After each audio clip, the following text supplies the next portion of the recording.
6-5 on the season. They are 0-2 in conference. Nettleton is 3-5 and 0-2 in conference. Tingler at the plate now for the Lions. Maddox from the stretch. Gets the sign he wants, fires. It's a fastball high and inside. Just almost hit him. Thankfully, it did not. It's going to be ball one. To the pitcher, Tingler. Maddox is going to have to bat here in a little bit. He better be careful. You don't want to hit the pitcher. Paybacks could be tough. Ball two gets past the catcher, and advancing down to second on the wild pitch is Cade Ivy.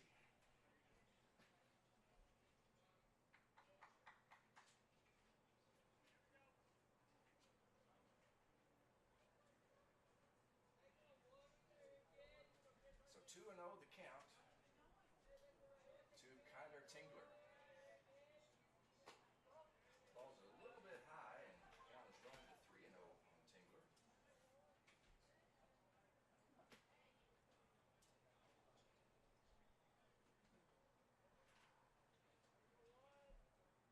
Here's the 3-0. We'll see if it is indeed the old automatic. It's ball outside of the strike zone, and it is runners on first and second. Nobody down as the first two have reached here for the Searcy Lions. That'll bring up Daniel Perry Jr.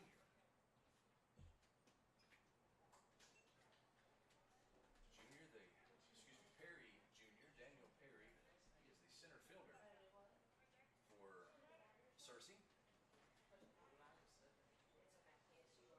Pulls the bat down on the knob. He stands in ready against Maddox Hampton. First pitch to him is high. Now Maddox pitched Friday and pitched 5 innings. He's on 3 days rest right here, so that may factor into a little bit of this early wildness that we're seeing from the Mad Dog. Here's the 1-0. It's a steer right call. Right there it is. 1-1. Maddox was named all conference in the tournament at Magnolia. The Raiders went 2-1 in that tournament, finished in 3rd place. Very good showing for Nettleton. 1-2. He swings right through it. 1-2. Now the count. Mad Dog battling back.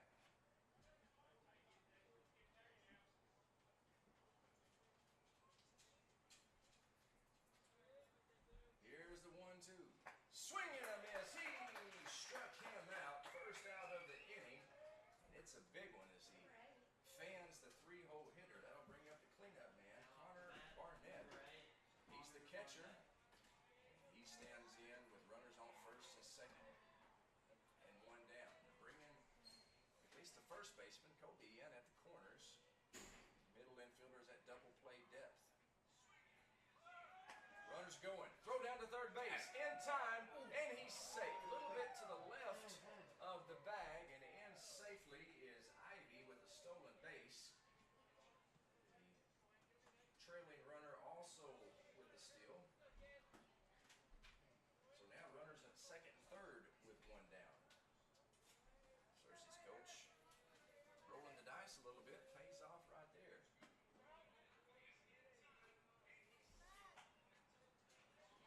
1-1 now the count to Connor Bennett.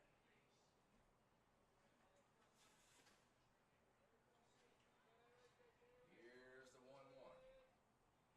Fastball outside corner. Steve right call. 1-2 now the count to Bennett.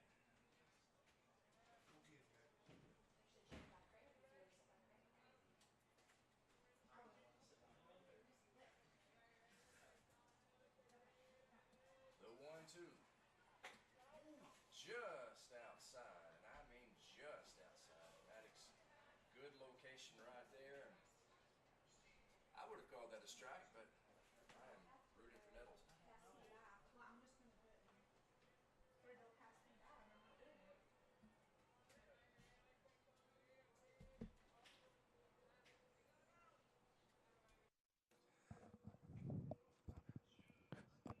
Check, check, check. Now that I've got the right microphone, you might be able to hear me a little bit better. I was talking in the wrong microphone that entire inning. Here's a 2-2. up and out of the strike zone, so it's a full count. Runners on second and third, one down. If you're just now joining us, it's Nettleton versus Searcy. Both teams wearing white pants, black tops. Might be a little bit confusion. Here's the 3-2, swinging a shot toward shortstop. Landon Webb has it, throws across, records the out. Diving stop by Landon Webb, and a heck of a play. However, the run does score as Cade Ivy trots across home plate. 1-0 is the score on an RBI ground out by Connor Barnett.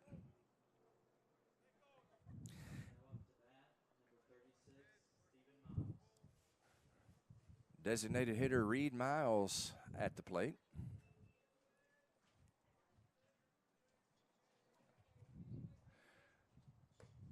First pitch to him is a called strike. 0-1 the count.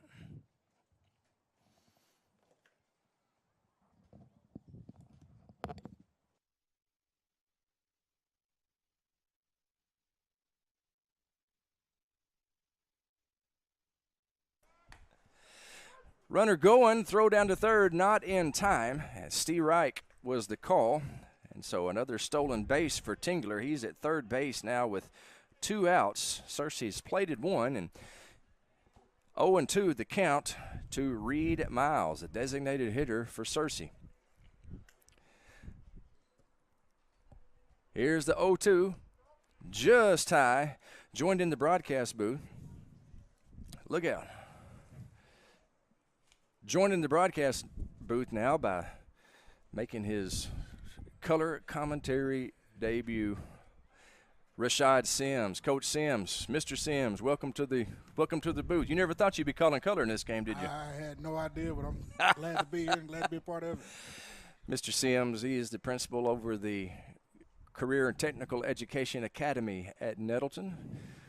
Former football coach, so that's why I call him coach. Here's the 2-2, swinging a base hit past the second baseman into right field, and in to score is Kyler Tingler, and the Lions have scored 2 here in the first inning. And Coach, that was a good piece of hitting right there. He just laid it right out there. Pretty good shot there.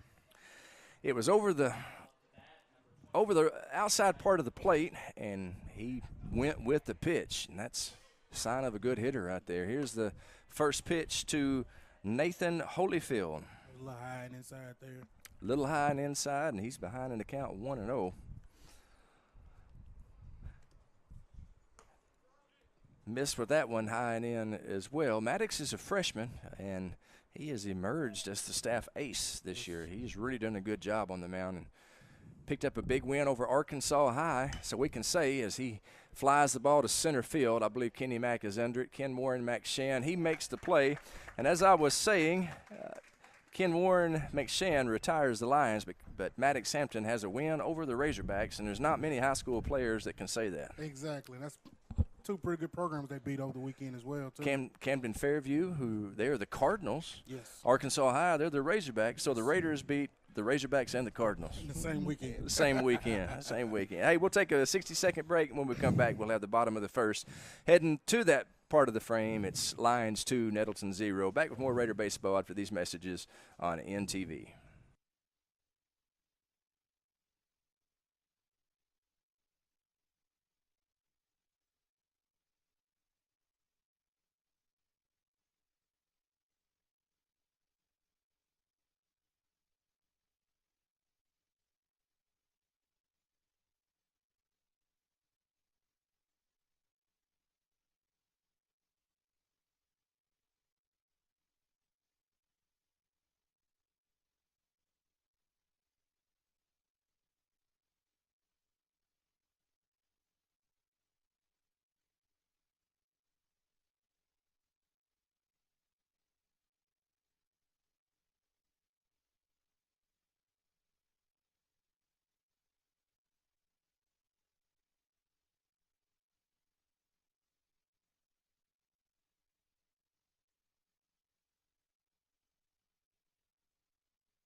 Bottom of the first inning. Landon Webb leading off for the Raiders. Landon, the shortstop and leadoff hitter. Coach, he's been batting third primarily this year, but over the last several games, they've moved him up to the leadoff hitter. Here's the first pitch to him, swinging a high pop fly out of play. Looked like he got under that one there. Got under it a little bit. I guess what Coach is thinking is, and it's not bad thinking at all, Coach Spain wants to get him as many at-bats as we can because he is a heck of a hitter. Bat him lead off and get him on. Get him on. The 0-1, that's a strike called on the outside part of the plate. Caught that corner. Good pitch there. Pretty good placement there by the pitcher. The pitcher is Tingler. He is backed up in the infield. Here's the 0-2, just missed outside. Backed up in the infield by Nathan Holyfield at third. Cade Ivy at short. Trey Cawson at second. Dalen Hamilton is the first baseman. In the outfield, left to right, Gardner, Perry, and Foster. As that one is fouled out of play. And the catcher is Connor Barnett. That's how Searcy lines up offensively. He's going to be facing Webb, Hampton, and Duffel. Bishop, McShann, Miller, Jensen, and Raffo for the Raiders. Here is the 1-2. Breaking ball, skied out into left field. Shortstop is under it, calls it, makes the play.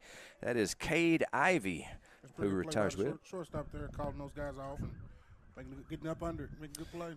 You know, with the wind blowing out there the way it is, I don't think there's any such thing as an easy pop-up today. Oh, not today. And that'll bring up Maddox Hampton, the Mad Dog, getting the start on the mound today, and he is all conference in the all tournament in the Magnolia tournament, and he's unable to hold back on that one. 0-1 the count. Pretty impressive for a freshman to be all tournament and be the first pitcher in a conference game. That's a lot of faith placed in the Mad Dog. Ball gets away from the catcher, but it caught the corner. So Maddox behind in the count, 0-2. Coach Sims, I'm impressed by this Searcy pitcher. He's throwing strikes. Yes, he is. He's putting it down the middle. We just got to go get it. Got to hit that thing. Here's the 0-2. And that's a called strike 3. Maddox looking for something else on 0-2. I have a feeling he might have been looking for something that bends. Instead, he got the heater right over the outside part of the plate. And he gets punched out. Good pitch again by Tingler. Searcy's pitcher, he's bringing the heat. I'm glad that we're up here in the booth, not out there trying to hit that thing. Yes, sir. It brings up Ethan Duffel. He takes ball 1, and that may be the first ball that I have seen Tingler throw in this frame. Here's the 1-0. Swinging a pop fly out of play. 1-1 now the count. Warm day out here at Raider Field, but the wind is whipping. Coming in, I guess that's a southerly wind. Blowing across the field anyway, from right to left. Here's the 1-1, swing and a miss. 1-2 now the count to Duffel. It's going to be a hard day for the left fielders to pull the ball out of here. I promise you that. It's a stout wind. What do you think the wind's blowing out there, Coach? 20 miles an hour, maybe? Pretty hard. It's blowing pretty hard. Let's put it this way: if you're wearing a toupee, you would not feel very comfortable out there. You might be chasing it across the parking lot. Yes, sir. Here's the 1-2 to Ethan Duffel. Swinging a pop fly on the infield. The pitcher calls everybody off, and Tingler does it himself, retires the Raiders 1-2-3. At the end of 1, your score, Searcy 2, Nettleton 0. Back in 60 seconds, some more Raider baseball on NTV.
And we welcome you back to Raider Field, where Searcy will be sending up their 7, 8, 9 hitters here in the second inning. They have a 2-0 lead over the Raiders.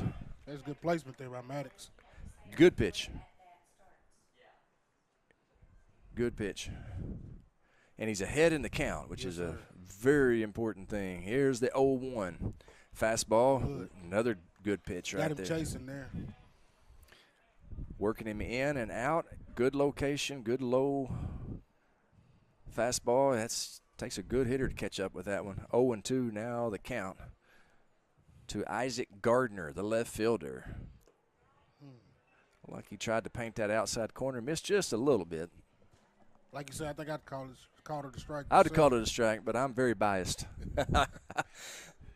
There's a reason they don't let me umpire. Here's the 1-2. Swinging a fly ball to left field. Ford Raffo ranging over, going back. It's over his head. That wind just carried that thing. It looked like he had a bead on it. Into second base is Isaac Gardner with a stand-up leadoff double, and that ball really carried in the wind, Coach. Yeah, it really carried. That was a shot at once, but then, like you said, no easy ones today. No easy ones today, and no doubt about that. Isaac Gardner with a leadoff double, and that'll bring up Mathis Foster. He's the right fielder, and that'll send Maddox Hampton from the windup to the stretch. He gets the sign he wants, looks at the runner. Here's his first delivery. It's outside. Good job by Willie Jensen. Shifting over there and getting a glove on that ball. I don't know if you've got a chance to know Will Jensen yet or not, Mr. Sims, but he is an outstanding young man. He's Mr. NHS, actually, the catcher. Oh, yes, sir. He's a real fine student. Great young man. 2-0 the count. His father is a preacher. A lot of times preacher kids aren't that good, but Willie Jensen, he's the exception to that rule, if there is such a rule. 2-0 is out of play over off of Raider Gym. Good crowd here at Nettleton today to support the Raiders. Pretty good crowd of family and friends from Searcy as well. Their Lions lead 2-0 over the Raiders here in the top of the second. Here's the 2-1, swinging a ground ball back to Hampton. He might have a play at third. Instead, he throws to first over the first baseman's head. A run will score, and Foster will trot into second base.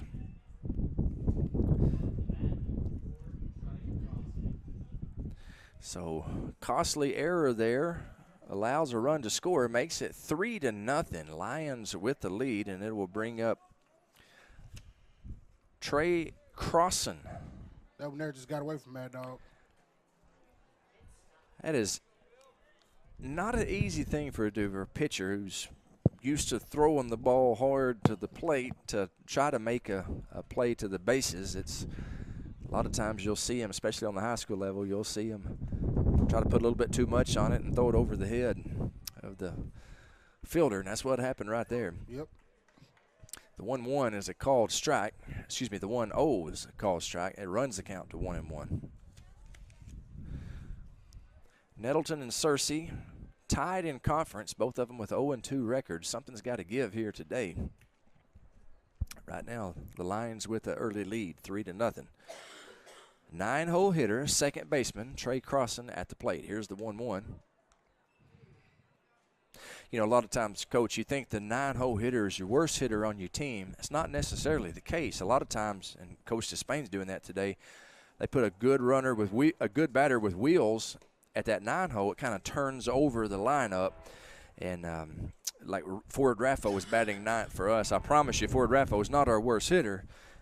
Coach is putting him down there, hoping for strategic purposes to kind of set the table for the top of the lineup. Yes, sir. Ground ball to the shortstop. Landon Webb gathers, throws. It is past the first baseman, and so another error for the Raiders that allows a run. This one will be scored E6, and on the two-base error, Trey Cawson advances to second base. Landon. Webb had a play there. Just come up short. Ball ate Kobe up a little bit there at first base.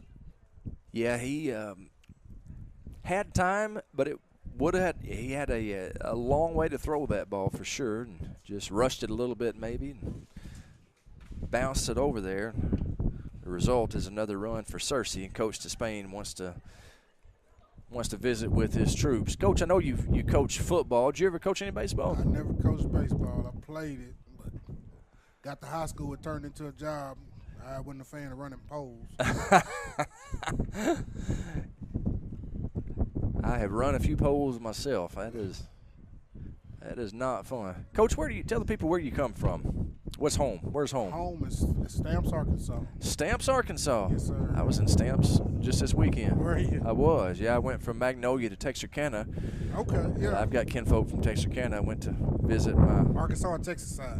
Arkansas. Okay. Arkansas side, yes, sir. Down in my neck of the woods. But drove right through Stamps. Did not know you were from there. Yes, sir. How about that? You blink, you miss it. Maya Angelou is also from Stamps. Is that correct? She is. The poet laureate. And that'll bring up the top of the lineup. Cade Ivy, he singled in his first at-bat, came around and scored. He's got a runner on second, nobody down here in the top of the second. Searcy has opened up a 4-0 lead over the Raiders. Here's the first pitch to him, swinging a ground ball to short. Webb fields, throws, and he's got him picked off second. How about that? Great play there by Landon Webb. Heady play, and he picks off the runner at second base, Cawson. He was kind of in no man's land there. That's a shrewd play by the shortstop. We'll call that a fielder's choice. 6-4. Great heads-up play by Webb there. That's the first out of the inning, and it brings up Tingler. He walked in his first at-bat. Instead, a check on the runner. He's back in safely. Defensively for the Raiders, Jensen behind the plate, left to right across the infield. It's Duffel, Webb, Seth Bishop, Kobe Miller on the infield.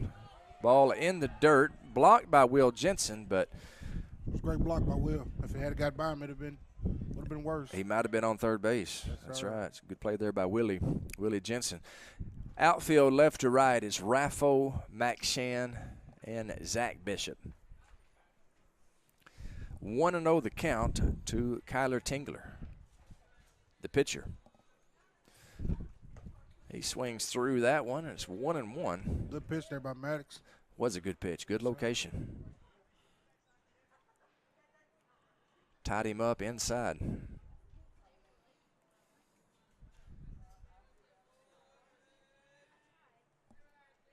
Here's the 1-1.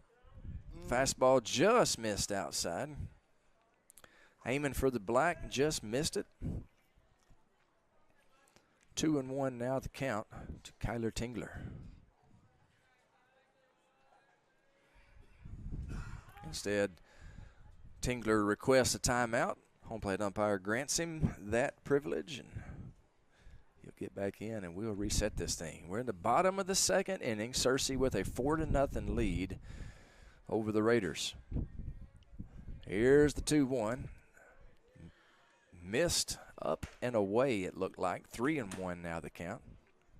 Searcy is a 6A school, Coach, but the AAA has thought it prudent to make a blended conference in these spring sports. 3-1. I still don't understand that. They said cut downs on travel, but still got quite a few teams going quite a long ways to play ball. Maybe it does, but I tell you this, it has put us in a very tough conference. Searcy's got a great program. Jonesboro, state championship contender, no doubt. Marion, same way. It's made our conference very tough, adding those big schools in. Here's the 3-2. Swing and a miss. He struck him out.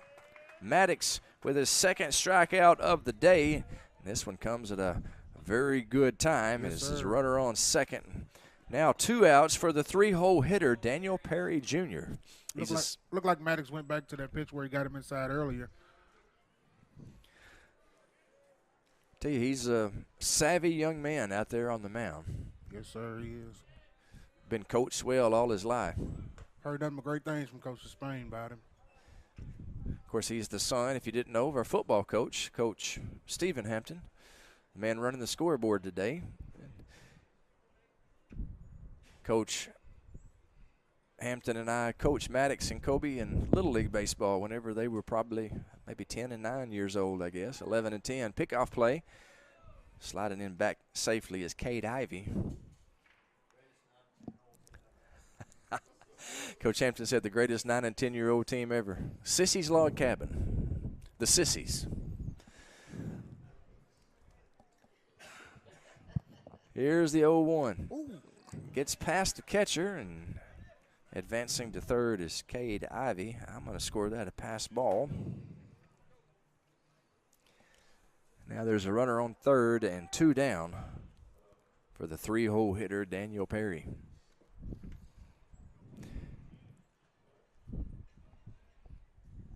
Traditionally, Coach, you put your best hitter in the 3-hole. Here's the 1-1. He fouls that one back. So you can kind of tell, even though I don't know any of these young men personally or know what kind of players they are, you can kind of tell where they are in the lineup, what kind of hitter they are. If he's batting third, he can swing it. I never got to bat third. What did you bat, Mr. Miller? Here's the 1-2 out of play. I usually batted sixth. Sixth is where I batted in the lineup. I was always in the bottom part of the lineup, the final 4. Gotcha. The 1-2 is outside, 2 and 2. I was down there with Mr. Carter, Brian Carter. He was also down there with me in the bottom part of the lineup. I got you. I wasn't very strong or big, but I was slow. So it's more strategy than anything else. Huh? That's right. Couldn't hit it very hard or far. I also couldn't run very fast. So I was down there at the bottom part of the lineup. 3-2 the count to Perry. Instead, Maddox steps off, collects himself. It's a big pitch right here. Payoff pitch. Here's the 3-2. Fastball. Swing and a miss. He struck him out, and Maddox Hampton strands a runner. However, that's his second strikeout on that kid, isn't it? It sure is. Well, actually, yes, he struck him out twice. He's got 4 on the game, 3 on the game, and that was a big one right there. So Maddox and the Raiders give up 2. We've played 2. Your score, Searcy 4, Nettleton 0. Back in 60 seconds with the 3rd inning. Actually the bottom of the second. We've played 1.5. That's what we played, 1.5. Back with the bottom of the second after this.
And we welcome you back to Raider Field, where Searcy has a 4-0 lead over Nettleton going into the bottom of the second inning. Seth Bishop will be leading off. Zach Bishop, Ken Warren McShann on deck and in the hole, respectively. That one's fouled back off the catcher. Whew. Trust me when I say that can be very painful. Those foul balls like that, whenever you're back there catching and umpiring, that is very painful. I don't know who that caught. It looked like it might have caught the catcher or maybe off his shin guard. Here's the 0-1. Ball just missed outside. 1-1 now the count. Been impressed with this pitcher. He is, for Searcy, Tingler, he could spin it. He can fill up the strike zone. That's a 1-1 breaking ball right there. And Seth way out in front. 1-2 now the count.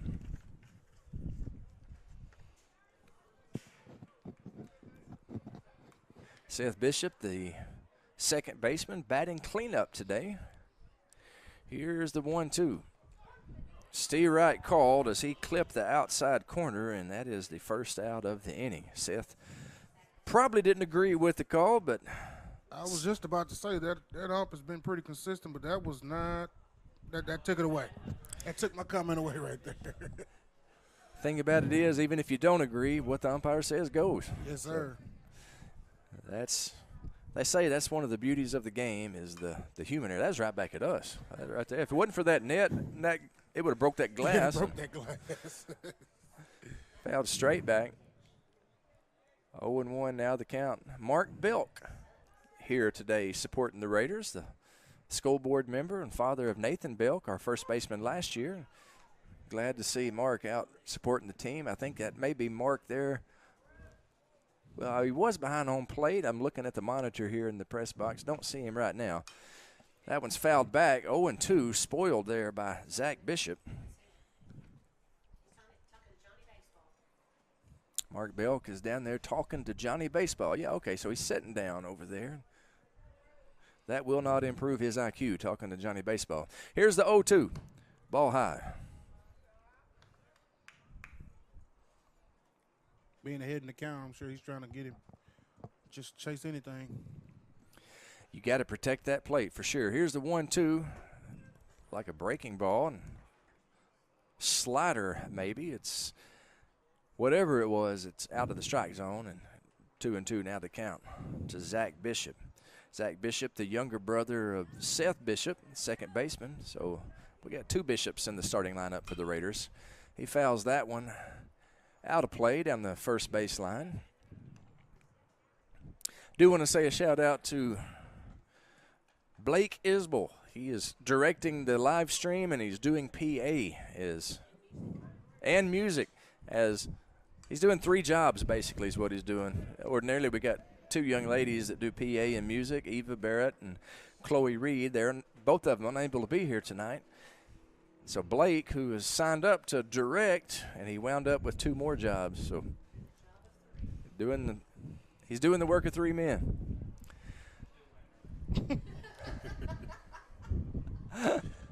Or two women.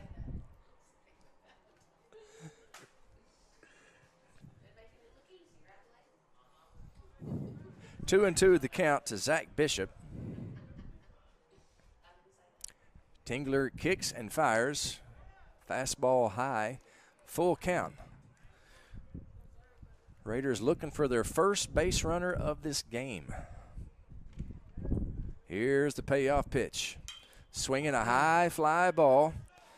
Started out maybe in the shallow outfield. It's off the second baseman's glove, and Zach Bishop is on with a error on the second baseman. Once again, nothing easy. Tough pop-ups this game. Nothing easy. No such thing as an easy pop-up today. And that brings up Kenny Mack, the center fielder. We'll take it in where we can. Absolutely.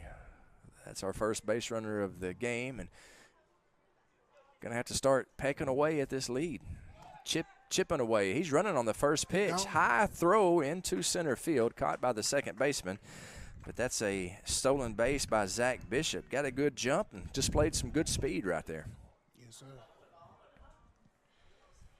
Talking to coach before the game, he had already planned on stealing on this catcher here because their main catcher is pitching this game. Gotcha.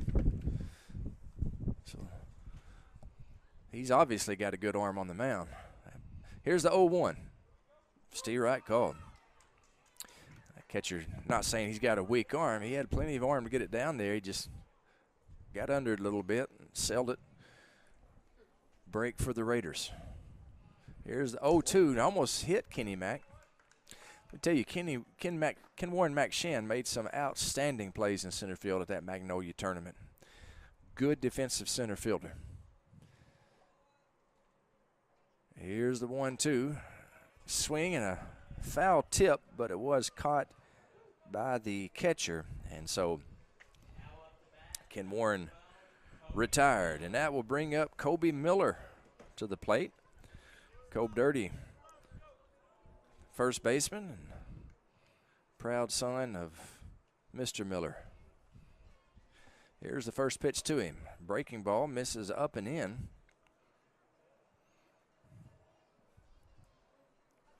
1-0 the count to Cade Ivy.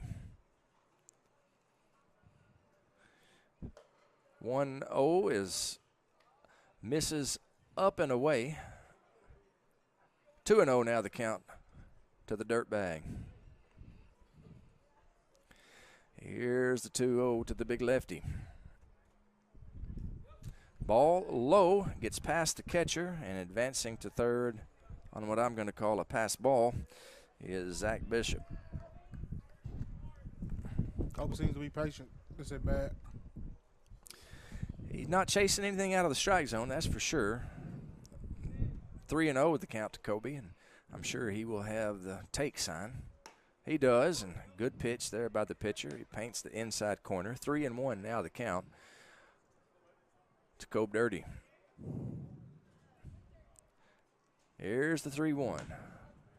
Misses high and away, and Cade trots down to first base with a 2-out walk. That puts runners at the corners with 2 outs for the catcher, Willie Jensen. I think that's the most balls I've seen this pitcher throw today. I think what did it was us talking about what good control he had. We jinxed him. That's it. I think you're right there. It's amazing the power that people think that announcers have anyway. So runners on first and third, 2 down for Will Jensen. Here's the first pitch, swing and a miss, gets away from the catcher. In to score is Seth Bishop, and the Raiders are on the board. Cade Ivy advances down to second on the pass ball. Maybe that was a wild pitch there. I wrote down PB in the scorebook. So number 12, Cade Miller at second base. Good look at him there from the center field camera. And now then they're going to pinch run for Cade. Bringing in Juan Badillo. Outstanding young man, very speedy. He was a starting cornerback on the undefeated conference champ Nettleton Raider football team this year. Yeah, Juan's a great kid. Great kid. Coach Johnson gave him the Outstanding Defensive Back Award. That's a very big honor. We're blessed to have Coach Alan Johnson at Nettleton. AJ, he's down there. He's in the press box with us. Willie Jensen swings and pops it out of play right behind us.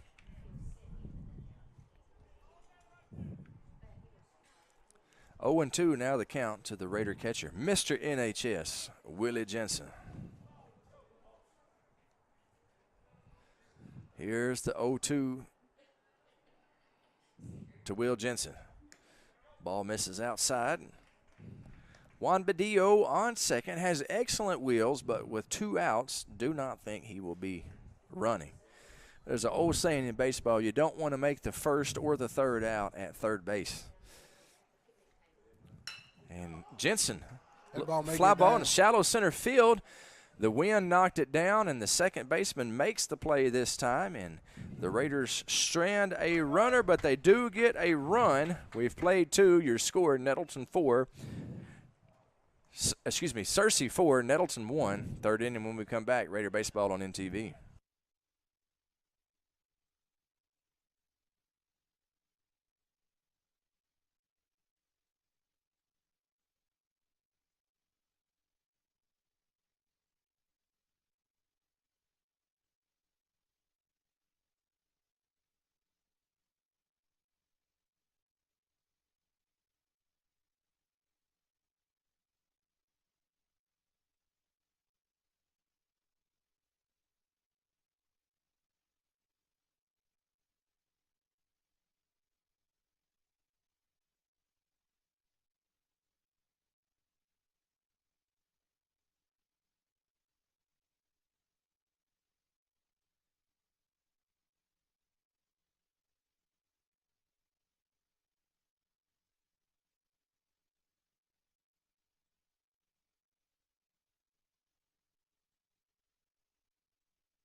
And we welcome you back to Raider Field. We're in the top of the third inning, and Searcy has a 4-1 lead over the Raiders.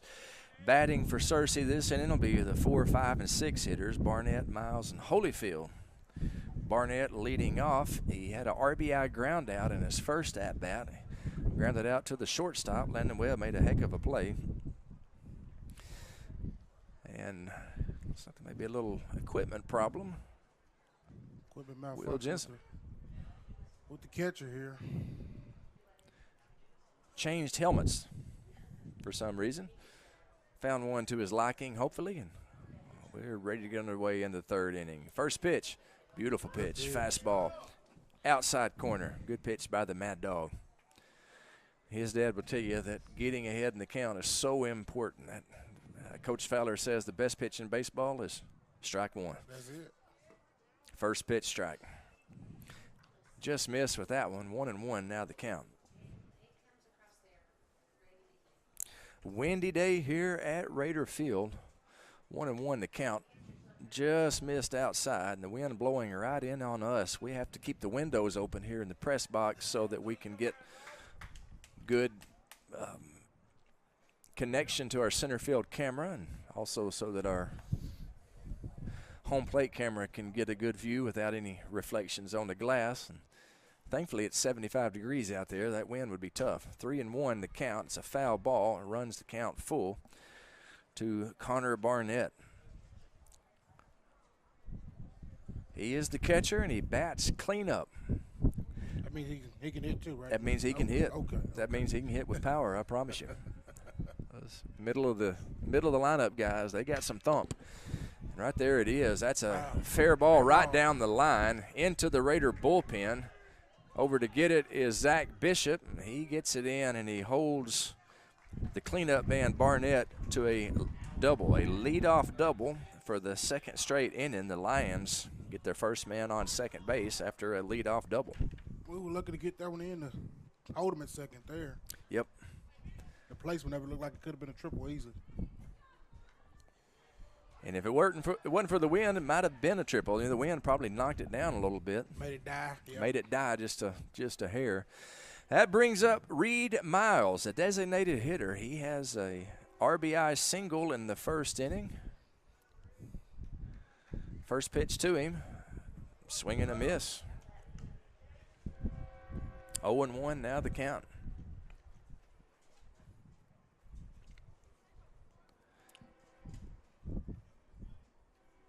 Maddox Hampton, right-handed freshman. Here's the 0-1. Instead of pickoff move, they got him, and he's safe. He must have just got in. He must have avoided the tag there because the ball sure beat him. As Maddox with inside move fooled him for sure, had him leaning big time, and Coach Despain wants to come out and talk this over. I don't think Maddox was happy with that call himself. No, Maddox was not happy, and Coach Despain obviously not happy. He's coming out to get a little explanation. Umpire was closer than we were, and a lot of times the ball can beat a base runner to the bag, and he just evades the tag. The umpire was close enough to see it, had a good look at it, but Coach Despain wanting an explanation. Obviously, he got one to his satisfaction, and would have been nice to erase that base runner, but unfortunately didn't go that way for us. And Maddox will go back to work against Reid Miles. Here's the 0-1, high, 1-1 to count. Coach Sims, whenever I first started dating Lindsay, my wife, her dad was the commissioner of the local baseball league. Mm-hmm. He put me to work umpiring. The 1-1. Steve Wright called at the waist. He put me to work umpiring, I guess just to see if I was worthy of his daughter's hand. I don't know. But that was a difficult job. Really? Oh, my word. I've got great respect for the boys in blue. It is not an easy job. Here's the 1-2. Swing and a miss. He struck him out. Got to convert down to first base. They do so. The runner from second advances to third on the throw, so it'll be scored K2-3 for those of you keeping score at home. And the runner advances to third on the throw. Good alert base running there by Connor Barnett. And the Raiders do get the out at first after the strikeout. That is 4th of the day for the Mad Dog. It'll bring up Nathan Holyfield, the third baseman. Flew out to center field his first at-bat. Just misses with the first offering outside. The reason I said that is because I have great respect for these guys that are doing a hard job, and they're going to miss some calls, but I promise you they're not trying to cheat anybody. They're doing the best they can. It's just a hard job. Oh, yeah. I got to watch myself sometimes. I get a little critical of the umpires maybe while I'm calling the game, but I tell you that experience of umpiring myself, it gave me a new appreciation, and I always give them the benefit of the doubt whenever possible. The 3-0 pitch is a strike, 3-1 now the Good pitch to count. Maddox outside the edge. Caught that corner. Yes, sir. Yeah, sometimes seeing things from a different set of lenses helps out. That's exactly right. Changes your perspective whenever you actually are doing the job. That brings up the left fielder, number 19, Isaac Gardner, our PA guy, doing a great job down there, keeping us abreast on who's at the plate. He's making his debut. A lot of rookies in the press box today.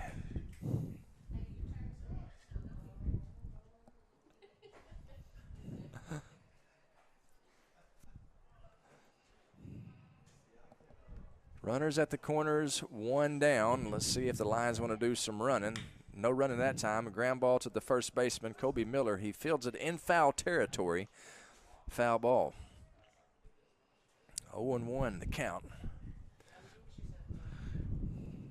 Barnett at third. Holyfield at first. Gardner at the plate. He hit a double in his first at-bat. Came around and scored. Check on the runner. You can bet the Raiders have got some kind of play in place here for in the event of the Lions running. So far, Holyfield staying put at first base. Jensen will either throw all the way down there to second base, try to get the out. He may throw high to the pitcher or even fake a throw to the pitcher and try to pick the runner off at third. You got to be aware of that runner at third in this situation. Ball misses. 2-1 now the count.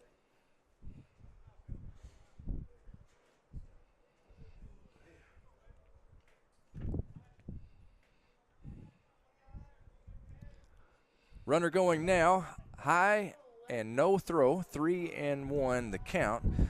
Stolen base for Holyfield, puts runners at second and third, in that 1 down. situation, you don't really want to take that shot with run on third. Like you say, you run a chance of throwing it back to Maddox and probably picking him off. Ball 4, and that is walk to Gardner. Bases loaded, which sets up the double play. I'm thinking positive here. That sets up the double play. He's 1 pitch away from getting out of this. Yes, he is. That brings up Mathis Foster, who reached on an error in his first at-bat. He grounded back to the pitcher. He grounds to the pitcher again. We're liable to see the old 1-2-3 double play. Pitcher to catcher to first baseman. I would love to see that right here. Here's the 0-1. He swings through. I'll take a strikeout, too. Yes, sir. Maddox 1 pitch away from that. 0-2 the count. That was some heat by the Mad Dog right there. Sure was. Mathis Foster, right fielder, bats 8th. Here's the 0-2. Another fastball, another heater. He fouled that one back off the net. Count still at 0-2. See if he throws him something that bends here. Here's the 0-2. Another fastball. Good block there by Willie Jensen. That's an important play by the catcher. If that ball gets by Jensen, that's a run. Yes, it is. I think that's the reason he changed that mask. There you go. That was a wise decision. Swing and a miss. He struck him out. 2 down. Bases loaded as Maddox Hampton stayed with that fastball. Good pitch right there. He's been nibbling on the outside corner. It was a little bit outside, but with 2 strikes, it was close enough for Foster to swing, and he just missed it. He goes down swinging, brings up the 9-hole hitter, Trey Cawson. He grounded to short, reached on the air in his first at-bat. He tries Landon Webb again. This time the pop fly is handled by Webb. So for the first time today, the Lions, they go quietly in the third. They go without scoring anyway. They do strand 3. We've played 2.5. Your score, Searcy 4, Nettleton 1. Back in 60 seconds. More Raider baseball on NTV.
And we welcome you back to Nettleton Raider Field, where it's 4-1.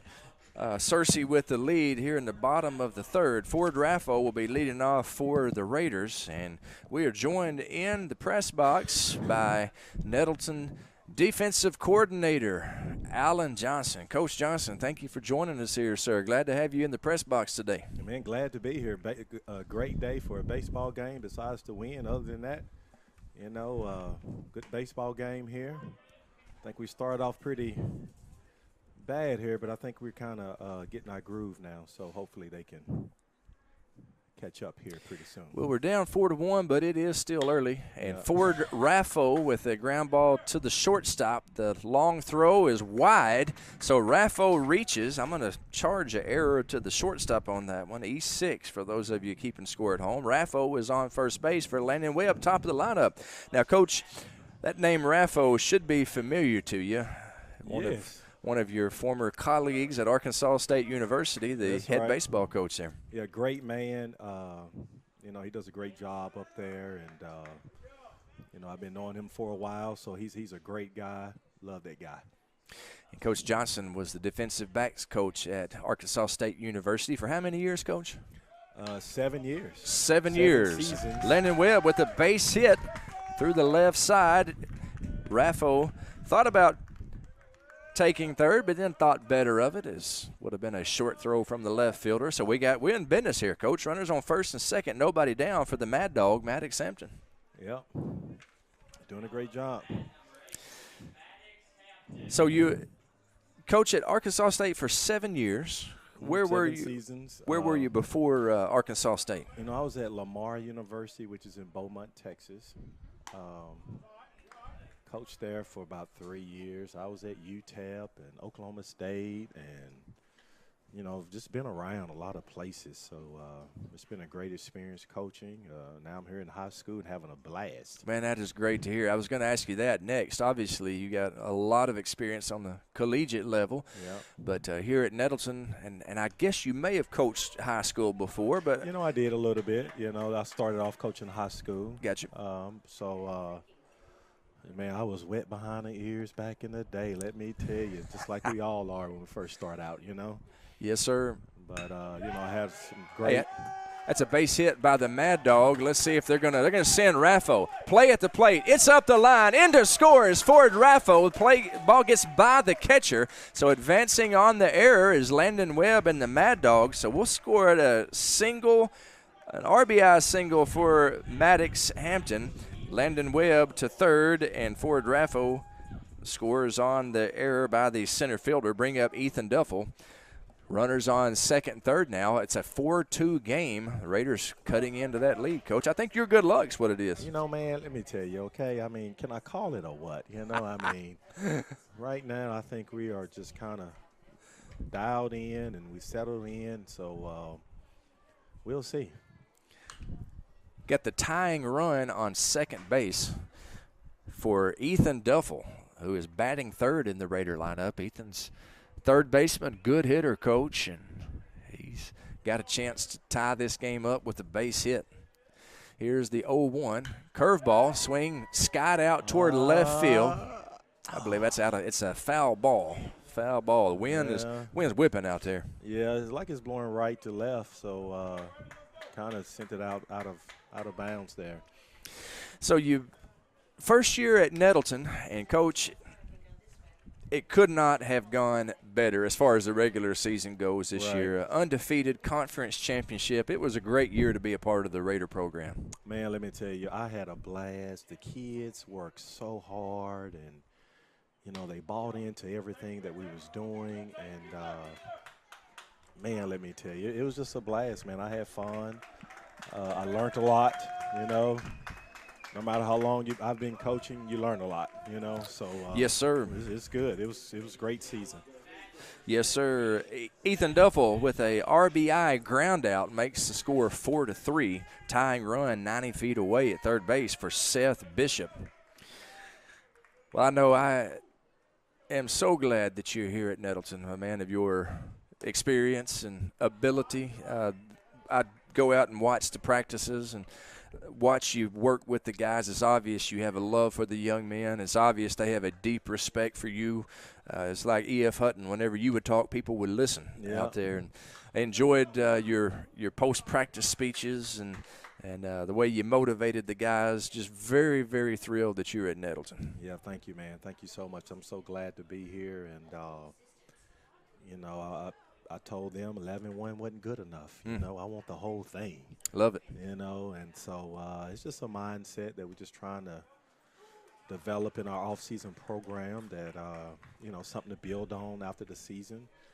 And, you know, our guys are doing a great job of doing that. They're working hard, and, you know, it's been great so far, a great off-season. I'm glad that you brought that up because you have been working with the guys in off-season. The Raiders getting bigger, faster, and stronger. Oh, man, they are, man. Our numbers in the weight room has gone up so much, you know, and, man, they just been working hard. I'm you know, I've been around football for a long time, and let me tell you, this group is working. You know, it's one of the best groups I've been a part of in terms of their work ethic, and they show up every day, and, you know, they don't miss. You know, and they excited to be out there, you know, and they excited to be around one another. And, you know, it's good, man. It's been great.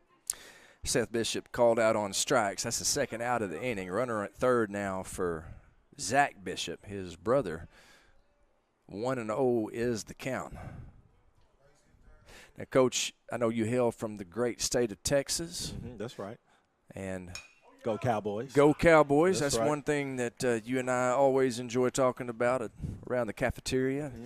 There's a lot of Cowboy haters around here. You think we're going to be able to convert them? Are they going to be able to see the light? Man, you know, I think they need help that is beyond us, okay? And I've tried, but I just can't talk no sense into them. I don't know what's wrong with them. Well, you got Stephen Hampton, roots for the Saints, I believe. Yeah, you know, you know, how do you root for a team that put bags over their head during the game? I don't understand that. You know, I mean, we're the Dallas Cowboys. Yes. You know, who don't want to be a star? America's team, the star. That's right. Follow the star. That's right. You know, Mr. Richard Sims, you know, that you had on color, you know, before me. Yes, Richard Sims. Yes, and you know, he Detroit Lions. Detroit Lions. I mean, Detroit Lions. How many Super Bowls has the Lions won? I don't know. You know, I think the last time they won a game was when Ronald Reagan was in office. Right? A playoff game, maybe? I don't know. May have been that, but it has been a while for sure. And the answer to that trivia question, 0. That's how many Super Bowl wins the Lions have got. 0. Cowboys have got 5. Yeah, I'm sorry. I said Richard. It's Richard Sims. I'm sorry. I thought maybe he was accusing him of having those fitness videos. That's Richard Simmons there, ain't it? Yeah, Richard Simmons. That's right. I'm sorry. Richard.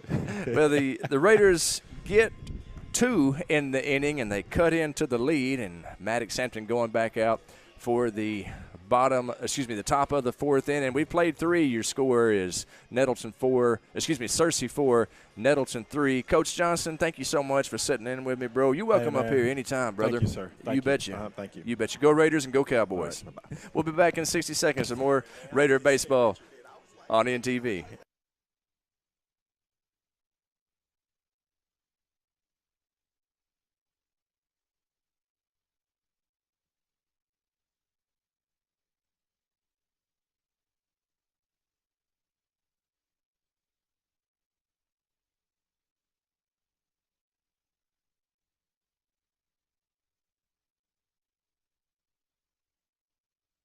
We welcome you back to Raider Field. Craig Miller, Richard Sims riding shotgun here with me on the color commentary as Nettleton taking on the Lions of Searcy. It's 4-3, top of the 4th. Searcy jumped out to a 4-0 lead. The Raiders battling back. They scored 2 in the last inning, and that was a big inning last inning, Greg. well, it really was. We needed that. Really was. Got a little bit of help from them, but we will take it, I promise you. Maddox, the 0-1 to the leadoff hitter, Cade Ivy. Ivy is 1 for 2. He reached safely twice. He had a single his first at-bat. Second at-bat reached on a fielder's choice. Fantastic play out there by Landon Webb. Here's the 1-1. Just missed. Must have been low. To Ivy. Searcy coming in with a winning record. They're 6-5 on the year. And they're 0-2 in conference, but they faced the Marion Patriots. Coach Pete Prater's Marion Patriots. And believe me when I say the Patriots, very tough team. Good pitch. Steve Wright called, the Mad Dog. He doesn't give up out there. He's always battling. He's going after him.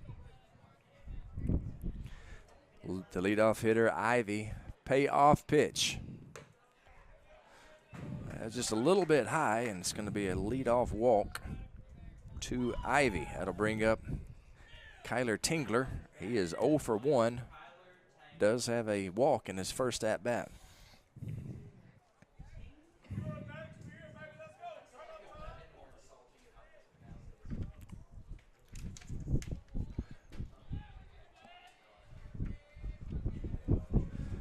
That wind is really whipping out there, folks. It's 76 degrees. There's a pickoff play toward first. Cobe Dirty jumps and keeps the ball from going into the Raider bullpen. That was a good play by Kobe, able to turn his body. Helps to be 6'4". And able to jump. Could you jump like that back in the day, Mr. Miller? No, sir. So where'd he get it from? Must have been his mama. His mama could jump. She was a Division I volleyball player. She very good hops. But unfortunately, his father did not. They were saying you couldn't jump over a phone book. You ever heard that? Couldn't jump over a phone book?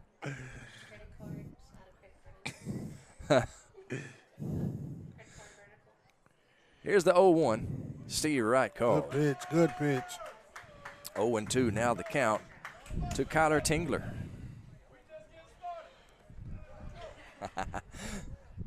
Ken Warren McShann's in the house. He's, when. Was that Coach McVeigh? Okay, that was Coach McVeigh down there talking. I thought that was Ken Warren. What's up, Coach? I thought that was Ken Warren down there. Glad to have a vocal crowd. This ain't golf, Coach. This is baseball. Yes, the crowd can be loud, but I've noticed that oftentimes at baseball games, the crowd's quiet, like it's a golf match. Hey, make some noise. That's it. Make a home field advantage down there. Appreciate Coach McVeigh doing that. Here's the 1-2. Ball high. 2-2 the count. Ivy down there at first base. He does have a stolen base. So far, he's not running. Here's the 2-2. Let's see if he wants to run on this pitch. A lot of times with a 2-2, 3-2 count, they'll start the runner. Batter extra time there.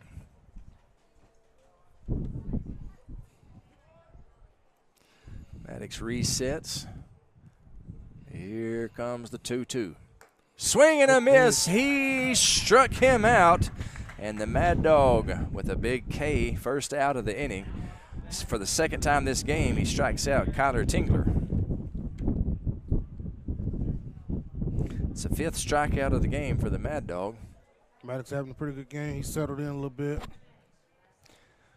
Runner going. Throw down to second base. One bounce, and it is in safely is Ivy. His third stolen base of the game. I think Will knew that once it left his hand that it wasn't his best throw.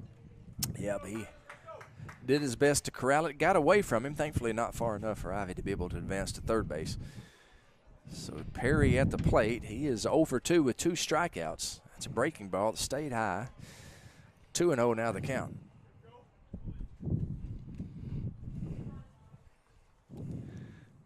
Here's the 2-0. Swinging a pop fly behind us and out of play.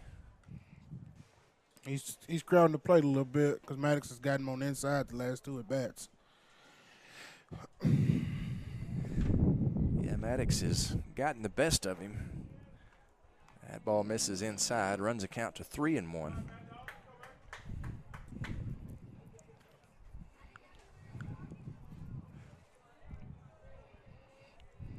Here's the 3-1 to Perry.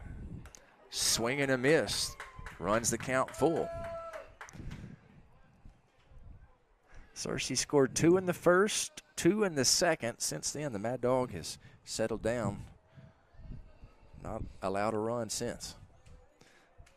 4-3 the score. Here's the payoff pitch to Perry. Steve Wright called. He struck him out for the 3rd time today. Their 3-hole hitter goes down on strikes. Scored a hat trick on it. Yes, love it. Love it. Barnett, the cleanup man at the plate now. He is 1 for 2. He's got a double and a ground out to the short. He stands again in against Maddox Hampton. Looking to strand that runner on second base. First pitch, swinging a ground ball to short. Landon Webb has it, fires across, picked, unfortunately gets past the first baseman, ball in the dirt. Kobe unable to pick it, and a run is going to score on an error by the Raiders shortstop, Landon Webb. Costly error as it allowed a run, and trotting down to second is Connor Barnett. Kobe mad at himself down there as he's hoping or thinking he could have picked it, but that is easier said than done. It's one of the toughest plays for a first baseman to make there when you're having to judge that hop. Yep, not easy for sure. Brings up Reid Miles, and he is 1 for 2 on the day. Struck out and hit a single in his first at-bat. I'll take another strikeout right here. Guarantee I would too. Maddox has got 2 strikeouts this inning. Just misses with that one. He's got 6 on the day, so 6 strikeouts in 3 2/3 inning. That's pretty good. Swing and a miss. He's 1 pitch away from that strikeout number 7.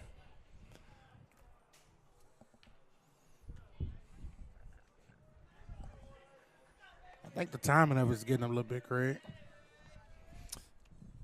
Their bat's a little hotter than the 1-2 gets past Willie Jensen, trotting down to third after the wild pitch is Connor Barnett. Yeah, that's the key thing. They say hitting is all about timing, and pitching is all about disrupting that timing, getting them off balance, changing speeds. Maddox done a very good job of doing that today. He's 1 strike away from getting out of it. 2-2, swinging a pop foul off the net. He just got a piece of it. Maddox going for the jugular, going for the strikeout.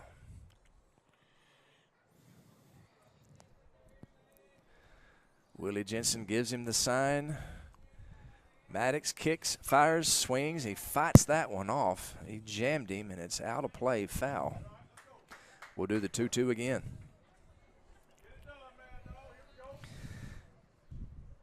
Reid Miles, designated hitter, single his first at bat. Here's the 2-2 to him, just inside. Count is full.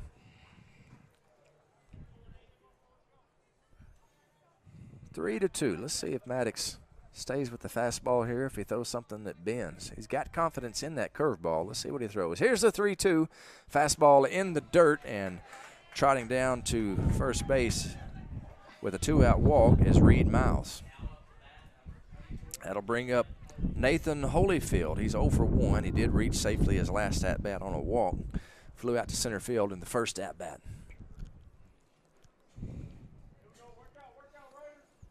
I think Maddox was hoping he'd chase something there. That would have been nice, but good discipline. Runner going. Actually, he starts to go, but then he stops. He's back at first base. Runner still at the corners, and a called strike. 0-1 the count to Nathan Holyfield. Runner going, and it is a fly ball down the right field line. Kobe Miller giving chase, but it's out of play.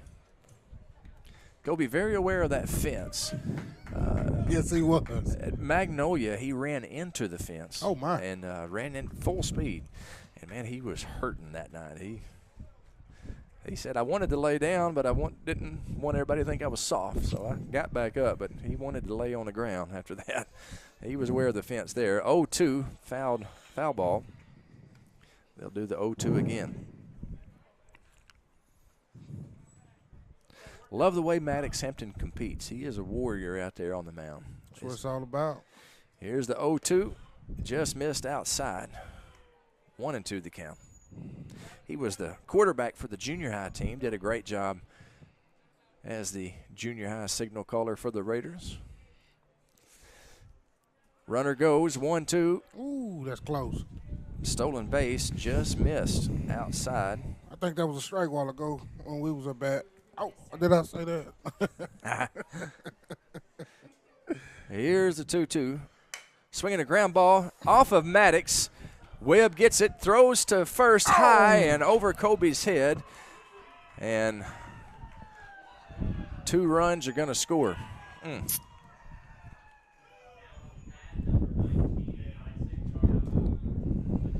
Boy, howdy, that one hurt. So the runner at first base, but the runners from second and third scored on that with 2 outs. They were off. And that's a costly 2-run error and makes the score 7-3. Coach Despain coming out to talk with his freshman pitcher. The rest of the infielders. Tough break right there. Maddox was close to getting out of the inning. And does that make 2 errors? That is 2 errors in this inning? 2 errors in this inning, yes. And so 3 runs have scored, but all of them will be unearned. Okay. That's good for Maddox's ERA, but they still count the same, those unearned runs. And it looks like we're going to have a pitching change. It looks like Ethan Duffel is going to be coming in. So that'll be all for Maddox. He goes 1, 2, 3 2/3.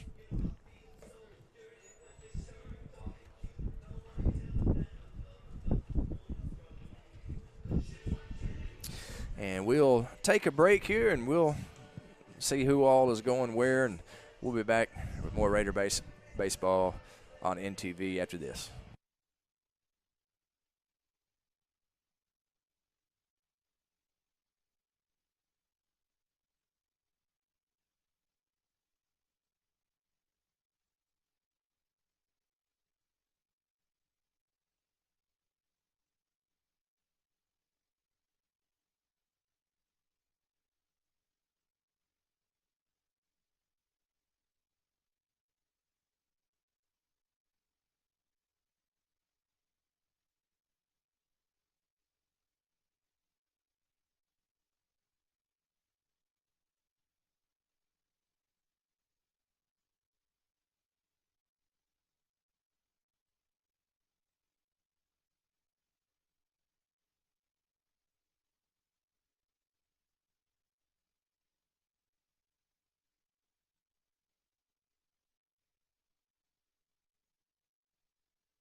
And we welcome you back to Raider Baseball on NTV. The new pitcher for the Raiders is Ethan Duffel. And the first thing he does is try to pick off the runner, throws it low. Cope Dirty able to pick it. That'll keep Gardner from advancing. Gardner's 1 for 1 with a double and a walk. First pitch to him. It is a wild pitch, and trotting down to second base is Holyfield. There's an old saying, when it rains, it pours. Yeah. This Still 2 outs. This inning's kind of swarmed on us here. As leadoff walk, then 2 strikeouts, and then an error, a walk, and an error. And that's allowed 2 runs. Here's the 1-0. Ball. 2-0 the count. Ethan picked up a save this weekend as Maddox got the win against Arkansas High. Ethan came in, pitched the last inning, and got the save. Here's the 2-0 from him. He swings and misses, 2-1. I tell you, I think Maddox had gas left in the tank, but you got to remember he threw 5 innings on Friday. So he's going on 3 days rest. I tell you, it's important to win games. It's important to give your team a chance, but it's also important to protect these young arms. That's it. For him being just a freshman, I'm sure that's a big thing as well. Absolutely. They got him picked off. Run right at him, Ethan. Now then, that's going to be 1, 5, 6 on the put out. Oh, he called him safe. I'll be doggone. We dropped the ball. That would have been nice to have picked him off, but dropped the ball there, and back safely is Holyfield into second base. He was picked off dead to rights. So Nathan Holyfield breathing a big sigh of relief. Believe me when I say that's a long trot back to the dugout when you get picked off.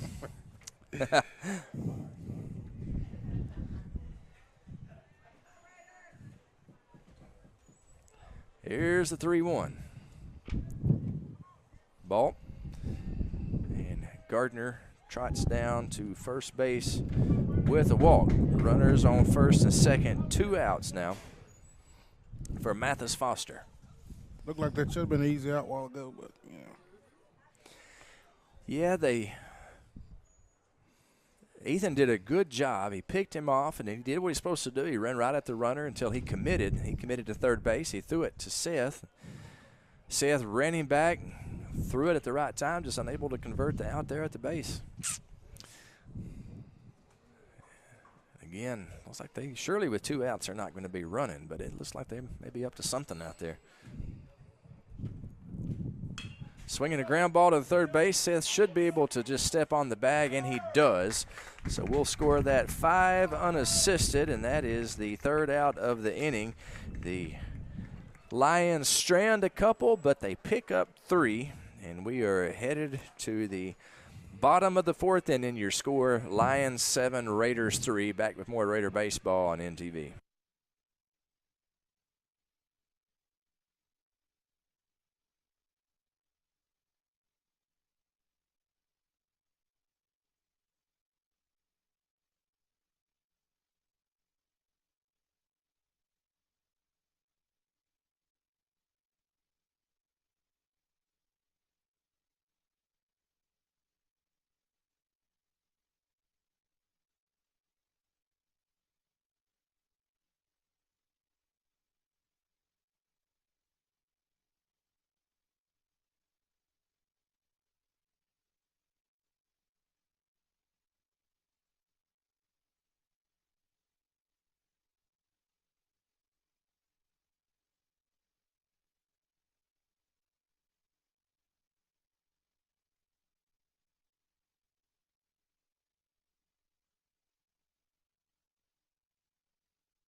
We welcome you back to Raider Baseball on NTV. 7-3 the score. Searcy with the 4-run lead. Kenny Mack, Ken Warren McShann will be leading off the bottom of the 4th for the Raiders. Be good to get the bats rolling here. Absolutely. First pitch from Tingler. Ball high.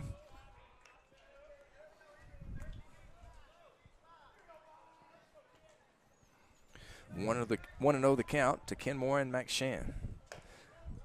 Showed bunt, pulls it back, takes ball 2.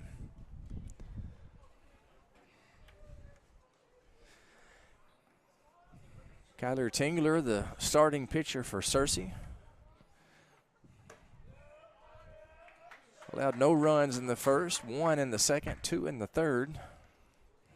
He's facing the Raiders here in the bottom of the 4th. 3-0 the count to Kenny Mack. The old automatic is in there on the inside corner for a strike. Good placement by the pitcher there.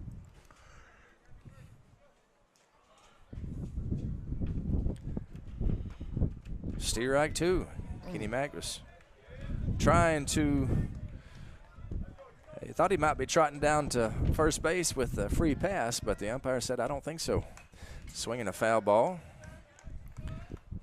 They'll do the 3-2 again. Kenmore and McShann, starting wide receiver on the football team, starting center fielder on the baseball team. He's a good ball player for us. McShann's a good athlete. Definitely. Swing and a shot towards center field. That's going to fall in for a base hit. A leadoff single for Kenmore and McShann. These Raiders ain't laying down, Coach. I like the fight in them. And that'll bring up Kobe Miller. Runner on first, nobody out. And it looks like there may be a pitching change. Let's see if the coach, he's doing some pointing around. Maybe he's just telling his infielders to get back to their position. Yeah, he's just going to have a talk with Tingler as Kobe is 0 for 0 officially. He walked in his first at-bat. They don't count that as an official at-bat, at least not one that counts against your batting average. So he is 0 for 0 and reached on a walk.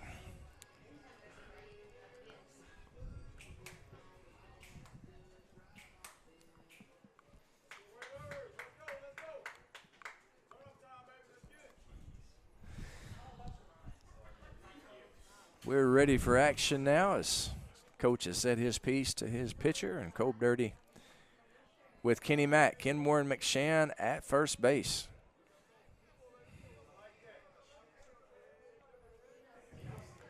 Here's the first pitch to Kobe. Runner not going.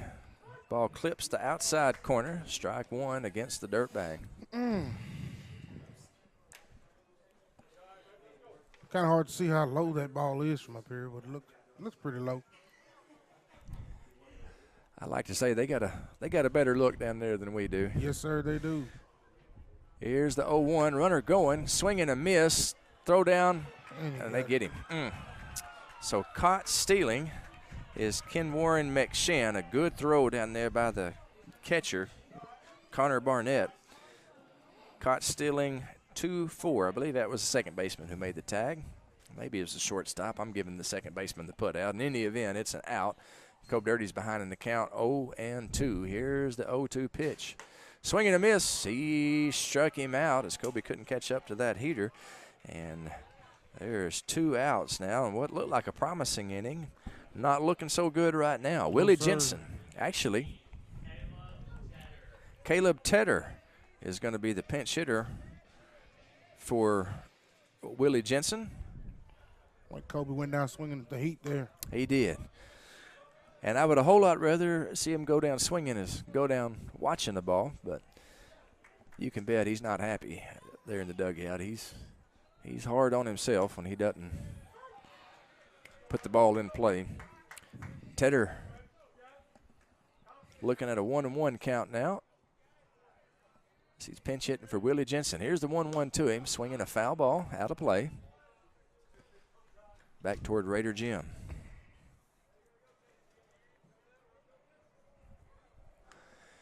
Here's the 1-2 to Caleb Tedder. Swinging a little flare, foul, and off of the fence just past the Raider dugout.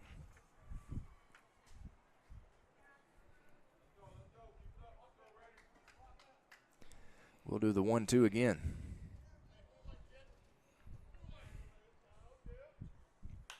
Swing and a foul ball. Out of play. Governor got him on the inside a little bit. Working him in and out. Caleb Tedder's doing a good job of hanging tough.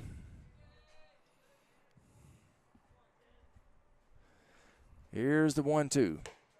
Ball 2-2 the count.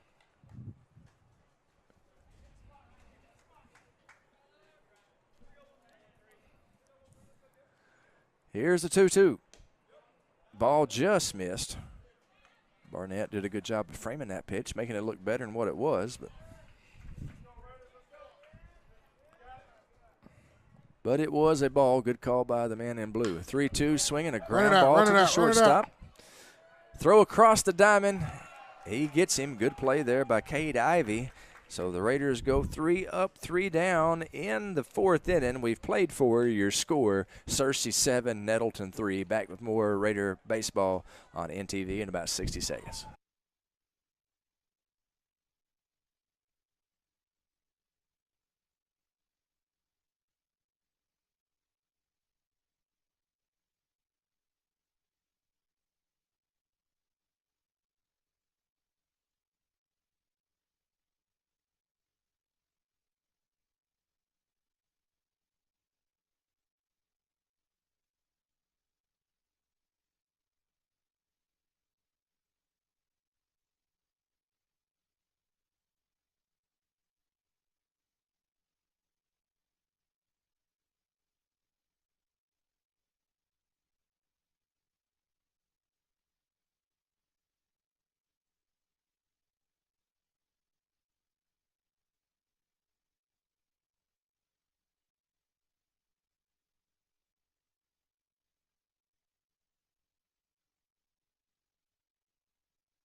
And we welcome you back to Raider Baseball on NTV. Craig Miller, Rashad Sims calling the action. Searcy with a 7-3 lead here in the top of the 5th inning. They're going to send to the plate the 9, 1, and 2 hitters, Trey Cawson, Cade Ivy, Kyler Tingler, Ethan Duffel. The pitcher for the Raiders got a new catcher in, Caleb Tedder, who's subbed in for Willie Jensen. The 2-0, swinging a foul ball. It's going to reach the out-of-play area, and a souvenir for one of the many fans here at Raider Field.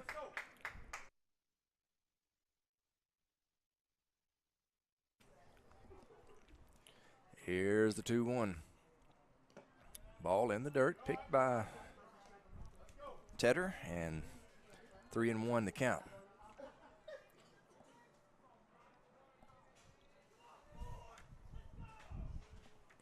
Here's the 3-1. Swinging a fly ball to center field. Running in is Kenmore and McShann. He makes the play. Good read out there by Kenny Mack. And he retires the leadoff man this inning, Trey Cawson. That'll bring up Cade Ivy. Ivy is 1 for 2. He has a single and a walk. Hit into a fielder's choice. He bats with the bases empty and 1 down.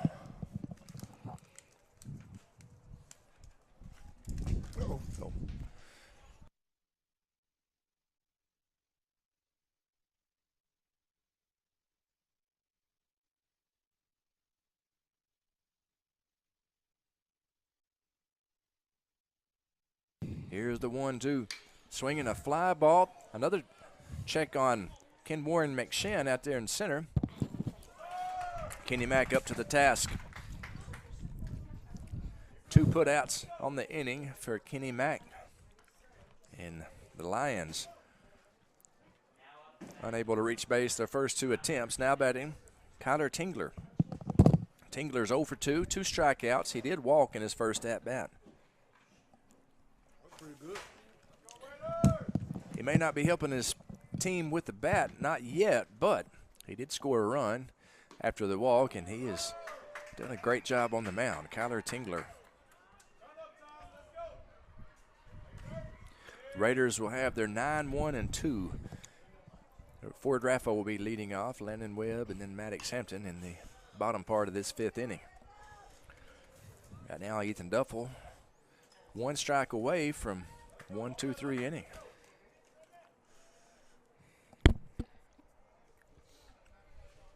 Here's the 0-2. Swinging a foul ball. Good job of hitting there by Tingler, as that ball was a good pitcher's pitch. It was maybe just off the plate, too close to take with 2 strikes. He just reached out and spoiled it. Here's the 0-2. Breaking ball. He fouls that one off, way out in front of that one. We'll do the 0-2 again. I like the pitch selection there. 0-2, just show him he can throw that wrinkle up there. Give him a little something to think about. The 0-2 count, the pitcher has a definite advantage.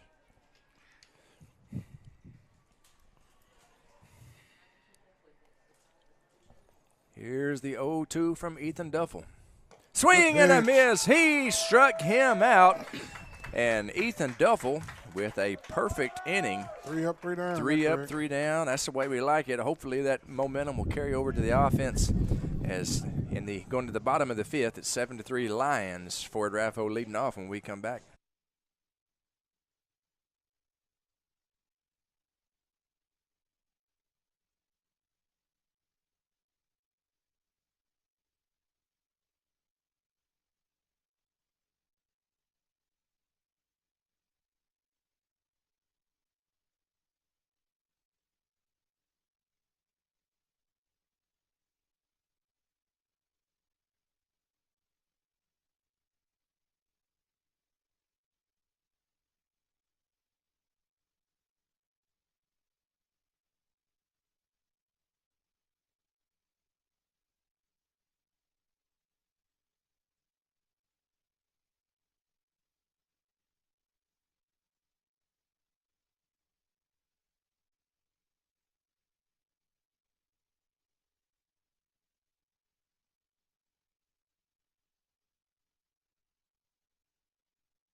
We welcome you back to Raider Field. 76 degrees out there, but boy, that wind is whipping. Not the most comfortable day, but a good day at the ballpark. Nonetheless, Nettleton trailing 7-3 here in the bottom of the 5th. Ford Raffo to lead off. The freshman fouls one off. It reaches the out-of-play area.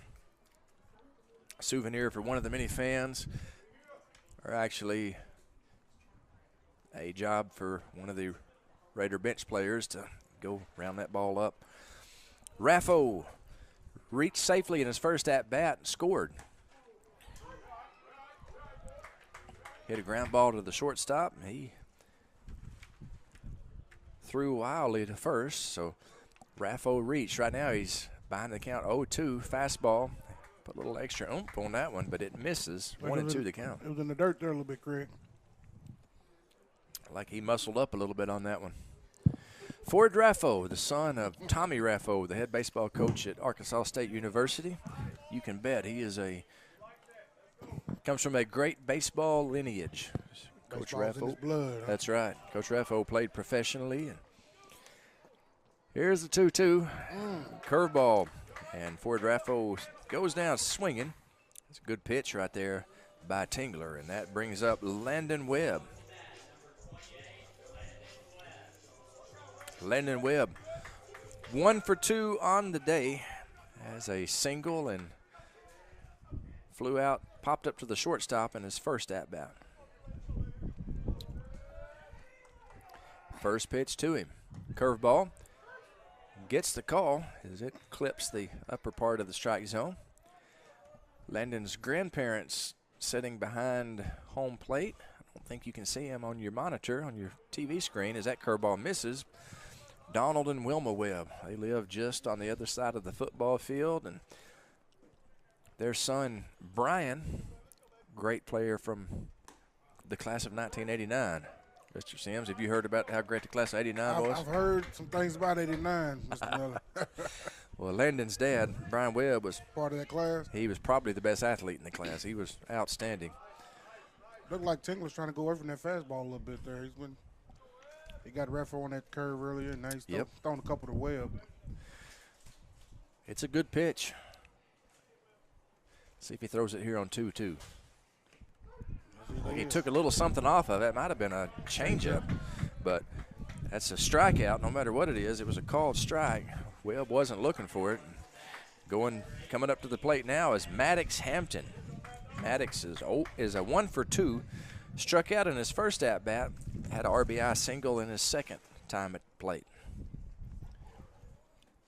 Here's the first pitch to him. Swinging a foul ball. 0-1 to count.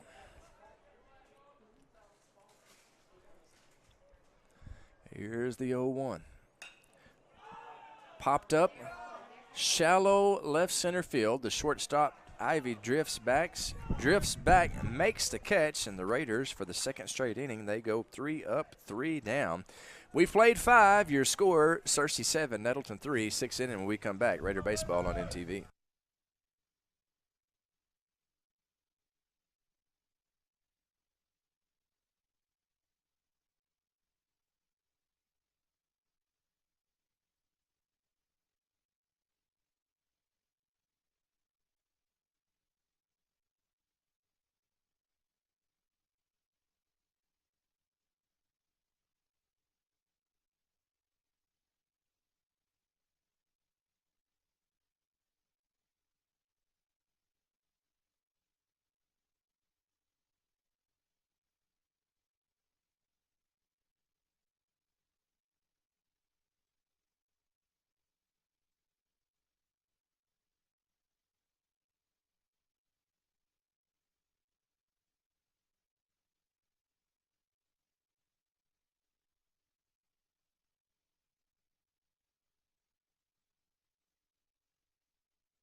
Top of the 6th inning, about to get underway. Daniel Perry Jr. will be leading off for the Lions. Ethan Duffel, his 3rd inning of work, misses with his first offering. It's 1-0. Perry is 0 for 3 with 3 strikeouts. Been a rough evening for him. Rough evening for him. You can bet he don't want to make it 4. Coach Hampton, help me out. What do they call that? The golden sombrero? 0 for 4 with 4 strikeouts. The old golden sombrero. Have no idea why they call it the golden sombrero, but believe me when I say nobody wants to wear that hat. 3-0, the count to him. Perry had a rough day at the plate, but like we said earlier, you can bet he's an outstanding hitter. They slotted him into the 3 hole in the lineup, and that one clips the inside corner. 3-1 the count. Ethan needed that one. Here comes the 3-1 to Perry. Ball good stop outside of the strike zone, and Perry going to trot down to first base with a leadoff walk, and those leadoff walks have a way of coming back to haunt you often. Connor Barnett will be the batter. He is 1 for 3, has a double, reached on an error, and has an RBI ground out.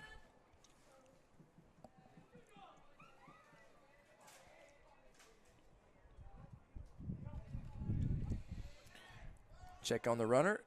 He's back in safely. Searcy is shown that they like to run they like to steal some bases. They are aggressive on the base path.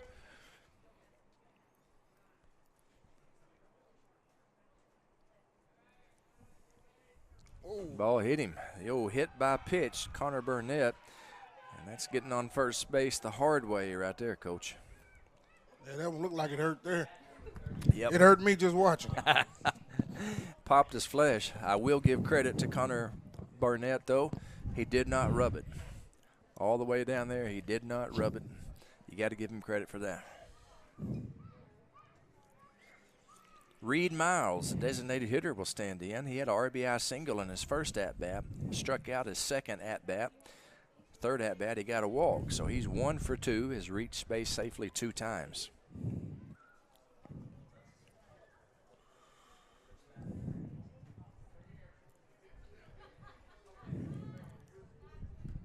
First pitch to him. Ball just a little bit high.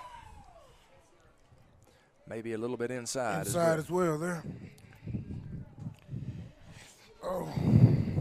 So the first 2 have reached here in the 6th inning. Searcy with a 4-run lead, and they are working on adding to that.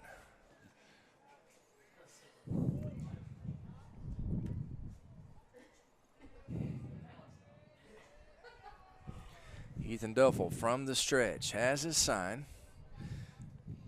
The 2-0, Steve Wright called. Good pitch right there. Good pitch. Right down the middle. Keep it there.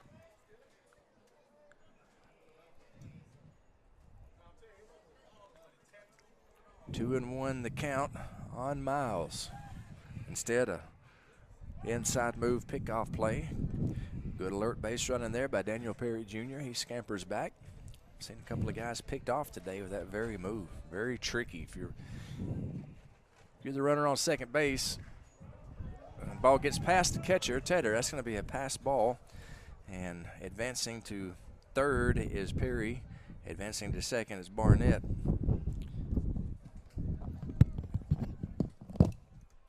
On the pass ball.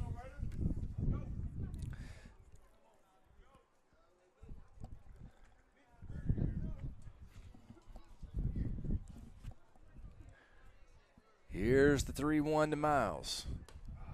Ball is high, and it's going to be bases loaded, nobody out for Searcy. Holyfield will come up to the plate. He is 0 for 2. He did reach on an error. Also has a walk. Bases loaded, nobody down. The infield in. Now then, shortstop and second baseman, they back up double play depth. The Raiders playing their infielders in at the corners. Seth Bishop at third, Kobe Miller at first. They'll be trying to cut the runner down at home plate on a ground ball to one of them. He misses outside, 1-1 the count.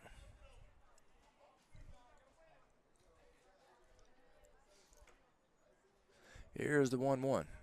Swinging a popped foul, out of play, right on top of us. Hit the top of the Raider press box here.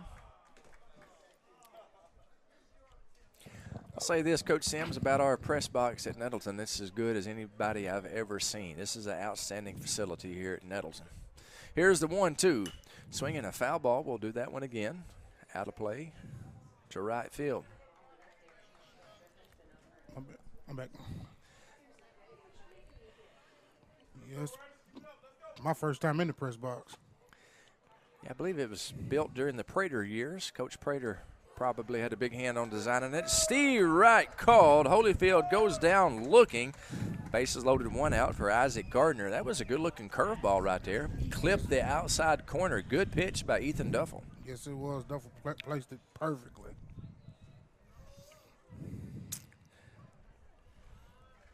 Gardner stands in.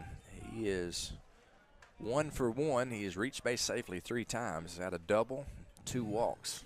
First pitch to him. Ball just missed. Must have missed low. Good left-handed hitter here, Isaac Gardner.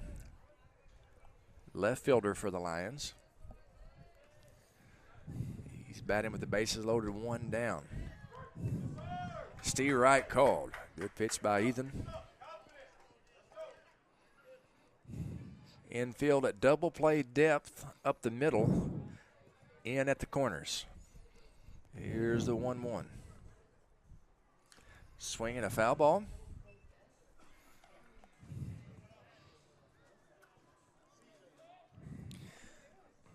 Former Raider great C.J. Cleary in the house.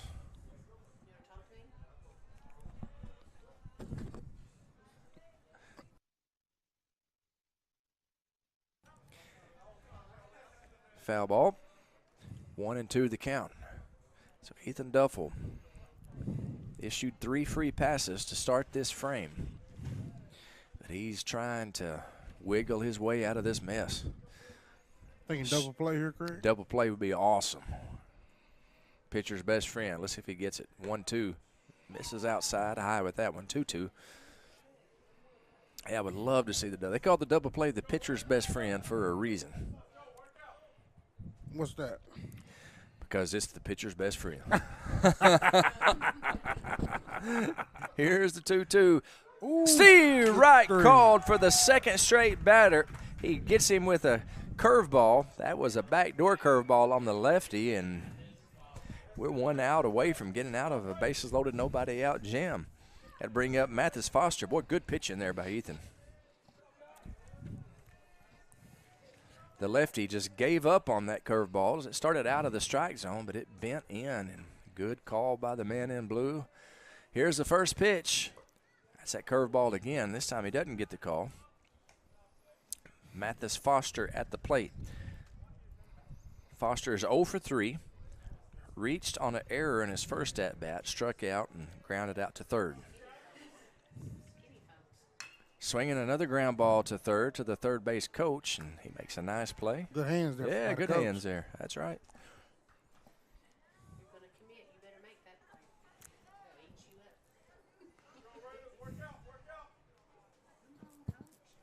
You can bet every one of these base coaches, old baseball players themselves, they get to relive a little bit of glory days on plays like that.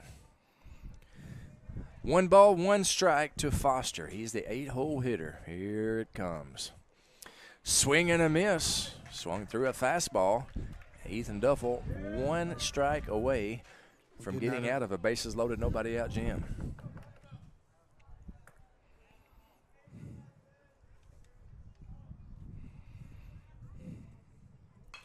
Swinging a ground ball to third. Seth Bishop has it. Fires across.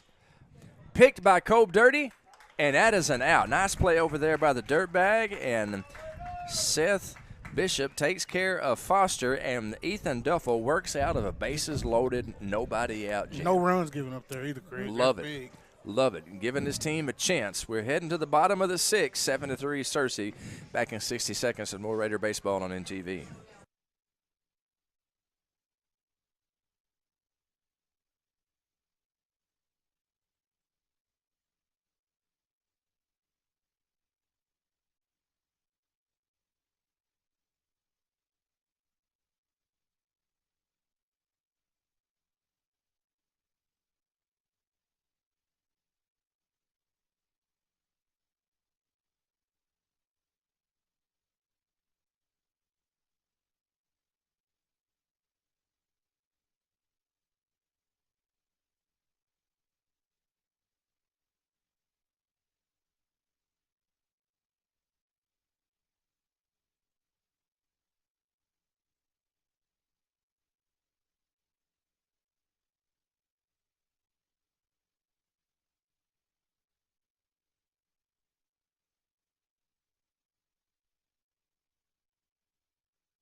We welcome you back to Raider Baseball on NTV. Ethan Duffel will be leading off the bottom of the 6th inning for Nettleton. They trail Searcy 7-3. First pitch to Ethan.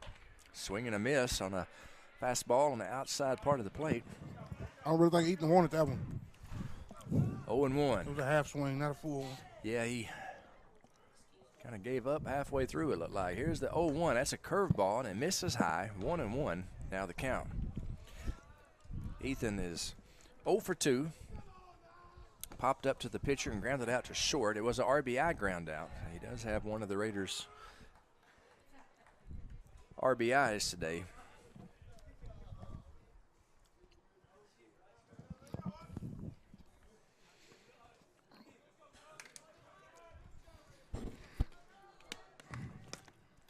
Here's the 2-1. Swinging a pop foul out of play.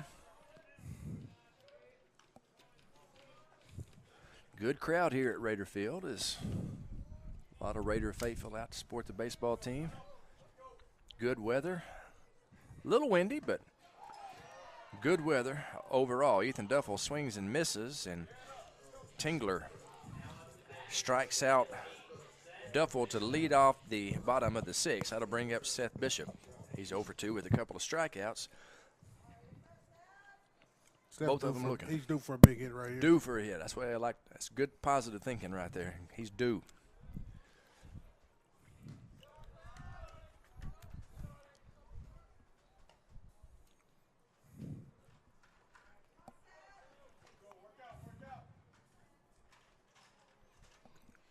Here's the 1-0.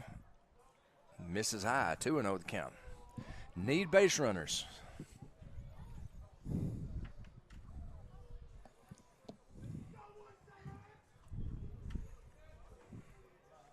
Here's the 2-0. He's swinging away, and it's fouled off and out of play.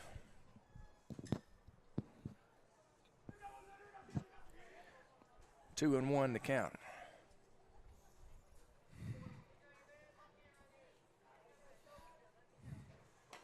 Swing and a miss. It's 2-2. Blew that fastball by him. Good location on that fastball. It was in on his hands, and Seth not able to catch up to it. Couldn't get around on it quick enough there.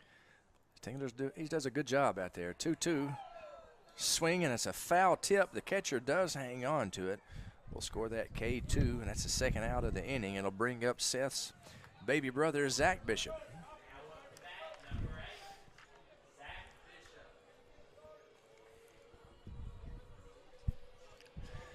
Got a little Def Leppard for his walk-up song. I like it. Pour some sugar on me.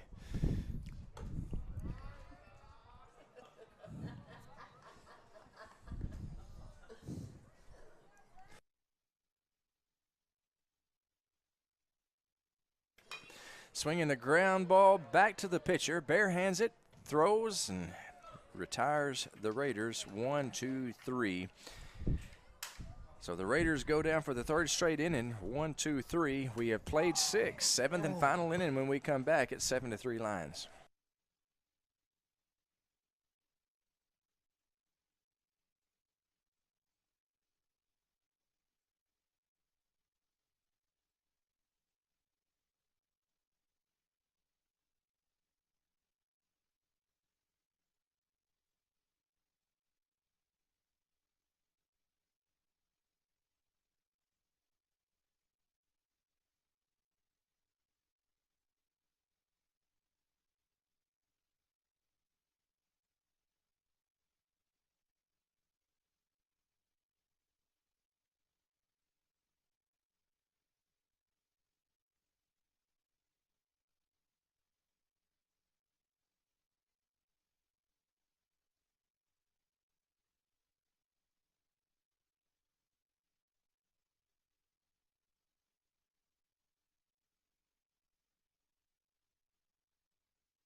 Seventh inning.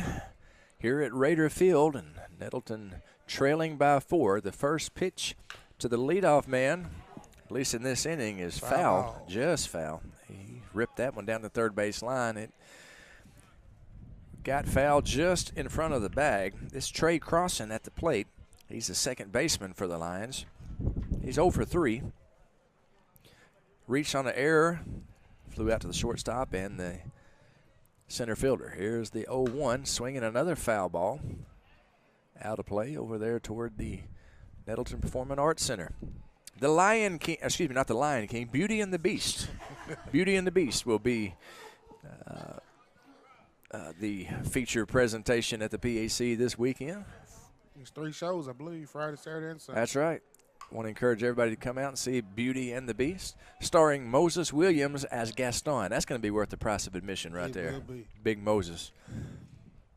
Don't know that we've ever had a better offensive lineman than Moses Williams, and he's going to be Gaston in Beauty and the Beast. Here's the 0-2. Ball in the dirt. 1-2 now to count.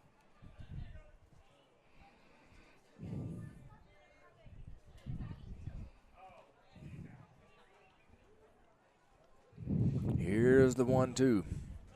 Swinging a ground ball to third.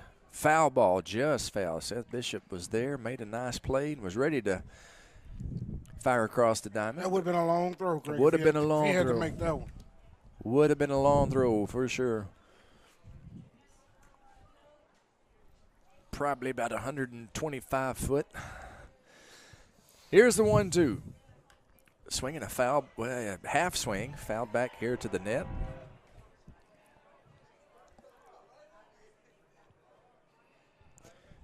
We'll do the 1-2 again.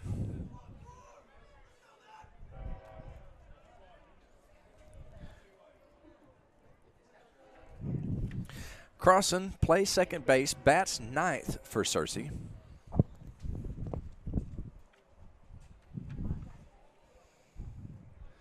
Here's the 1-2 from Ethan Duffel. Swinging a ground ball to third, and it gets through Megaseth. And so Trey Cawson, for the second time today, reaches on an error. Oh, and that kind of ate up Seth. That's Seth there third. That's Seth at third. Yep, Seth on third. They call it the hot corner for a reason. That ball was smashed. Yes, sir. That's a tough play.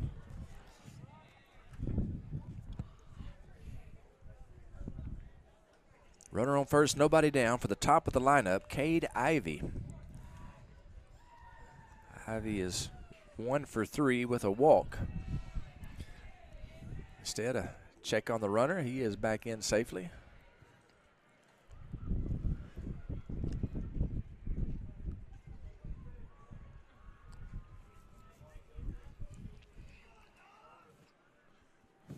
Another check on Cawson. He scampers back to the base.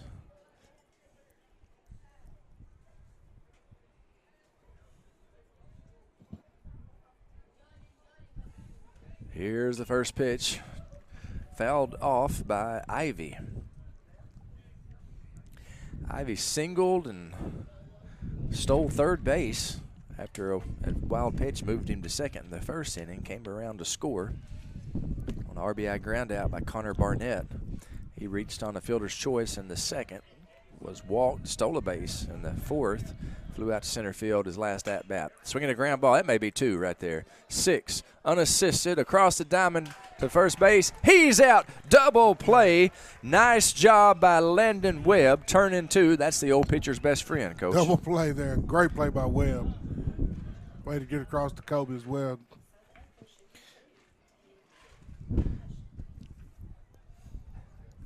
Yeah, had a decision to make there. He could have flipped it to Maddox, but thought he could take it himself, and that was the right. His momentum carried him as That's well. right. Had the momentum going, and he was close enough to the bag where he could take it himself. Good play by Landon Webb. Hopefully his father is watching on YouTube. He sent me a text asking, where can I watch the game? He's working at Highland, unable to make it, so I sent him the link. Hopefully he figured out how to find it. Hopefully he's proud of his son. I know he's proud of his son, but he should be after that play. Good play by Landon Webb. The 1-0 is fouled out of play. This is Kyler Tingler. He's the pitcher. He's 0 for 3. 3 strikeouts. He did walk in his first at-bat. He skies this one towards center field, right center field, and that is Seth Bishop who gets under it and makes the play. So a great job by Ethan Duffel. He came in relief of the Mad Dog and did not allow a run. Great job by Ethan. We have played 6.5. Raiders' last chance when we come back. They trail 7-3. We'll have it for you in about 60 seconds.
We welcome you back to Raider Field, where the Raiders coming to bat in the bottom of the 7th.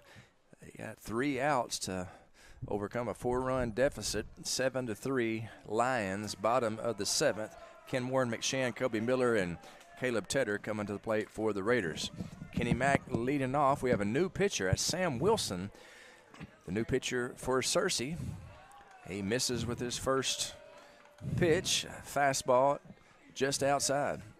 He's coming in trying to close this game out, Craig. Trying to close it out. Hopefully the Raiders won't let him right here. Exactly. Here's the 1-0. That's a strike.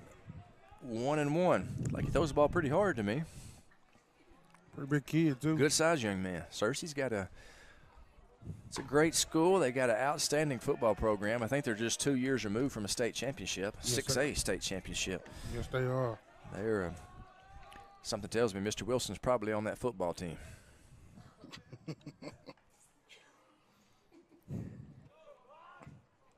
Coming in, pumping the ball hard, but that one's out of the strike zone. It's 3-1.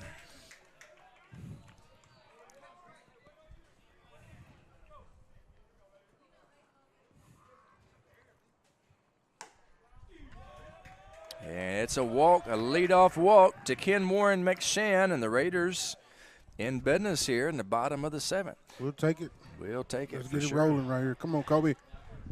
That'll bring up Kobe Miller, young man who has overcome an awful lot of bad genetics from his father's side to become a good ball player. Here's the first pitch to the dirtbag. Ball outside, 1-0.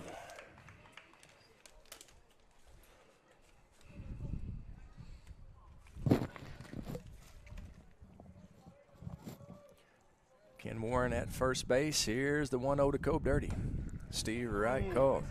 Good pitch right there, and Kobe must have been looking for something else. Here's the 1-1 to Kobe Dirty.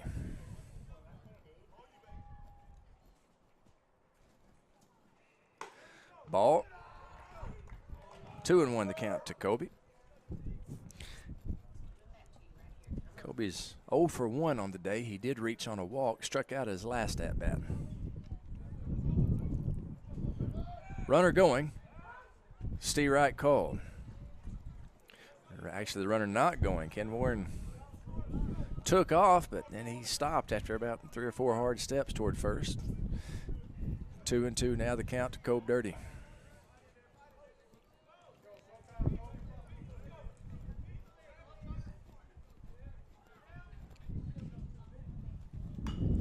He fouls that one off, fought it off as that ball was in on his hands. And he is, just like the Bee Gees, he's staying alive.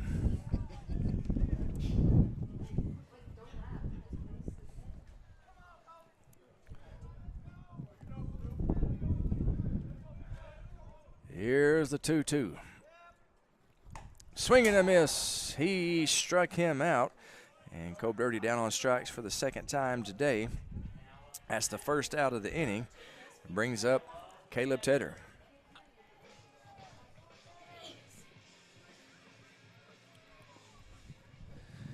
Caleb 0 for 1. He came in place of Will Jensen, the starting catcher. Grounded out to the shortstop in his previous at-bat. First delivery from Wilson is low.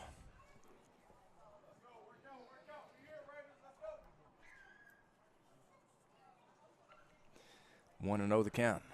See if Kenny Mack wants to do a little running over there. We may be a little hesitant on that this go round. Down 4, that run really doesn't mean much. Don't want to run into an out on the base path for sure.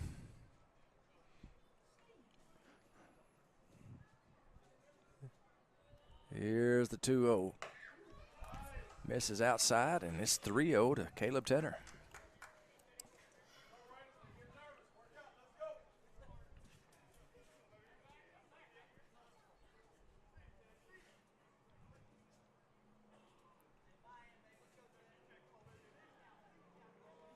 Here's the 3-0 to Tedder. Ball outside, and the Raiders have got runners on first and second. And one down for Ford Raffo.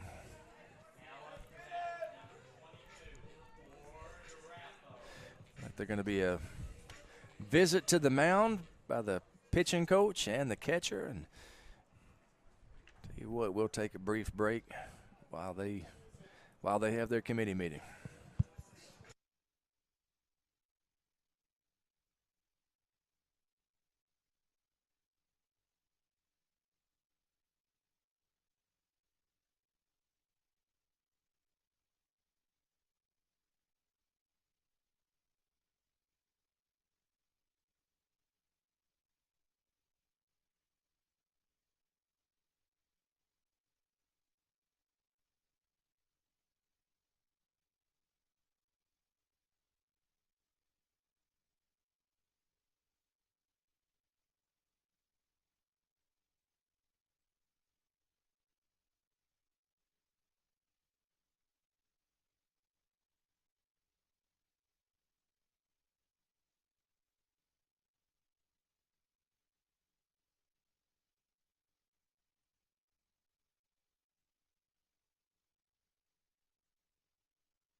Ford Raffo steps up to the plate. The runner's on first and second, one down as the Raiders trying to rally here in the bottom of the 7th inning against Searcy. Sam Wilson on the mound. He misses low with his first delivery. He's already walked 2 this inning, so struggling with his control a little bit out there. Need Ford to get a big hit here. Here's the 1-0. Misses with that one as well. 2-0 the count.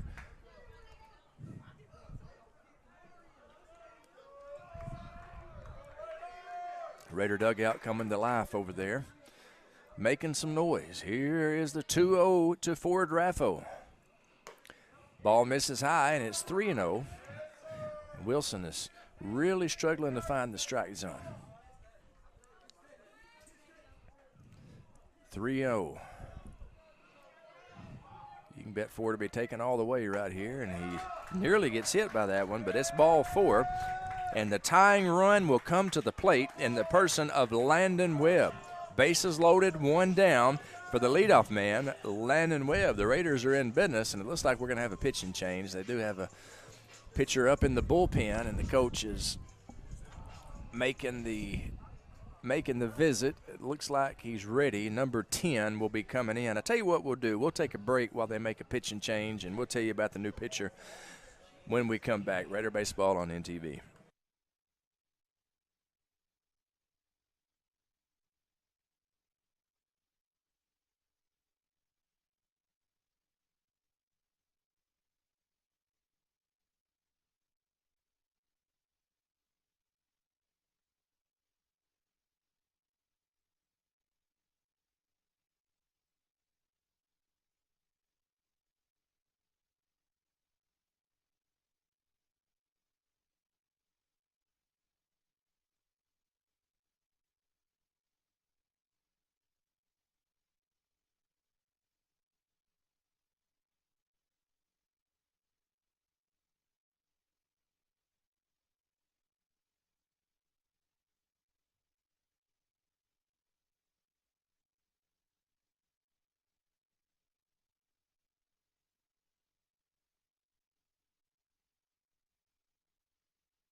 Caleb Barnett, the new pitcher for Searcy.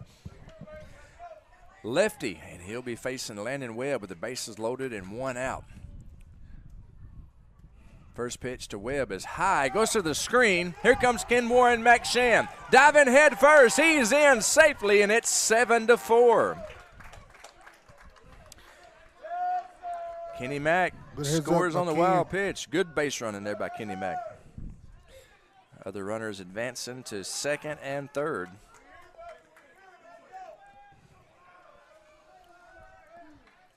Landon Webb represents the tying run at the plate.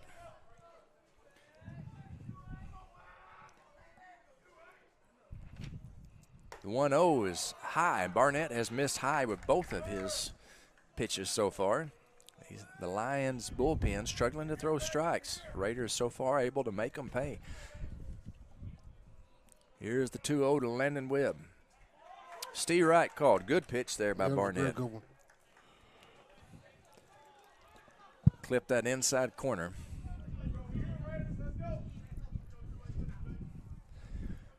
Here's the 2-1. Ball high, 3-1 now the count.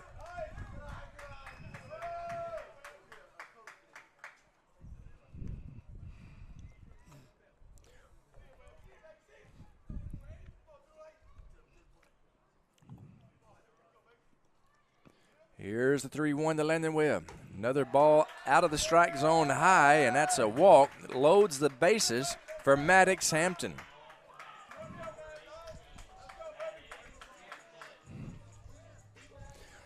Bases loaded, 1 down for the Mad Dog.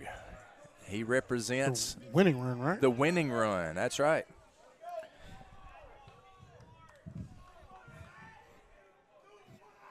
First pitch to the Mad Dog. Steve Wright called at the letters. 0-1 the count to Maddox Hampton. Here's the 0-1. That was up in his eyes there. 1-1 now the count.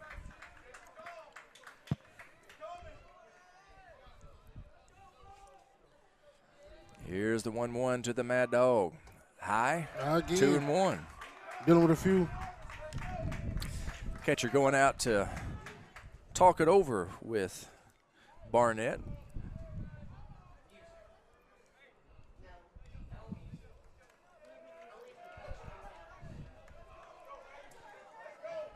He trots back. These Lion pitchers have been having a tough time finding the strike zone here in this 7th inning. Here's the 2-1. He found the strike zone right there. Steve Reich. Maddox swung and missed at it. 2-2 now the count. Maddox 1 for 3 with the RBI single. Here's the 2-2. Steve Reich called, and Maddox goes down looking. And that's the second out of the inning. Bases loaded, 2 down for Ethan Duffel.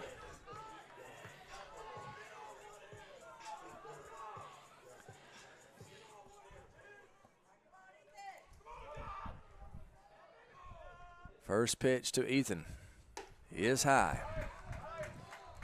1-0 the count. Seth Bishop on deck. Ethan 0 for 3. Popped up to the pitcher, grounded out to the short, stop, and struck out. That's a strike. Come on now, he's due here. Come on, gotta get the bat off his shoulders. Let's go.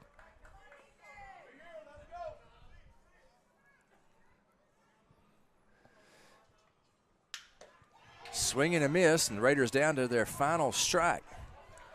Tying run at first base with 2 outs. Landon Webb on first base. Extra bases would tie this game. Let's see what Ethan can do. Here's the 1-2, misses high. 2-2 the count.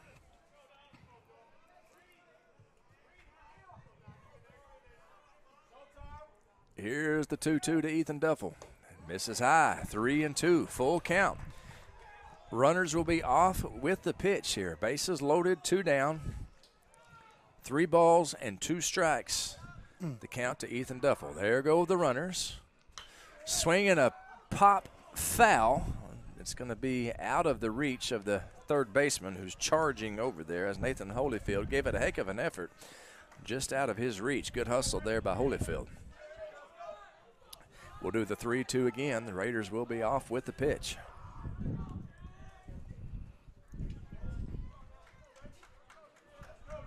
Yeah, that was great effort by the third baseman there.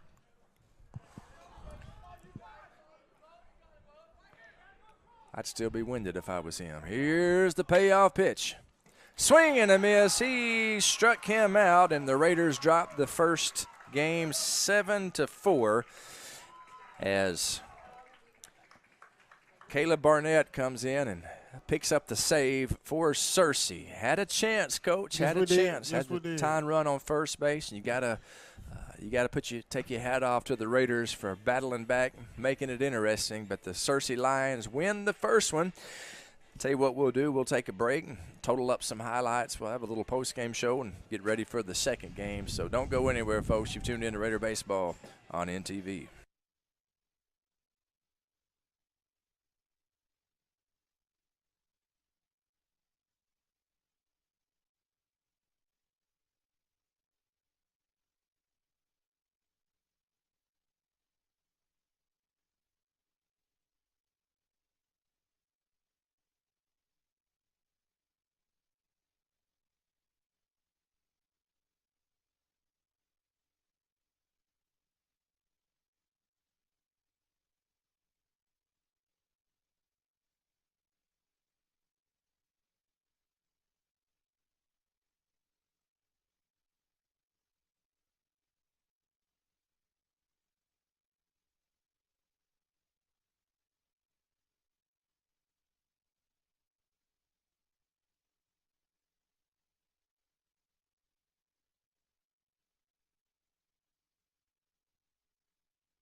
And we welcome you to the post-game show. We'll do a quick wrap-up of the first game, get ready for the second, as Searcy has defeated Nettleton 7-4.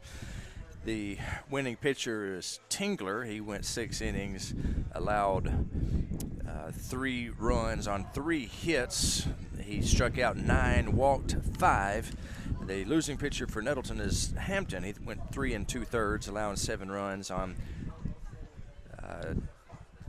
I'll have to add up the hits, but he walked 5, and Ethan Duffel came in, did a great job. He threw 3 scoreless in it, 3 1/3 scoreless innings. For the Raiders offensively, Landon Webb was 1 for 3 with a run scored. Maddox Hampton was 1 for 4 with an RBI. Ken Warren McShann was 1 for 2 with a run scored, and that's the offensive highlights for the Raiders. They dropped this one by the score of 7-4. We will take a quick break, and when we come back, we'll leave it right here. You'll see it on the screen, but we'll have the second game for you right after we get everything set. We'll be back soon with more Raider baseball on NTV.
Game 2 just about to get underway here. Nettleton dropped the first contest 7-4. We'll be the visitors this time. Landon Webb, even though we're the home team, we're the visitors on the scoreboard. Landon Webb starting off, swinging a high fly ball to left field. And these are a challenge all day long, but the left fielder able to make the catch. One thing about it, though, Craig, that first game we competed. You know, we had a chance. We had our chance there at the end. Definitely. And the Raiders battled back and had the tying run on first base. Isaac Gardner makes the play out there in left field. Good hustling play there by Gardner. Raiders are one pitch, one out. That brings up the Mad Dog, Maddox Hampton. Got to start on the mound in the first game. Swings and misses. Starting on the mound for Searcy in this game is Owen Marino. Backing him up defensively. We'll tell you after this pitch. The 0-1. Curveball misses inside. Nathan Holyfield at third. Cade Ivy at short. Trey Cawson at second. Dalen Hamilton at first base.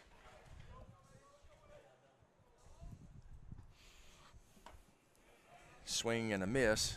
And let me make sure I'm getting this right. Yeah, it's Caleb Barnett in right. Daniel Perry Jr., Isaac Gardner in left.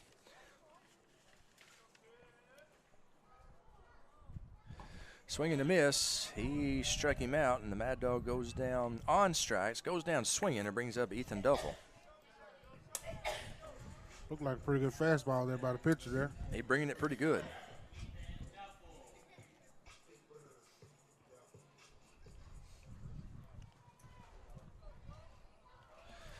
Ethan Duffel stands in, 3-hole hitter for the Raiders, third baseman. Did a great job through 3 1/3 scoreless innings in the first game.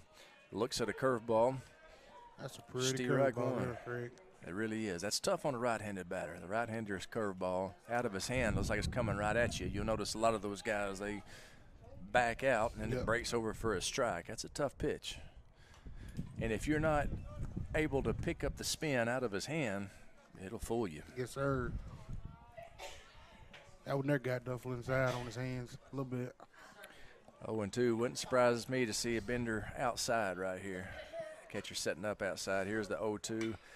Fastball driven out to center field, and it falls in front of the charging center fielder. That's a 2-out single by Ethan Duffel. That'll bring up Mega Seth Bishop.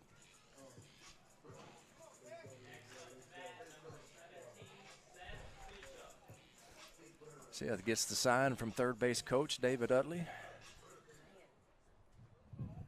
Digs in, and from the stretch, Marino. First pitch to Mega Seth.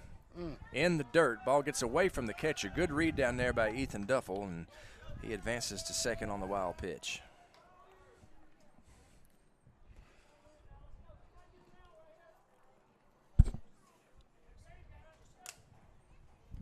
1-0 the count to Seth.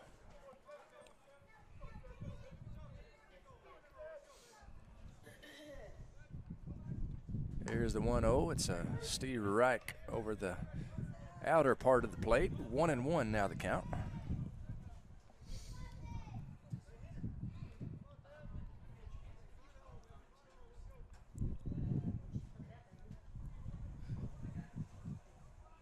Here's the 1-1.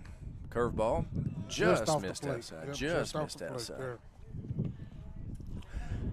Good eye discipline there by Seth. As that ball looked good to the very end. It curved outside, and he took it. He picked up the spin and took it. Here's 2-1. Swinging a ground ball back to the pitcher. He throws to first and records the out. So Seth goes down 1-3. That's the third out of the inning. And top of the first, nothing doing for the Raiders. No runs. They do have one hit and one left on base. Bottom of the first coming up. We're scoreless at Raider Field.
Bottom of the first inning. We're scoreless here at Raider Field.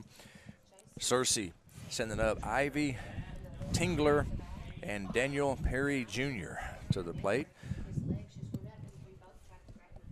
Searcy won the first game of the doubleheader, 7-3. Nettleton. Like Seth pitching this game. Yeah, Seth Bishop is the starter for the Raiders. He pitched about 5 innings on Friday, so you can bet he's on 3 days rests. So they'll have a short leash on him. Let's put it that way.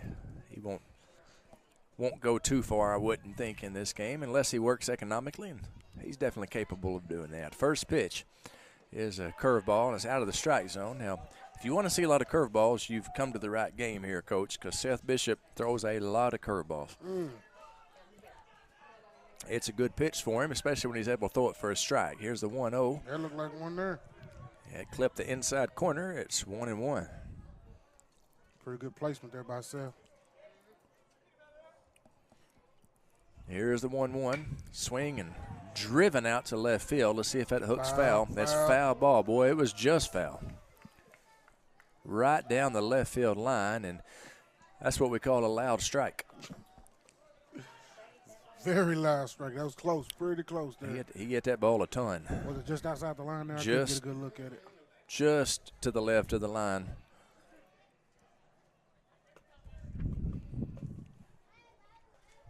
Good call by the umpiring crew.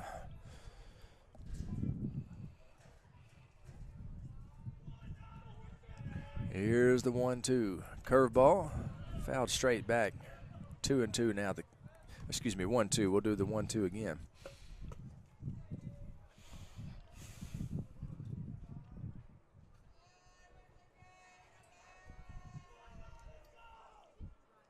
Swinging a ground ball right back to Seth. Good play by the Raider pitcher. He runs it and throws it across to Cope Dirty. And the leadoff man, Cade Ivy, is retired, 1-3. That's scary when you're the pitcher and you get a comebacker like that. Seth made a good play there. 60 feet, 6 inches is not that far away from the plate. Whenever somebody smokes it back, that's right. It's good play by Seth there. Good play, and you could tell he was excited to make it the way he ran toward first base. Here's the 2-hole hitter, Kyler Tingler. He takes strike 1. There's that curveball we were talking about. Tingler was the winning pitcher, pitched an excellent game on the first game of this doubleheader. Swings and misses. He's down in the count, 0-2 to Mega Seth. Tingler playing first base in this game. As we said, he pitched the first. Here's the 0-2. Curveball. In the dirt. Just low. Thought he might have got him on that, but good pitch recognition there by Tingler.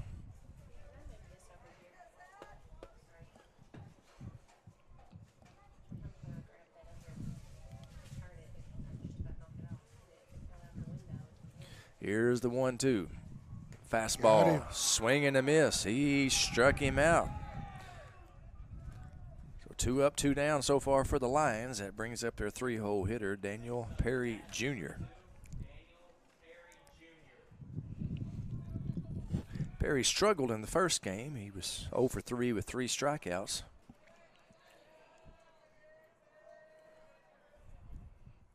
Curveball. Thought it might have hit the outside corner, but just off the plate. 1-0 the count.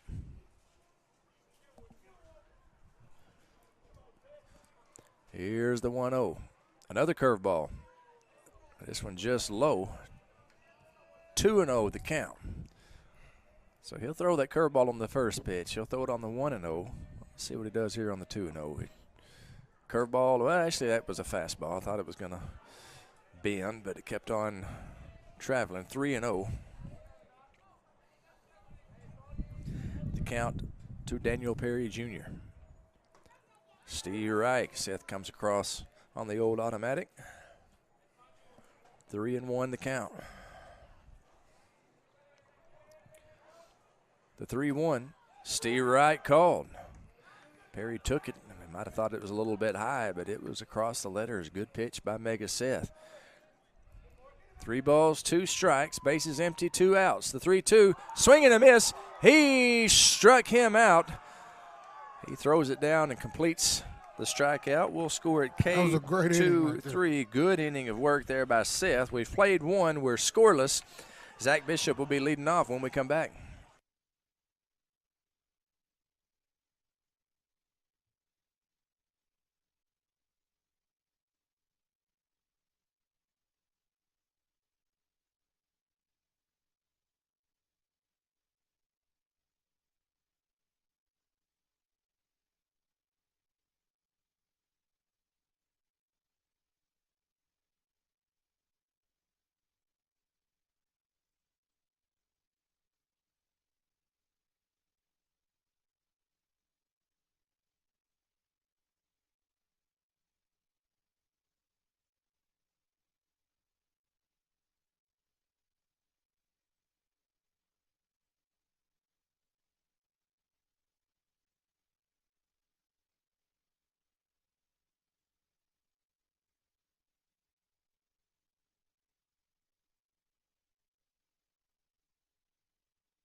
Top of the second inning, Zach Bishop leading off for Nettleton. We're scoreless here at Raider Field. Lions and Raiders. Zach batting 5th. Here's the first pitch to him. He's swinging on the first pitch. He flies it out to right field. The right fielder, it drops in. Oh. I don't know if he lost it, but he's trying to advance to second, and he does so. Oh, they gun him down. I'll be doggone. Coach Despain's going out there to ask about that, but that is a single, and that was not a great call there. 9-6 on the putout. And so Coach Despain is going out to get have a conversation with the umpire about that play. And Zach Bishop hustling all the way, and Coach Despain obviously thought that he slid in safely. PA announcer Blake Isbell trying to speed the game along and announcing Ken Moore and McShann. Coach Despain speaks his piece and walks back to the dugout. That'll bring up Kenny Mack. First pitch to Ken Warren is a ball. Looked to you like he was in safe? He was safe there, and I'm glad I'm up here and not on the field. Looked like he got in safe to me as well, but again, we were up here and they're down there. That's right. That's right. Here's the 1-1 to Kenny Mack. Ball high, 2-1 now the count.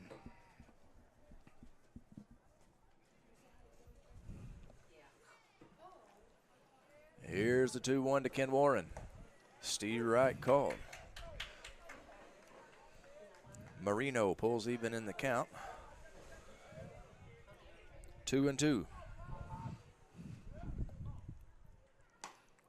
Ball just Hold up. outside. He thought about taking it there. He thought about it, held up at the last minute. Full count here. Payoff pitch on the way. Steve Wright called on the inside corner, and down goes Mack Shan. On strikes. That'll bring up Ford Raffo.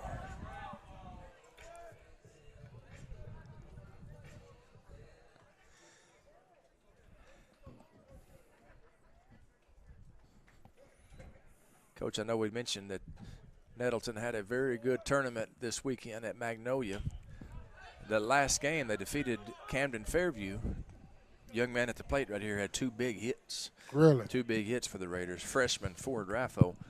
You can get a lot of people at Nettleton excited about this young man. Just his last name, Raffo. Has got a lot of people excited. And he has started every game and has done a great job for the Raiders so far. It takes a strike right there. That was a good curveball. Started right at him and clipped the outside corner. Ford's behind in the count, 0-2. Here's the 0-2 delivery. Fastball up, 1-2 now the count.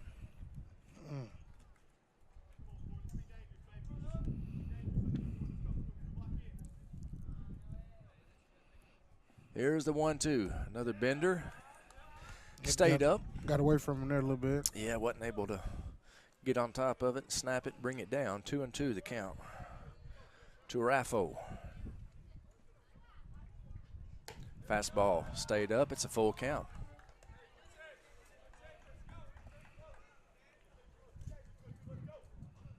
Good take there by Ford. And here's the payoff pitch. Ball outside, and a great at-bat there by Ford Raffo. He works a 2-out walk. Trots down to first base. Caleb Tedder getting the start at catcher tonight. He walks to the plate with a runner on first and 2 down.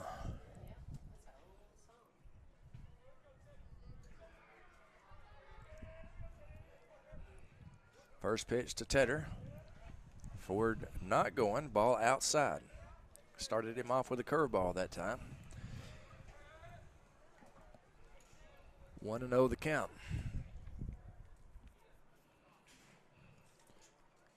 The 1-0 to Caleb Tedder. Steve Wright called. Good pitch there by Marino. Real good pitch there. Good placement on the outside of the plate there.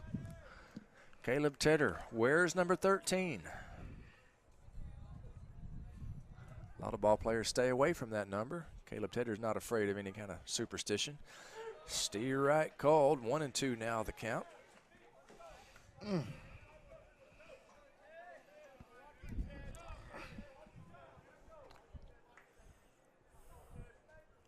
Here's the 1-2 to Caleb Tedder. Ball just high. 2-2 now the count. Caleb Tedder knows his strike zone very well. That looked awfully close to me. Just a shade high. Tedder gets another chance. 2 balls, 2 strikes, 1 on, 2 out. Swinging a ground ball to the second baseman. Thought it might take a bad hop, but the second baseman, Trey Cawson, handled it just fine, and he takes the unassisted route to second base. That's the 3rd out of the inning. Heading to the bottom of the 2nd inning. We are scoreless at Raider Field.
Bottom of the second inning, Searcy, the visiting team in reality, but on the scoreboard, they're the home team here in this second game of a doubleheader.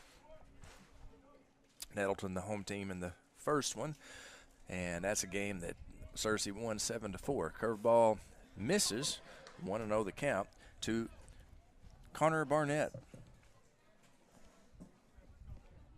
Barnett, the catcher, swinging a high fly ball, shallow left field. Landon Webb camps out under it and makes the catch. And let me tell you something, ain't nothing easy about that. The wind is flat blowing out there.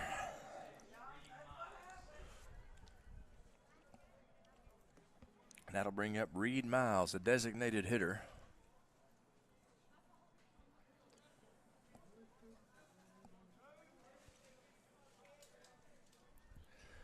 First pitch from Mega Seth.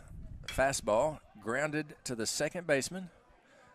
Maddox Hampton stays with it and throws him out. Great play there by the Mad Dog. Bobbled it a little bit, but did a great job of sticking with that. Throws him out. Cade Ivy there at first base. And that'll bring up Nathan Holyfield.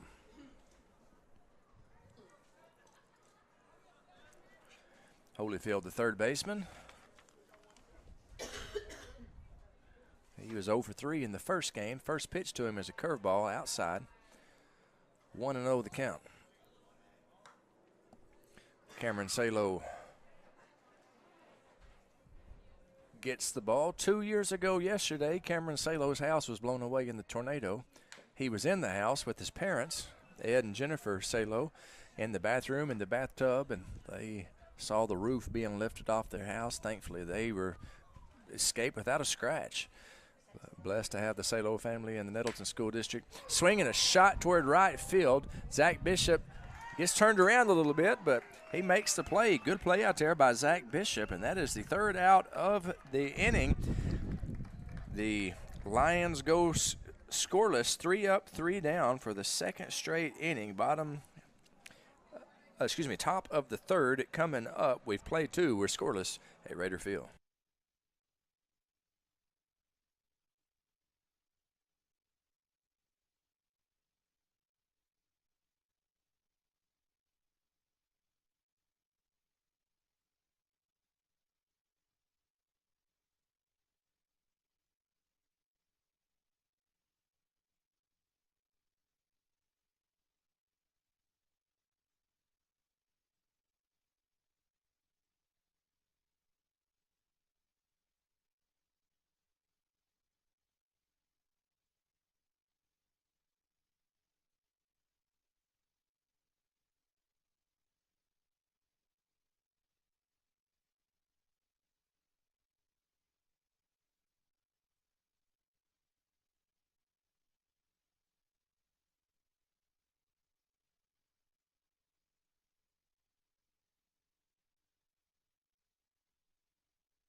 And we welcome you back to Raider Field.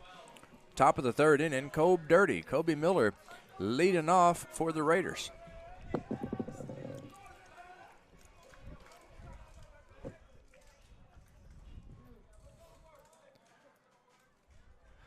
First pitch to the dirtbag. On its way. Ball outside. 1-0 the count. Kobe 0 for 2 in his last bat with a walk. Here's the 1-0. Swinging a shot right up the middle. What a play by the shortstop. What a play by the shortstop to rob Kobe of a base hit. Diving play and great play by Cade Ivy as he dove to his left, fielded it, fired it across, and got Kobe. Sometimes in this game when you're in a slump, you just can't hardly buy a hit. So 1 down and top of the lineup up.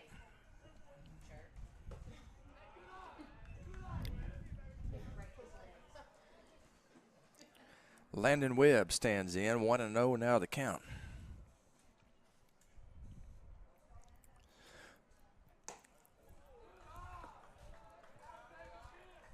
Misses with that one, 2-0 now the count.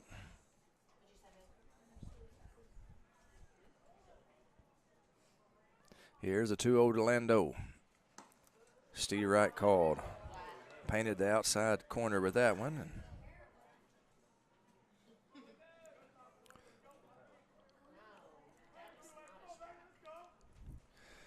here's a 2-1.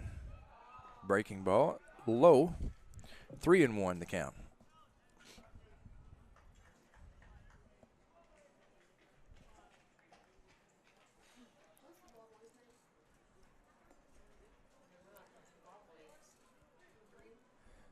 Here's 3-1 to Landon Webb. Ball high, and Landon Webb trots down to first base with a 1-out walk.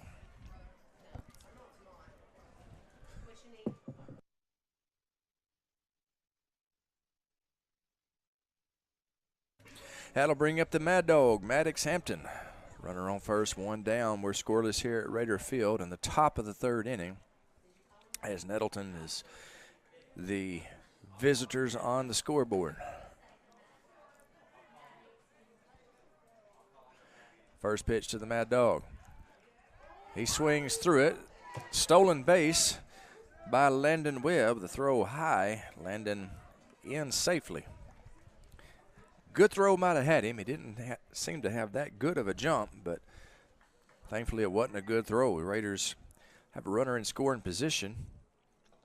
With 1 out, have an opportunity to take their first lead of the game.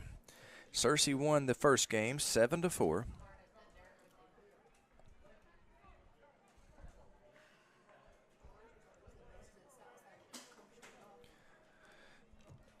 Here's the first pitch to the Mad Dog, the 0-1.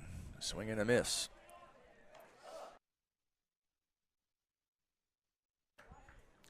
Oh and 2 now the count to Maddox. Landon Webb on second base. Here's the 0-2. Ball. 1 and 2 now the count.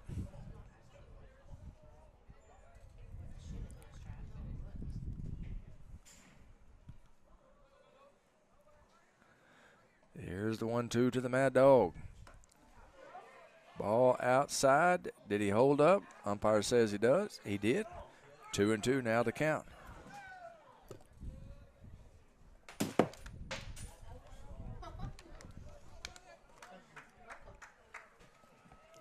Here's the 2-2.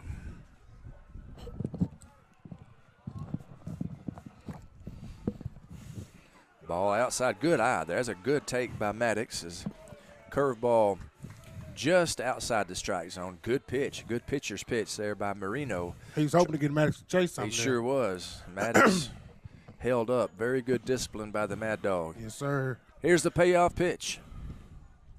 Swing and a miss. He struck him out. Maddox went down hacking for sure, and that will bring up Ethan Duffel. Runner on second and 2 down for Ethan. Ethan singled in his first at-bat.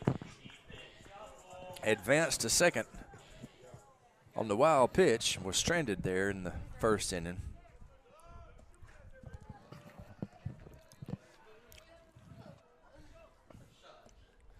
Swing and a miss. It's 0-1.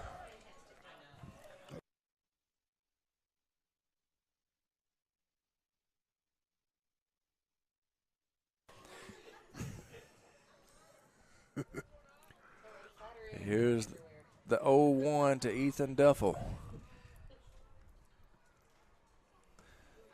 Ball outside. Landon Webb thought about advancing, but a good read there by Landon. He realized the ball didn't get far enough away from Lion catcher Connor Barnett. Good call by Coach Ulley there at third base by holding him up, you know. Don't want to run him into an out, that's for sure. Don't want to 2 outs here. Don't want to make the third out at third base. Swinging a shot right back up the middle. Shortstop Ivy fields, throws, and he's safe. He is safe. I'll call that an infield hit by Ethan Duffel. Maybe it's an E6, but I'm going to call it an infield single. And the Searcy coach coming out. Checking on his pitcher. I think his pitcher got hit by that ball. Yeah, he's making sure he's all right.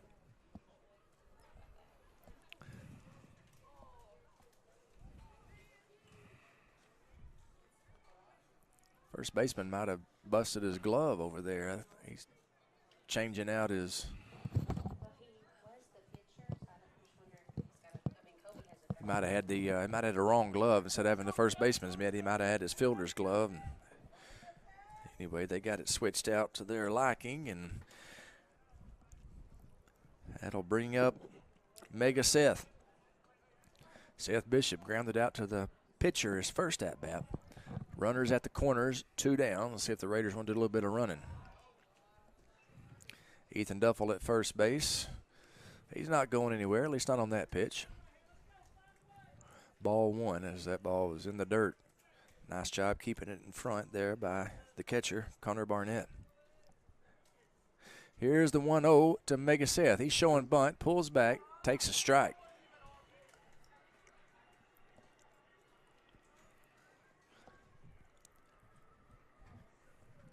Sure, the fake bunt was on there, seeing what the defense was going to do. Here's the 1-1. Runners at the corners, 2 outs. Runner going. Throws all the way through down to second base. High throw, and he is in safely. So a stolen base by Ethan Duffel puts runners at second and third. 2 down.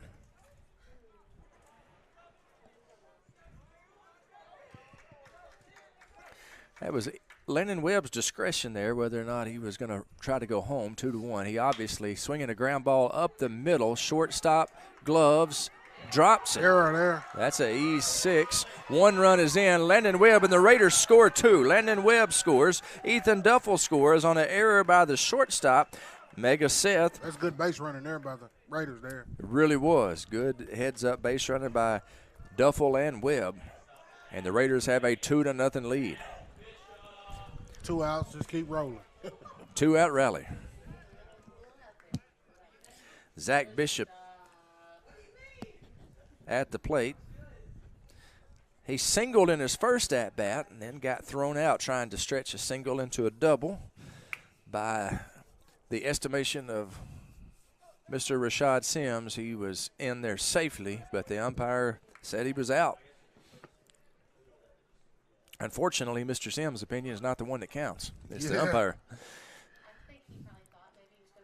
Swing and a ground ball to Ivy at short. He flips to the second baseman. Fielder's choice 6-4, and that's the 3rd out of the inning.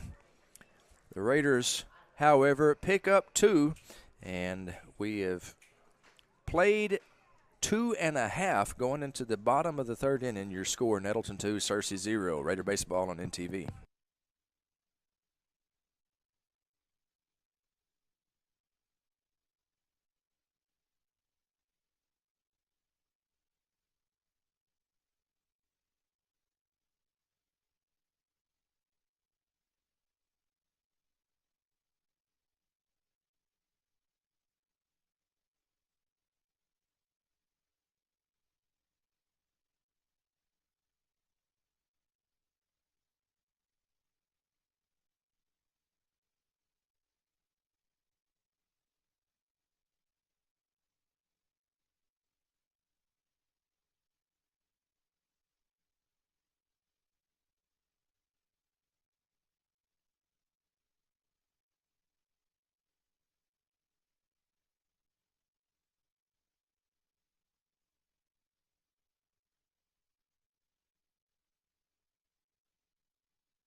Isaac Gardner leading off for Searcy in the bottom of the third inning. The Raiders lead this one 2-0. Seth Bishop, starting pitcher for the Raiders, and he has been befuddling the Lions with that Uncle Charlie, the old curveball. Misses with the first one. It's 1-0. Curveball inside. We're playing him to the right, I guess, here, this batter. Yeah, it looks like they're playing him to pull on the right side.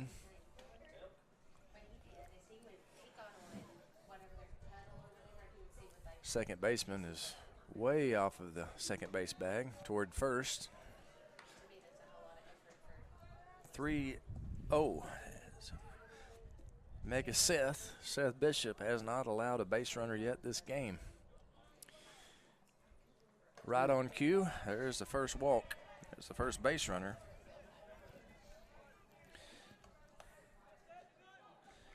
As Isaac Gardner trots down to first base with the free pass, that'll bring up number 8, Caleb Barnett.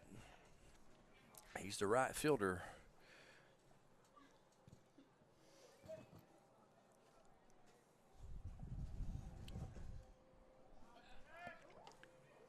Check on the runner.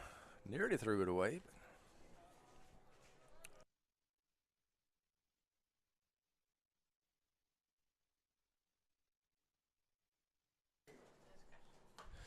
Steve Wright called.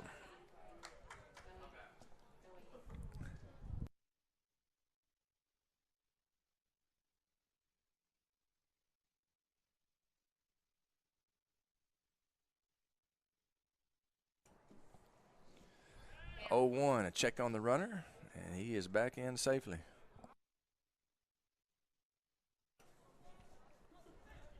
Keeping that runner honest. Keeping that runner honest, that's right. Boy, he's leaning over there. Throw over. He took a big step towards second base, and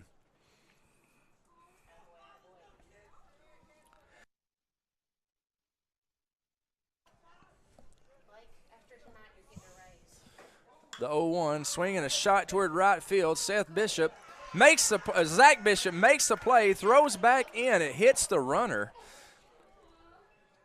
As you know, that had to hurt. Zach Bishop makes the play for the first out of the inning, was trying to double him off first base, and Cobe Dirty, instead of catching the ball, elected to let it hit the runner. you use him as a blocker. Could not get around him to make the catch, and it hit the base runner, and he's having to walk it off down there. He caught him right in the small of the back. And let's hope. Kobe was trying to round his body, trying to get around him to get to the ball. Couldn't quite get there. It's one instance where being left-handed kind of worked to his disadvantage. So let's hope that Gardner is okay. He seems to be. Just walked it off. Did not rub it. Let the record state. All our friends back in Searcy watching, he did not rub it. Isaac Gardner, tough guy. First pitch to Cawson. Trey Cawson. I couldn't read my writing. Had to look at the previous game's box score to get his name. Runner going. Throw down to second base. Short. Wrong side of the bag, and he is in safely with a stolen base is Isaac Gardner. Good strong throw, just a little bit to the left of the bag. Seems like everything's going to the left tonight, Craig. Yep, that's 0-2. Believe me when I say that's not an easy throw. 0-2, swing and a miss. He struck him out. Down goes Cawson, second out of the inning, and now there's a runner on second base with 2 down. For the leadoff hitter, Cade Ivy. Need to strand that runner there, Coach. Protect that 2-0 lead. Curveball.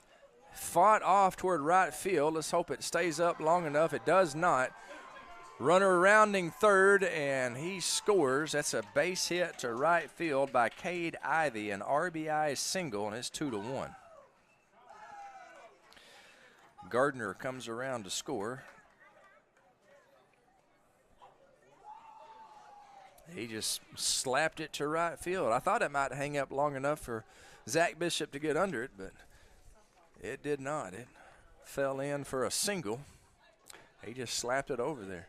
He made like Will Smith and slapped the ball to right field. Yeah, he did. He did. He said, "Keep my wife's name out of your mouth." That's it. Good piece of hitting there by Cade Ivy. RBI single makes the score 2-1. It brings up Kyler Tingler. Tingler 0 for 1 with a strikeout. Check on the runner. He is back in safely.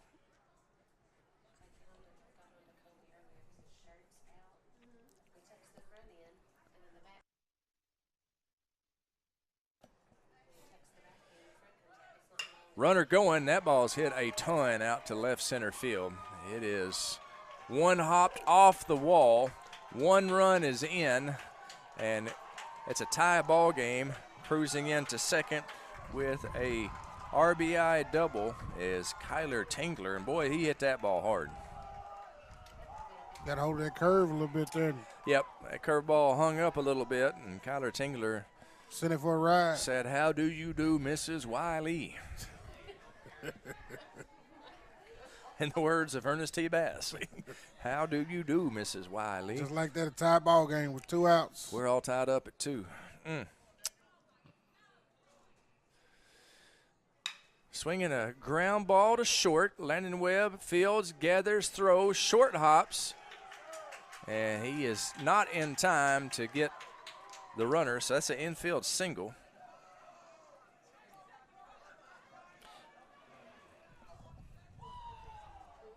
Runners on first and third now with 2 outs.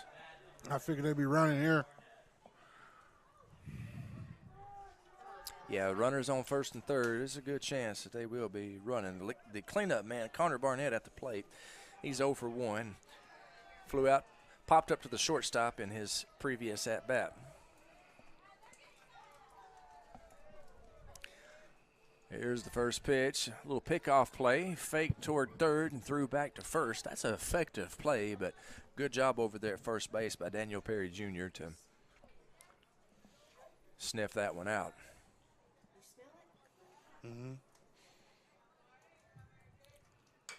Swinging a tap toward third. Ethan Duffel fields, throws across, and it is safe. So another infield single, another run scored, and Searcy has a 3-2 lead.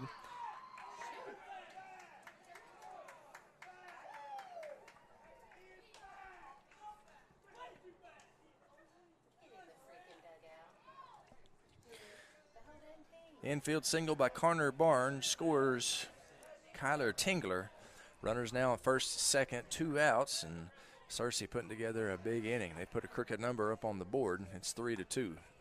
Steve Wright called. Good pitch there by Seth. Yeah, it was. He got that. Curveball's a tough pitch.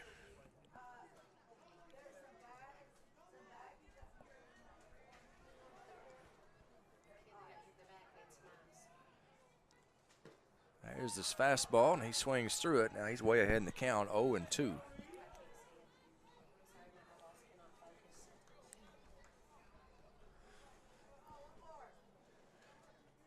Two on, 2 out, 0-2 the count. Mega Seth. Curveball, a stroke toward left field. Runner rounds third. We're going to have a play at the plate. Here's the throw.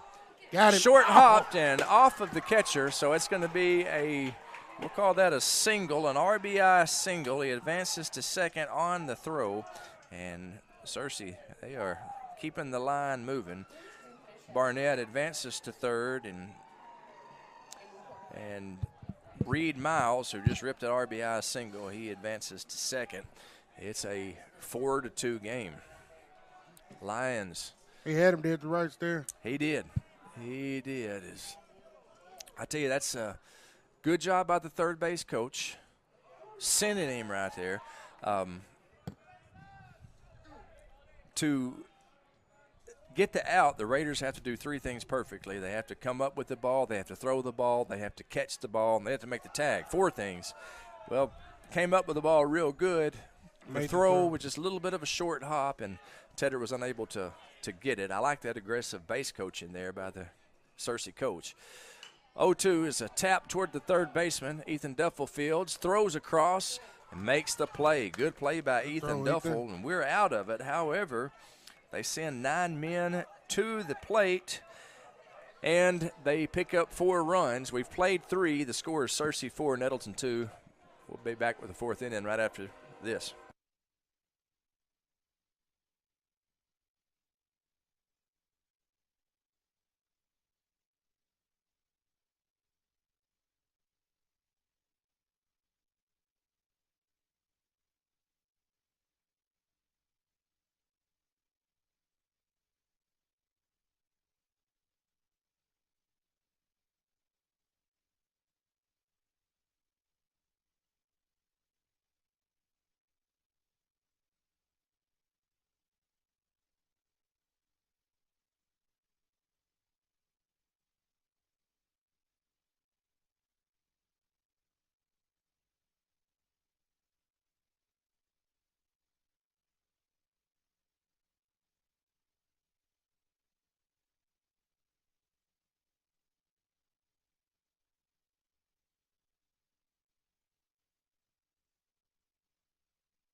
Ken Moore and Mack Shan leading off for the Raiders in the top of the 4th inning. Your score is Searcy 4, Nettleton 2. Searcy won the first game 7-4. Nettleton had a 2-0 lead, but Searcy just put up 4.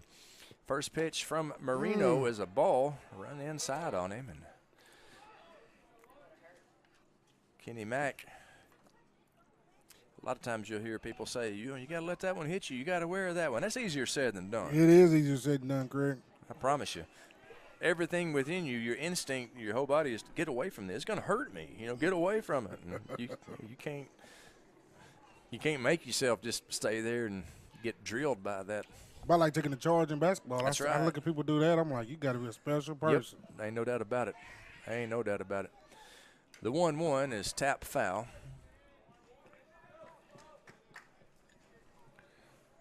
One and two now the count. Ford Raffo on deck for the Raiders. Kenny Mack struck out his first at-bat. Here's the 1-2. Whew, just missed that one. That could have went either way there. Yep. Ken Warren, good knowledge of his strike zone. He held back because it was a borderline pitch. Here's the 2-2 to Kenny Mack. Swing and a miss. He struck him out. Ball in the dirt.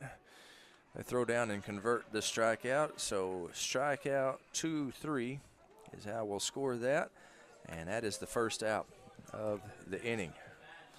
Ford Raffo. He walked in his first at-bat.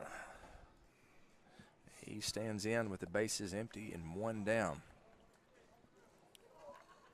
Owen Marino has allowed 3 hits in his 3 1/3 innings of work. He's ahead in the count now, 0-1 to Ford Raffo. I tell you, Nettleton has got a couple of outstanding freshmen on this team, Ford Raffo and Maddox Hampton. Yes, sir.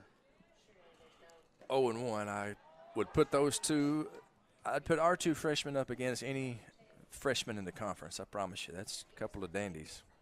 That's a big, heavy statement there, Craig. That is a big, heavy statement, and I got to admit, I don't know what kind of freshmen the other teams have, but they can't be better than Maddox and Ford, can they? No, they can't. Ain't no way. Here's the 1-1 to Ford Raffo. Swinging a shot towards center field. Center fielder takes a few steps back, makes the play, and that'll bring up Caleb Tedder. Base is empty and 2 down. Raiders went scoreless in the first 2 innings. They picked up 2 runs in the last inning, in the 3rd inning. Maybe they can get a 2-out rally going here. Caleb Tedder at the plate. Kobe Miller on deck. Kobe has been in a season-long slump, but something tells me that last at-bat he may be breaking out of. That was a good at-bat. Shortstop robbed him right there, but sometimes when you're in a slump, it just takes one hit, good at-bat to break you out of it. Here's the 1-0. Misses low, 2-0 to count. It's a game that will humble you, that baseball will, and it will mess with your mind. 2-0. Good job of framing there by Connor Barnett as he got that call for his pitcher. Ball was near the outside corner. He framed it in, and he got the call. Here's the 2-1. Ball low, 3-1.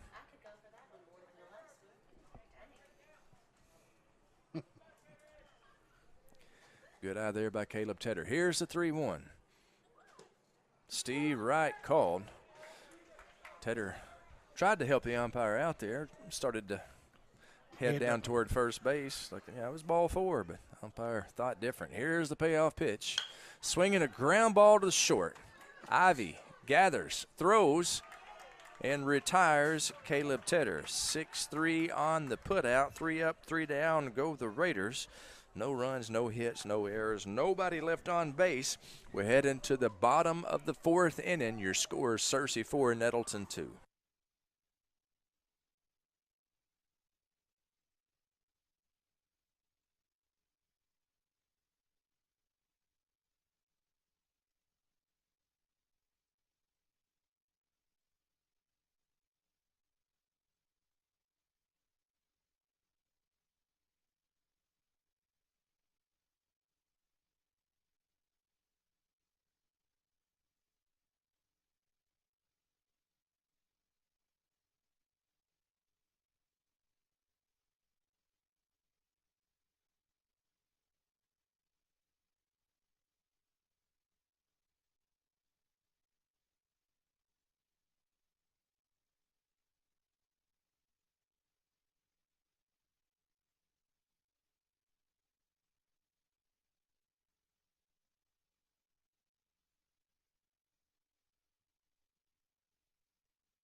Isaac Gardner leading things off for the Searcy Lions here in the bottom of the 4th inning. They have a 4-2 lead over the Raiders. Landon Webb, the new pitcher for Nettleton. His first offering is skied out into right field. Zach Bishop, like he came in on it and let it get over his head. So scooting into second base with a leadoff double is Isaac Gardner. So first pitch from Landon Webb. That's a rude welcome there by Gardner. He hit that ball hard, and Zach misread it off the bat, but it is scored a double, and Gardner on second base. That was a nice shot, but like I said, the outfielder misplayed it there, misjudged it there. Yeah, he took one bad step there, and then by the time. One too many in. One too many in, that's right. That'll bring Barnett up to the plate. Landon Webb was the hero of the tournament on Saturday at Magnolia. Came in, Nettleton was trailing 5-1, I believe was the score, and boy, he just shut Magnolia down the rest of the way. They got him hung up between second and third, and that's going to be scored fielder's choice 6-5. Yes, sir. Fielder's choice 6-5. Good job there by Mega Seth as he realized that the runner had broke toward third. He got that lead runner. I'll take that. Yep. Cut him off. Yep. That's the first out. That puts a runner on first, one down. That'll bring up Trey Cawson. That runner overcommitted. Yeah, he kind of the rule when you're on second base, if the ball is in front of you, stay where you are. If it's hit behind you, take off to third. And that ball was in front of him, and he made the mistake. That's a base running blunder. He made the mistake of trying to go to third. Seth Bishop had the presence of mind to notice it and get that out there at third. Good job by Seth Bishop. Smart play by Seth there. Good pitch there by Lando. 0-1 the count. Landon Webb, second generation Nettleton Raider. His grandparents, Don and Wilma Webb, sitting behind. You might be able to see him on your monitor. Well, actually, they're just to the left of your screen. But they are, as they always are, here supporting their grandson. Landon's dad, Brian Webb, one of the best athletes to ever come through Nettleton. Here's the 1-1. Steve Wright call. Boy, that was a good pitch. 1-2. And I'll say this. In 1989, Brian Webb pitched the best game that I caught all year long. And, man, we had some good pitchers. We had a deep, good staff. Curveball, Steve Wright, 3. That was a good pitch. And Landon Webb strikes out Cawson for the second out. That'll bring up Cade Ivy, the leadoff hitter, runner on first, 2 down. Caught a lot of good games that year. We had a deep and good pitching staff, but the best game I caught all year was Landon Webb's father, Brian Webb, in the finals of a Paragould Invitational Tournament against a very talented Poplar Bluff, Missouri team. Oh, my. But Brian Webb shut them down. They were perfect game? Or what? Wasn't a perfect game. He threw a shutout. It wasn't a no-hitter or a perfect game, but he probably – I don't remember how many hits he allowed, but I know he threw a shutout. That may have been the best team we played all year long. They were better than us, but Brian Webb was better than them that night. Swinging a shot down the left field line. That's a fair ball. That may be in trouble the there, corner is Craig. Raffo, the runner rounding third. They're sending him home. The throw to the plate is cut off. They throw behind him at second base, and it's into center field. Throw to third base. He is safe, and that's an error, and another run is going to score. Throw home. Well, I say that. They got him. How about that? Mercy. Nice job by Caleb Tedder, jumping up, catching the ball, and making the tag. Woo, Mercy Daddy. I don't even know how to score all of that. I lost track of it very quickly. I do know that we had one run. They did score a run. My word. Let's see. That's him right there that scored, and we'll call that a double. And he advanced to third on the error and was thrown out. Who threw that home? Do y'all know? Was that Webb that threw it home?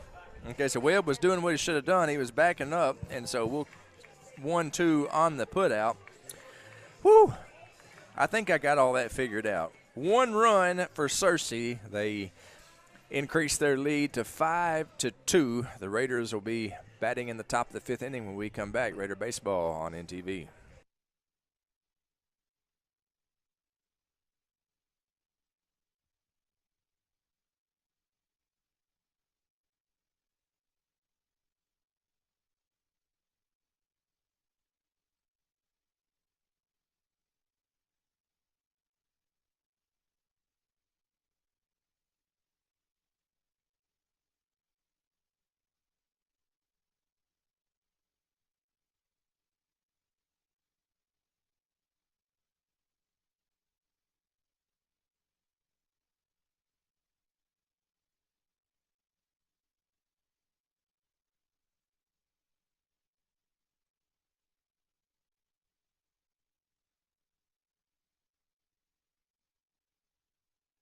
Kobe Miller to lead off here in the top of the 5th inning. The Raiders trailing 5-2. Maybe we got a little momentum bleeding over from that last play as Landon Webb backing up the play like he should have done, backing up the play, and then he gunned out the runner at home. I was already calling him safe, Coach, and Landon Webb said, "I don't think so, Mr. Miller." He gunned him. No, sir. He got a great arm, and he got it in there. Yep. And as you said during the break, Landon Webb, he can do it all. Kobe Miller will be leading off for Nettleton. It looks like we may have a little equipment malfunction, a little wardrobe malfunction, if you will. Part of the tools of ignorance, like the helmet is snap, won't snap, perhaps. Coach is out to try to get it figured out. Back in my day, I didn't even use a helmet. I just caught without a mask. Really? That's how tough I was. Tough as nails, huh? Tough as nails, that's right. That's why my face looks like it does. Oh, me.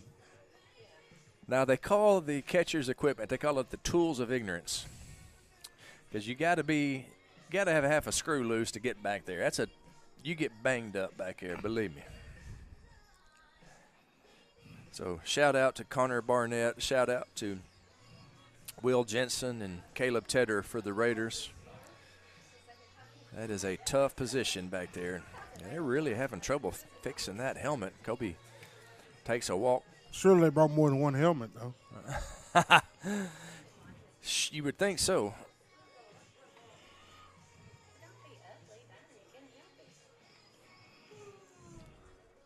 Now they got it all fixed. Cope Dirty stands in. As we said, the Dirtbag has been mired in a slump here this season. Let's see if he can't bust out of it here tonight. Big, strong kid, a whole lot bigger than his dad used to be, and quite a bit stronger too.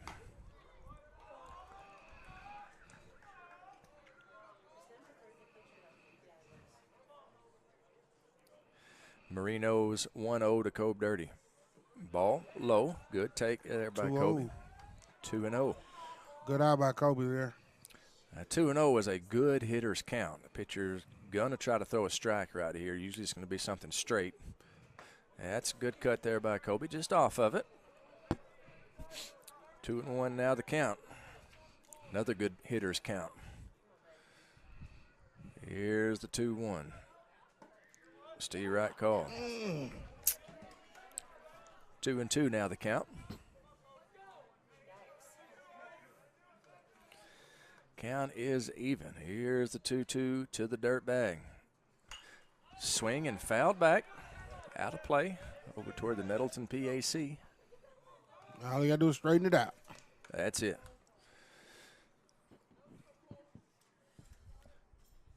Two balls, two strikes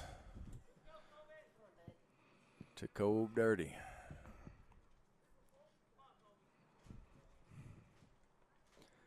Ball in the dirt. Good take there by Kobe. Full count.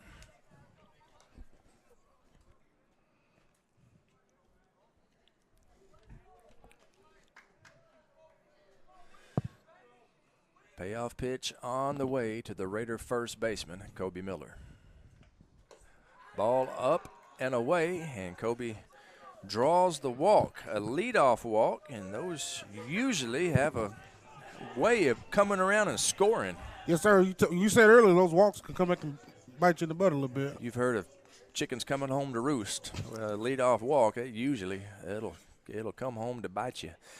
Juan Badillo, the pinch runner over there for Kobe. Juan Badillo with very good wheels, and he's running for the dirt bag. Kobe's faster than his father, but not as fast as Juan Badillo. Is that right? Landon Webb stands in. Landon is 0 for 1 on the game. He flew out to left field his first at-bat. He drew a walk in his second at-bat, stole a base, and scored a run. Here's the first pitch to Landon. Right back at us. Foul ball. 0-1 the count. Got word that Landon's dad, Brian Webb, is watching the game. Always great to have Brian Webb tuning in. Wish he could be here at the ballpark with us, but not able to make it tonight. Glad we're able to bring the game to him. The 0-1. Check on Juan Badillo. Juan dives back in safely. This is Juan's first year to play baseball for Nettleton. He Really? waited till his senior year. He is a phenomenal athlete. Baseball's a hard game just to pick up and play. But if he would have been playing all this while, believe me, he'd be in the starting lineup. He's, as it is right now, he does a whole lot of running for the Raiders. Doesn't look bad in his at-bats. He swings it pretty good. That curveball missed outside. It's 1-1. One thing about Juan, he's always been a good person that'll play a role, play his role and do his part. Good teammate. Whatever makes the team better. He is a good team guy. 1-1. Juan Badillo is going. Ball is in the dirt. Juan Badillo steals the base standing up. Good wheels there, Juan Badillo. Caught him a strike on that one. So 1 ball, 2 strikes is the count. I'm glad you noticed that because I wasn't paying attention. I was watching Juan Badillo pilfer that base. Here's the 1-2. Swinging a little pop fly to center field, to second base actually, shallow center, and is actually on the infield. So the second baseman retires Landon Webb. That's the first out of the inning, and it'll bring up the Mad Dog, Maddox Hampton. Maddox is 0 for 2, and as you like to say, Coach, he's due. He is due, Mr. Miller.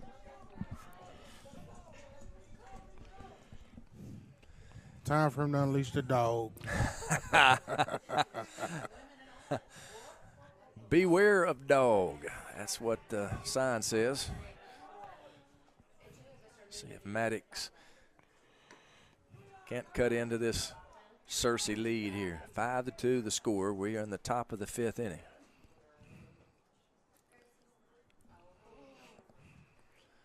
One and 0 the count to the Mad Dizzle.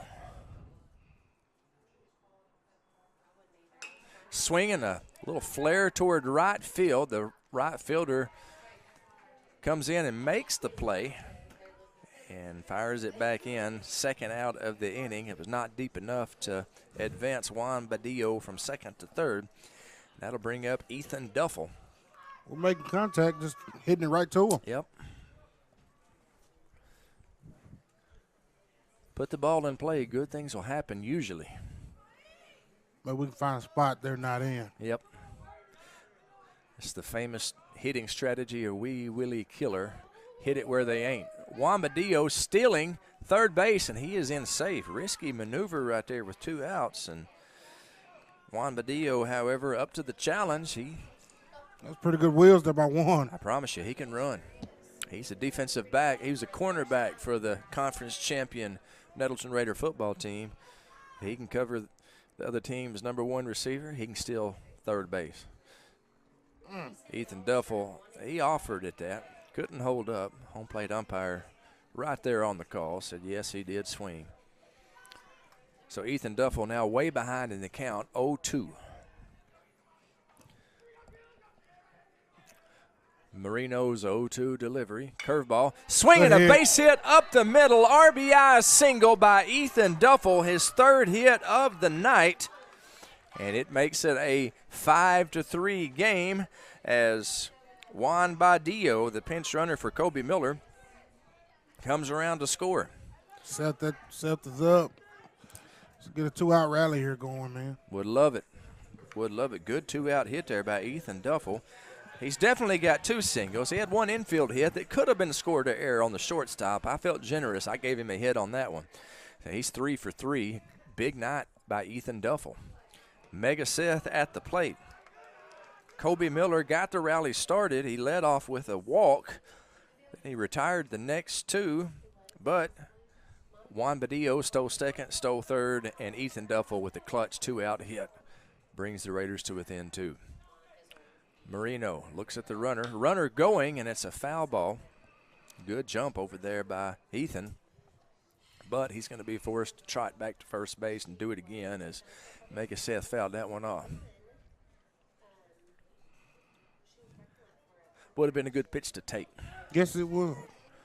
1-1 the count. Who knows? It could have been the hit and run could have been on. Might not have been a straight steal. Curveball is a strike. This time it is a straight steal. And Ethan Duffel with the stolen base.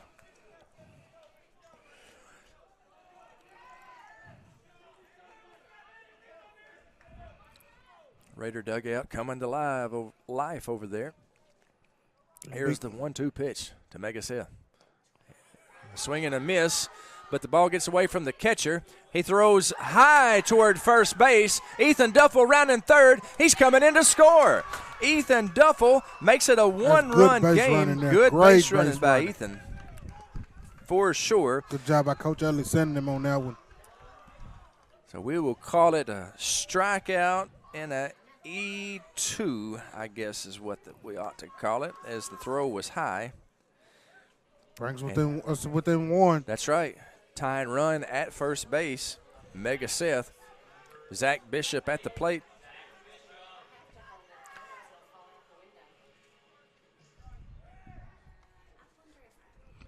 Seth has that look like he may be running over there, but he got a hit.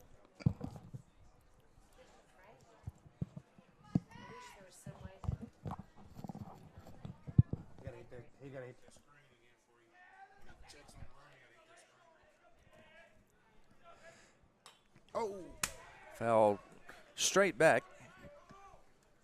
Zach Bishop. Zach is 1 for 2. Ripped a single in his first at-bat. That came in the second inning. Tried to stretch into a double. Was gunned down at second by the right fielder, Caleb Barnett. Hit into a fielder's choice in his second at-bat.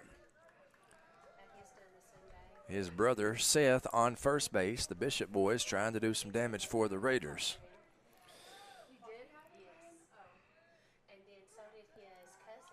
And the pitcher steps off.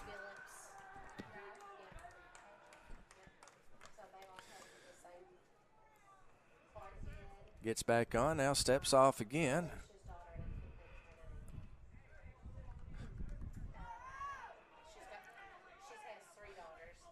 Now he's got the sign he wants. Stands ready. The 0-1, swing and a miss. 0-2 now the count to Zach Bishop. That was a good breaking ball right there.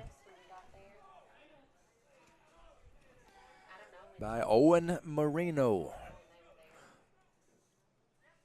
0-2. Swing and a shot to left field. Left fielder backs up. It's over his head.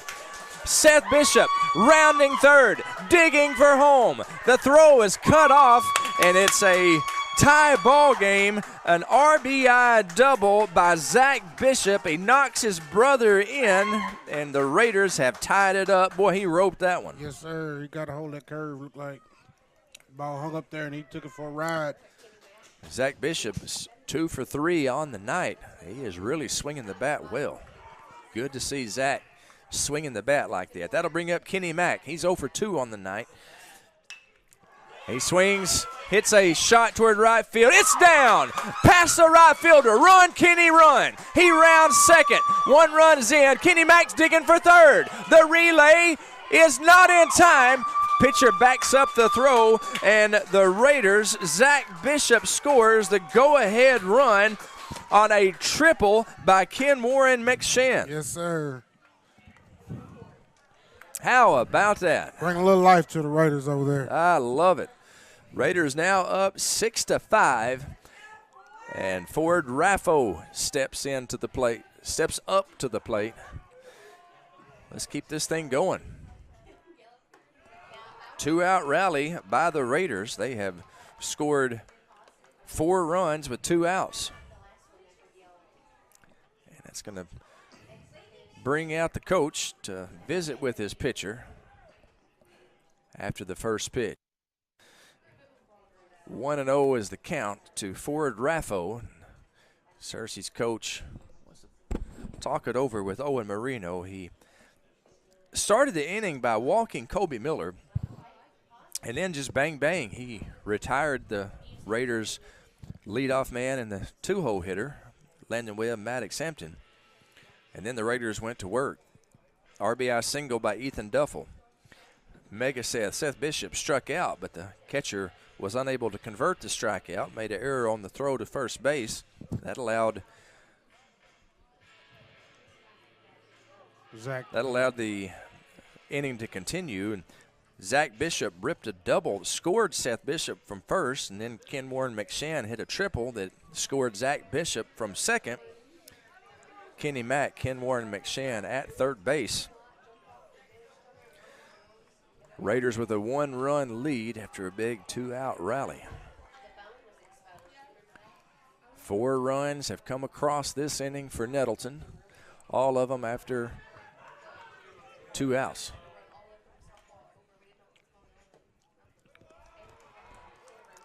Second pitch to Raffo is a ball. It's 2-0.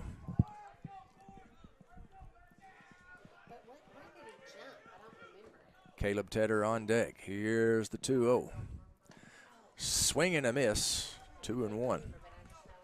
Raffo, a freshman. His father, the head baseball coach at Arkansas State University.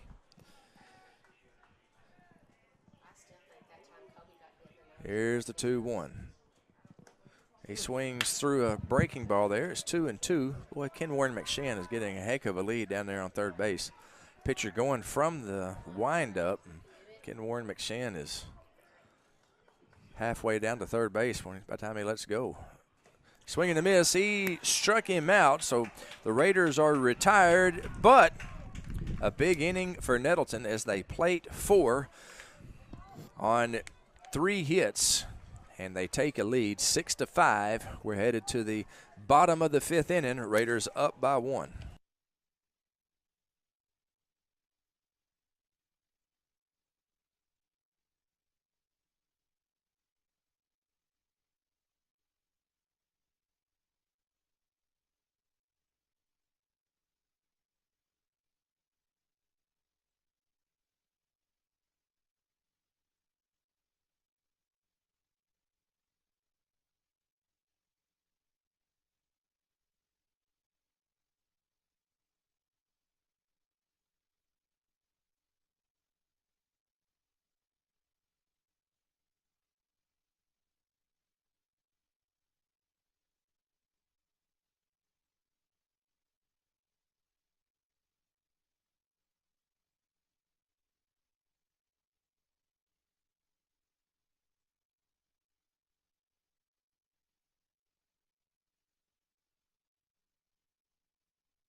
Kyler Tingler to lead things off for Searcy here in the bottom of the 5th inning. Nettleton has taken a 6-5 lead. Oh, Webb still on the mound? Landon Webb still on the mound for the Raiders. And I got a good feeling about that. Landon Webb is a good pitcher and a warrior out there. Has the right mentality.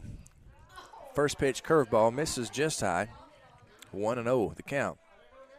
2-hole hitter, Kyler Tingler, leading off. He's 1 for 2. He's got a double in his previous at-bat. Struck out his first at-bat. Here's the 1-0. Swinging a high pop fly on the infield. Who wants it? The Mad Dog, Maddox Hampton, makes the play and Coach, we've said it all night long. There ain't nothing easy about a pop-up on a No, windy sir. night like this. No, sir. That ball hung up there pretty long, too. A long time. Maddox Hampton. He had to adjust about 3 times. He sure did. The wind whipping it around and gets up as high as that is. It gets above the lights. You can lose sight of the ball and then catch vision of it again, and that's not an easy play. No, sir. That'll bring up Daniel Perry Jr. He's 1 for 2 in this game. First pitch to him. Swinging a shot towards center field. Ken Warren McShann takes a few steps back, looks it in, makes the play, and that's 2 outs. That'll bring up Gardner Barnett. He's the cleanup hitter. He is 1 for 2, has an infield single, and he flew out to shortstop. Raiders with the 1-run lead here in the top of the 6th inning.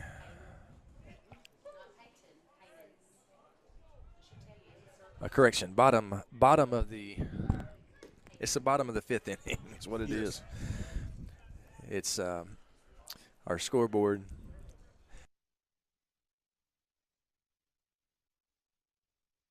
Our scoreboard is it's messing me up that Searcy is the home team. Yes. You know, it's at Nettleton, but Searcy is the home team because of the doubleheader rules, and that's what's throwing me off. So we're in the bottom of the 5th inning. It's 6-5 Raiders.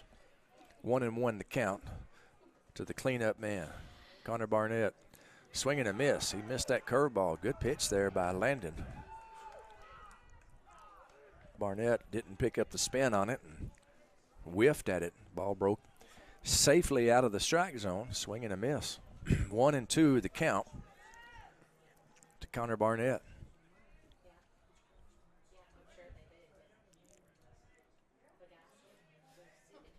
Another curveball. Tried to fool him again. But Yep. fool me once. Shame on you. Fool me twice. Shame on me. That's how that goes, isn't it? Something like that. Yep. Here's the 2-2. Swinging a little flare to short. Mega Seth is under it, and he makes the play. 3 up, 3 down. Go the Lions. Good inning by the Raiders there. Very good inning. We've played 5. The Raiders are up 6-5. 6th inning when we come back.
Top of the 6th inning underway. Caleb Tedder leading off for the Raiders. Swinging a ground ball toward third. The throw is high, and that's going to be an error on Holyfield. Tedder rounds first. He's digging for second. The throw. He drops it, and he is safe. So Caleb Tedder with a reaches on an error, advances to second base, and the Raiders are in business. That'll bring up the dirt bag. Kobe Miller. You got to explain that to me, Miller. Where's this Kobe dirty or dirt bag? Where's that come from? That's a good question. Came from when he was a little baby. At the time, I was serving as a youth minister at a local church, and the kids in the youth group, Philip Walker he would call people dirty, like his friend Cooper Holmes. He called him Coop Dirty.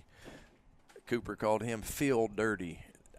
Don't know why. It was just something funny they were doing. Right about that time, Kobe was born, and so I said, that's awfully cool. I think I'll just call my son Kobe Dirty. And, it's kind of manly and stuck with you. Huh? Right. And a dirt bag, which in baseball terms, a dirt bag is like a good, gritty, hard-nosed player who hustles all the time. That's a dirt bag.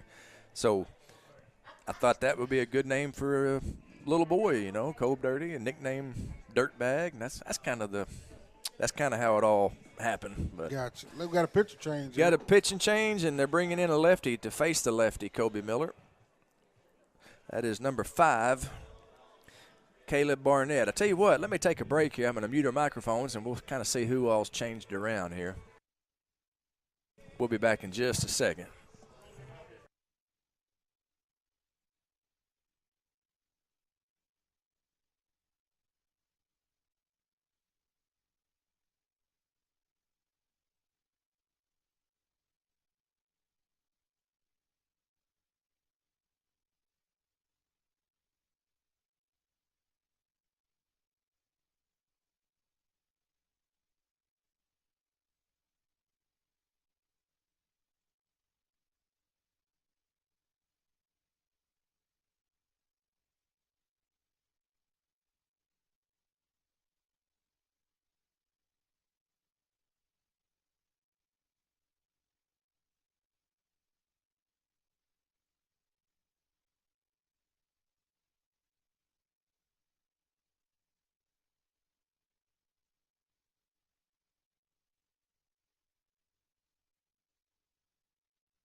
And we welcome you back.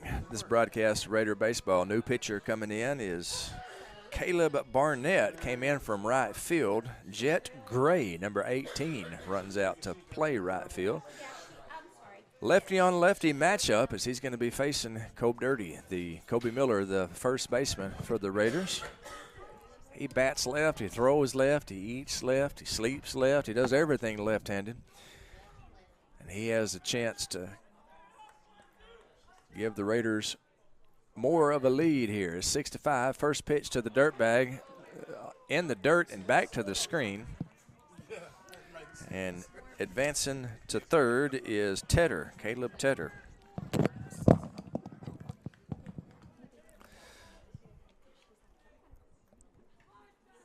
with a runner on third, nobody out. Kobe at the plate. Let's see if they want to try to bunt or let him swing away. Steve Wright called, outside corner. 1-1 now the count. Kobe Dirty gets out of his slump right here. I like it. I like the way you think. Here's the 1-1 to Kobe Dale. Swinging a shot toward left field. It's down, but it's foul. So Kobe rolls his eyes and asks himself, how am I ever going to get out of this slump? He wanted that one to fall down, and almost it did fall down, just on the wrong side of the line. Wrong side of the line, that's right. Here's the 1-2 pitch from the lefty to Kobe Miller. A foul tip, he stays alive.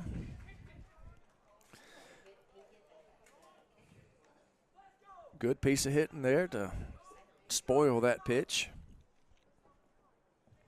Caleb Barnett, left-handed pitcher. Kobe Miller, left-handed batter. Here's the 1-2. Ball high. 2-2 now the count. I'm just shocked that wasn't called McCraig because it's been called a few times, just my opinion, It was close for sure. Kobe gets another life. Here's the 2-2. In the dirt. Gets past the catcher. Here comes Caleb Tedder. He slides in safely, and the Raiders now lead 7-5 after Tedder scores on the wild pitch. Advanced to third on the wild pitch, scores on the wild pitch, and the Raiders now lead 7-5. Way to be alert there by Tedder. Absolutely. Good base running. Now then, Kobe with the bases empty and a full count. He stands in. Here's the payoff pitch. Ball. Steve Wright called outside corner, and Kobe down looking. And that is the first out of the inning. That'll bring up the top of the lineup, Landon Webb. Bases empty and one down.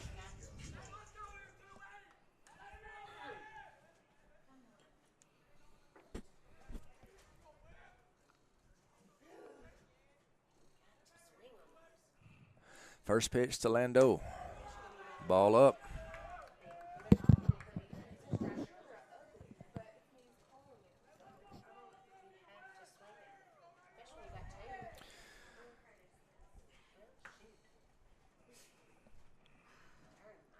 A 7-5 lead. Searcy will get to bat two more times, as they are the home team. So let's hope this two-run lead will stand. I got to tell you, I feel pretty good about it with Landon Webb on the mound. Me too, Mr. Landon, he shut down Campton Fairview, very tradition-rich program. They came out swinging, scored 5 runs in the first inning. They put in Landon. I think he allowed 1 run the rest of the way. Landon did not pitch last year. He had some arm trouble, some arm pain, and so he, even though he would have been one of the team's best pitchers, he did not pitch. Unable to hold up on that one. It's 2-1. Thankfully, things seem to be healthy this year. He doesn't seem to be hurting like he was, and he is a weapon on the mound. He's a weapon at the plate. He stands in with a 2-1 count. He fouls that one off. It's 2-2. He's made a couple great plays at shortstop today, too, as well. He sure has. He's a senior, and we will miss him when he goes.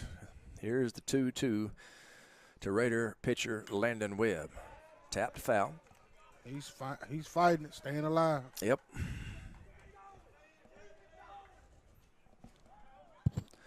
Tough kid.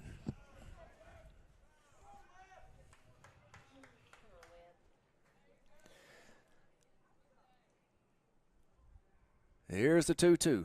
Swinging a miss. He goes down hacking, and that is the second out of the inning.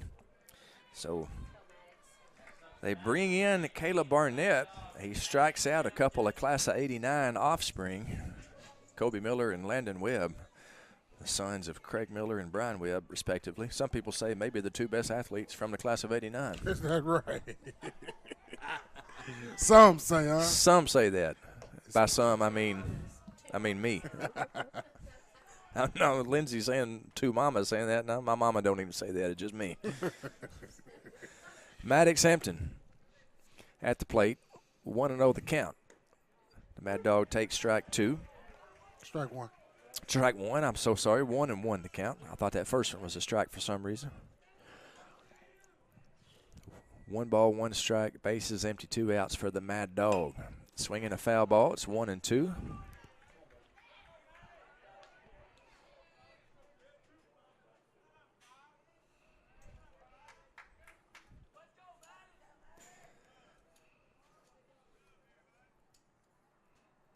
The 1-2. Foul ball. We'll charge an error on David Utley, first, third base coach on that one. Yeah. As Lindsay said, if you commit to it, you got to make that play.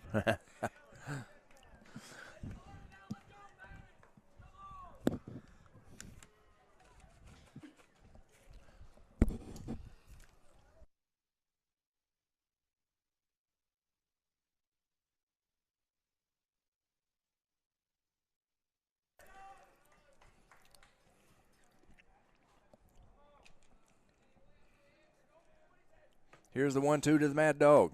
Ball high. 2-2. Good take there by Maddox.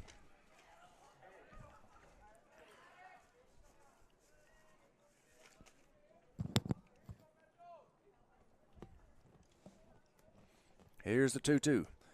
It beamed him. Like it got him maybe on the fist, wrapped around the bat perhaps. You know that hurt. Maddox trots down, no signs of rubbing it.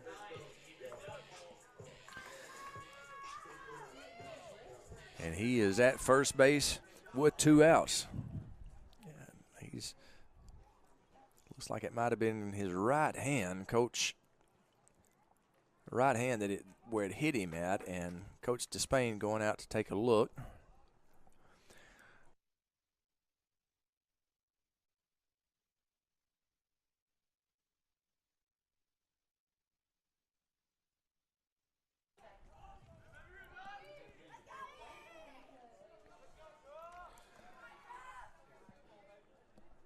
So Maddox Hampton looks like he's all right, and he's on first base with 2 outs for Ethan Duffel. Ethan's having himself a night. He's 3 for 3 with 3 singles. Drove in a run with the RBI single his last at-bat. That one missed just low. 2-0 to count to Ethan. Batting in the 3-hole and producing for sure tonight. Here's the 2-0 to Ethan. Ball high, 3-0.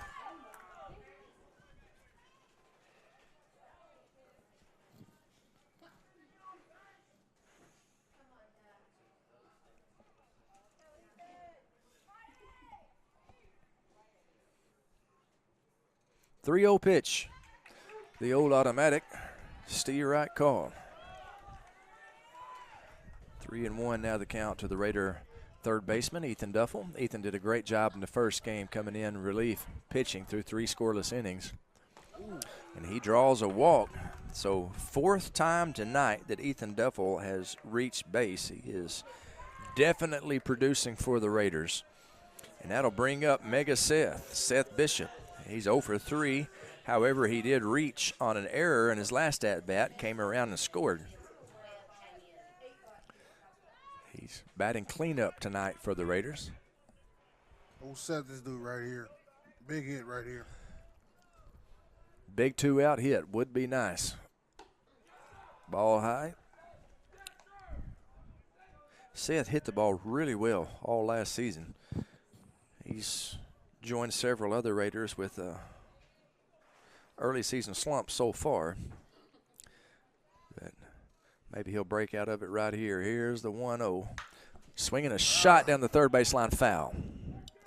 That would have scored a couple of runs, at least one.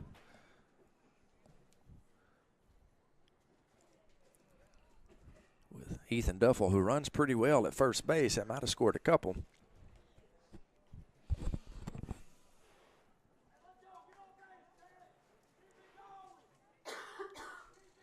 But it's a foul ball, so that's just a strike. 1 ball, 1 strike, 2 outs. Runners on first and second. The Raiders up 7-5. It would be nice to get another insurance run or 2 here for Landon Webb.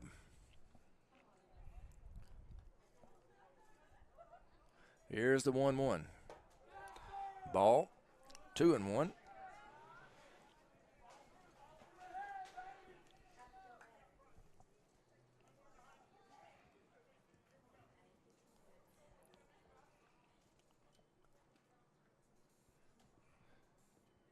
Here's the 2-1. Steve Wright called. Must have just grazed that inside corner. That was close when.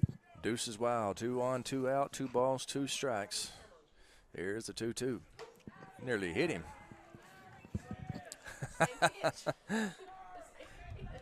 Jeff McMillan here in the press box says that was the exact same pitch.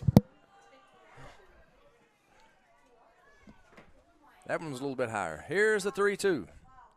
Swing and a miss. He struck him out. But the Raiders pick up an insurance run. 1 run, no hits, 2 left on base. And we're headed to the bottom of the 6th. Raiders leading 7-5.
Bottom of the 6th inning. Landon Webb on the mound, and he will be facing the 5, 6, and 7 hitters for Searcy. This is Reid Miles leading off. First pitch to him. That's a strike. Curveball, and it broke out of the strike zone, but the umpire said that the batter did offer at it. So it's 0-1. So important to get that first strike. Here's the 0-1 to Reid Miles. Another curveball. Steer right call. 0-2. Good pitch by Webb there. Definitely. 2 straight curveballs. Break on that ball there. Broke, and now then he's way ahead in the count. See if he tries to bust him inside with a fastball right here. That's what I would do if I was calling this game. Here's the 0-2. Another curveball. This one just missed. 1-2 now the count. He's thrown 3 straight curveballs. I'd like to see him mix it up a little bit more, but nobody asked me. Here's the 1-2. There's your fastball. Swinging a high fly ball to left field. Kenny Mack is over, and he makes the play. We got 5 more outs to go for a Raider victory here, Coach. I know you're not supposed to start counting outs, but 5 outs to go. And that'll bring up Nathan Holyfield, third baseman. Holyfield's 0 for 2. Flew out to right field, grounded out to third base. See if Webb goes after him with this curveball he's been throwing.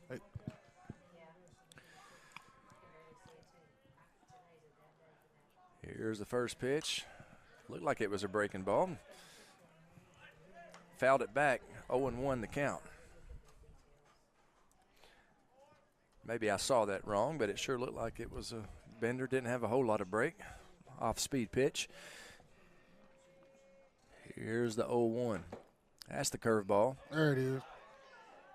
Must have. That was a ball? Must have been high. Oh, okay. He called it a ball. Was kind of had a sharp downward break. Maybe crossed the plate a little bit high. Fly ball to left field. There's Ford Raffo. He makes the play. That's the second out of the inning. 2 fly ball outs here in the top of the 6th for Landon Webb. That'll bring up Isaac Gardner, left fielder.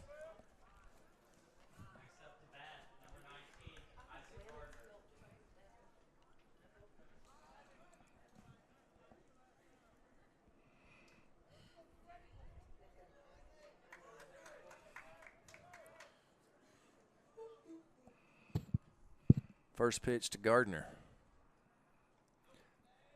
Breaking ball, low. 1-0 the count.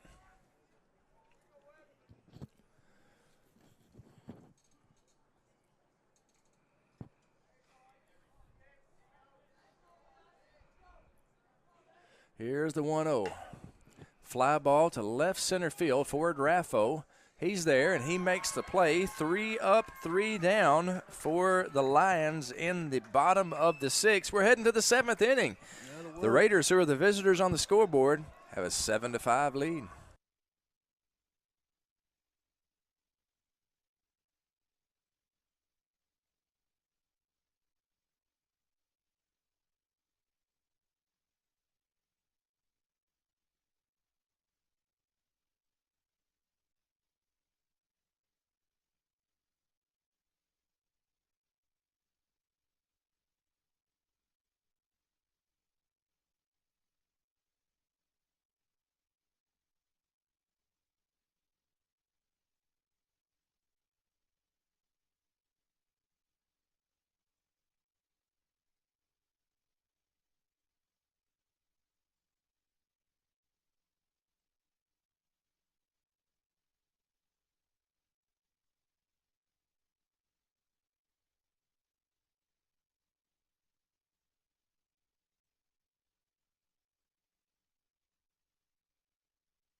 Sam Wilson, the new pitcher, to face the Raiders here in the top of the 7th. Nettleton with a 7-5 lead over Searcy. Nettleton, the visiting team on the scoreboard. Because of the way they do high school baseball these days, conference games, they don't play home and away. They play a doubleheader at one field, and they just, instead of playing at being the visitor on the field, you just get to be the visitor on the scoreboard, if that makes sense. They switch it up in the nightcap. Sam Wilson ahead in the count, 0-1. Here's the 0-1 to Zach Bishop. Zach has had a good night at the plate. He's 2 for 3 with a single and a double. Scored a run in that big 5th inning for the Raiders. Swinging a shot to left field. Left fielder running back off the wall. Zach Bishop cruises into second base with a lead-off double. Zach is really hitting the ball well. 3rd hit of the night for the younger Bishop brother. And he has been huge for the Raiders tonight at the plate. And that'll bring up Kenny Mack, Ken Warren, Max Shan. McShan is 1 for 3, had a big RBI triple his previous at-bat. Chance to add to this 7-5 lead. Ball 1 outside. Sam Wilson, he was the closer for the Lions, got the save in the first game as they defeated Nettleton 7-4. Right now, Nettleton with a 7-5 lead in the 7th inning. Steer right call. Kim Warren had a big hit. Oh, there, big. That 5th inning. Big.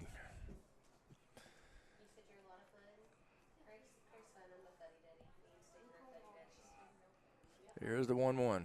Ball buzzed the bell tower of Kenny Mack.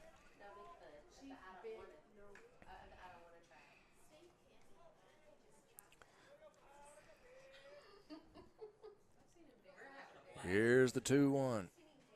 Swinging a high pop-up. Shallow right field. Right fielder, long run, but he makes the play. Good play out there by Jet Gray. That was a long run by the Boy, outfielder. he sure did. I say Jet Gray. Make sure that's Jet out there. It's number 5. It's not Jet Gray. It's number 5. That's Caleb Barnett. So my apologies to Caleb for giving credit to Jet Gray for the play out there. It'll bring up Ford Raffo. Runner on second, 1 down for Ford.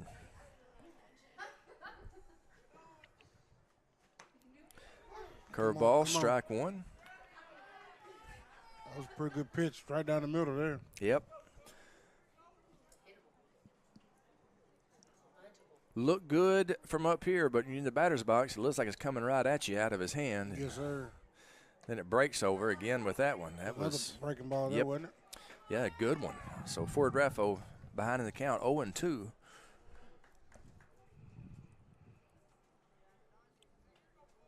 Got to protect the plate here. Here comes the 0-2 to Ford Raffo. Fastball, good pitch.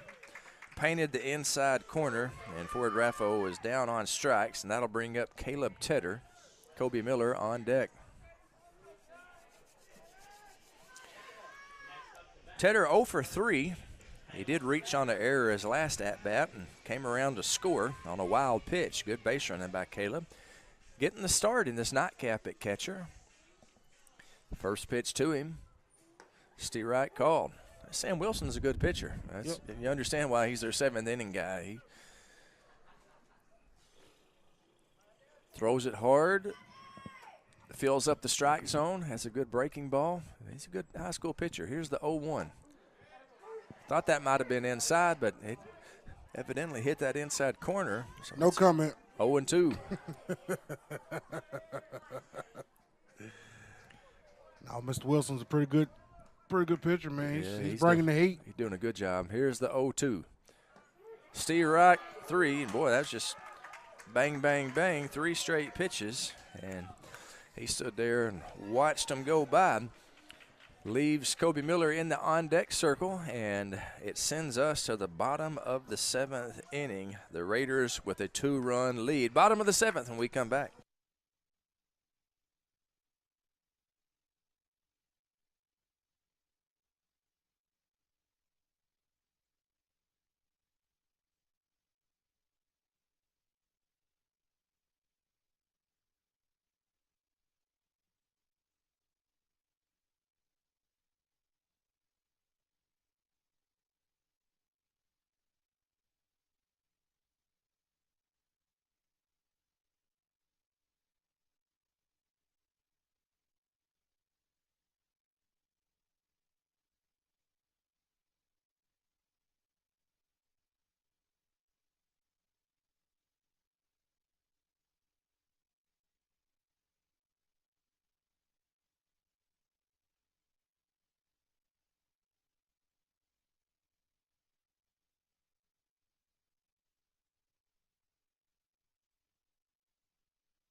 It's the bottom of the 7th inning. The Raiders 3 outs away from picking up their first conference win of the season. Landon Webb on the hill. He has thrown 3 scoreless innings. Make sure that's right. Actually, he's allowed 1 run. But he has done a great job, and he's going to be facing the 8, 9, and 1 hitters in this Searcy lineup. I would say it's important to get these first 2 outs. The 2-run lead. We're number 28, Landon Webb. high school number of Dale Lipford from the class of '89. I'm assuming 34 was not available. Curveball out of the strike zone. I almost said out of the end zone. Out of the strike zone.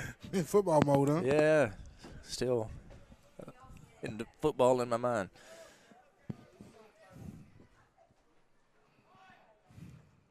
Like another breaking ball. That might have been a fastball, but it was a ball either way. 2-0. And Landon needs to be throwing strikes here, Coach. Yes, he does. Yes, strikes are very important right now. Here's the 2-0. Right. Steer right call. There it is. I guess he just has some movement on his fastball. Sometimes it looks like a breaking ball, and it's not. It's at the end. It's very little.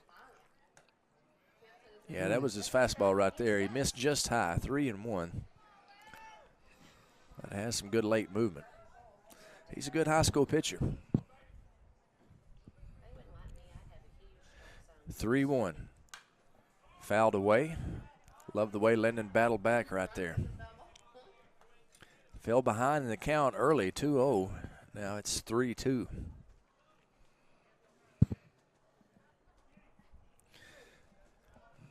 Cannot tell you how important this leadoff man is. Get him out, changes the whole complexion of the inning. Yes, it does. Payoff pitch. Swinging a tap foul. So Caleb Barnett staying alive.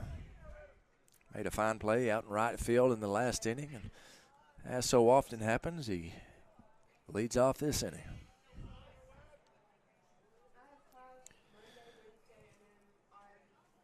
Payoff pitch. Ball outside, and that's a leadoff walk to Caleb Barnett. Those leadoff walks. We'll overcome it. They'll overcome it. I like that positive attitude. I was about to say something negative, and you rescued me there, Coach. We're going to overcome it. That brings up the second baseman, Trey Cawson. He represents the tying run. Runner on first, nobody out.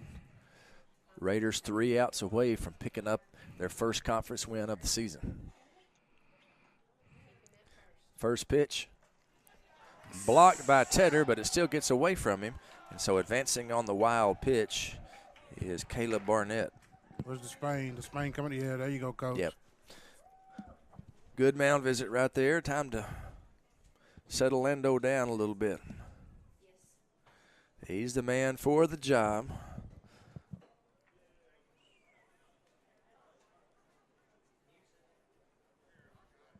And he is pitching on, let me do the math here, 2 days rest. He threw a whole lot of pitches on Saturday, so he's throwing on 2 days rest. So it'd be understandable if he. And he's thrown quite a bit across the diamond today, tonight. You know. Yeah, that's right. It's just because he's not pitching doesn't mean he's not using that right arm. Exactly. That double play he made earlier was awesome. That was key, and stepped on the bag and fired it across. The umpires coming out to tell him, hey, I'd like to go home sometime tonight. Let's break up this little meeting.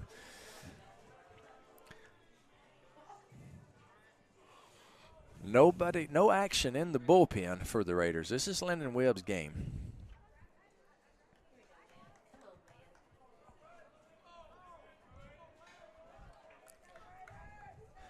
Here's the first pitch. Excuse me, the second pitch to Cawson, the 1-0 pitch. It beans him. He hit him. The first two have reached. So runners at first and second, nobody down. We got the top of the lineup coming up, Cade Ivy.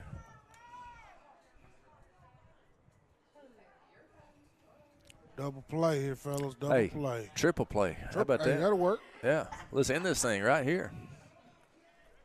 Hard ground ball to the third baseman.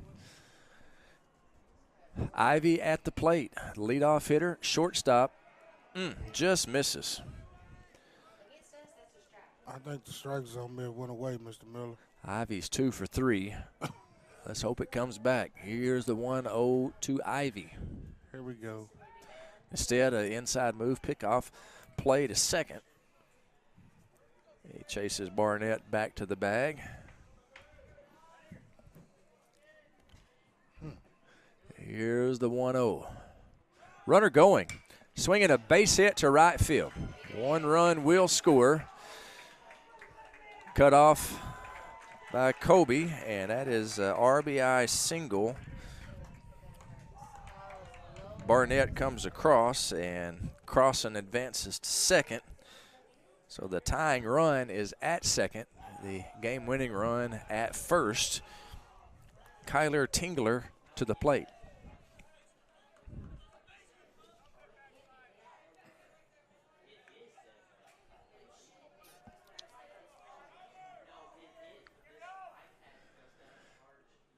First pitch is grounded through the hole.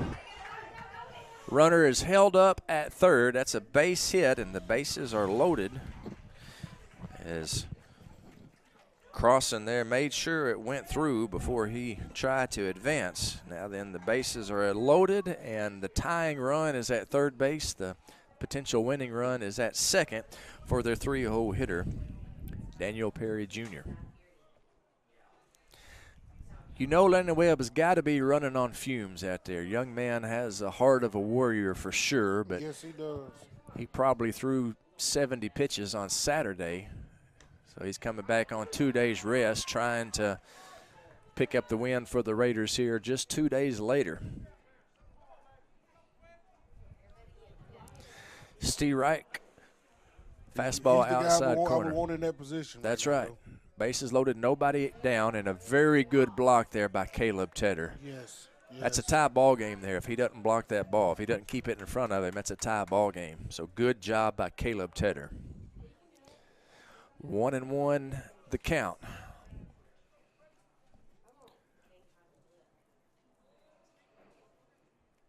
Swinging a pop fly, shallow right field. Runner is tagging from third, and it is dropped. It is dropped by Bishop. They throw to second base, and they get the out. So I guess we'll have to score that a fielder's choice 9-6, but the tying run does score.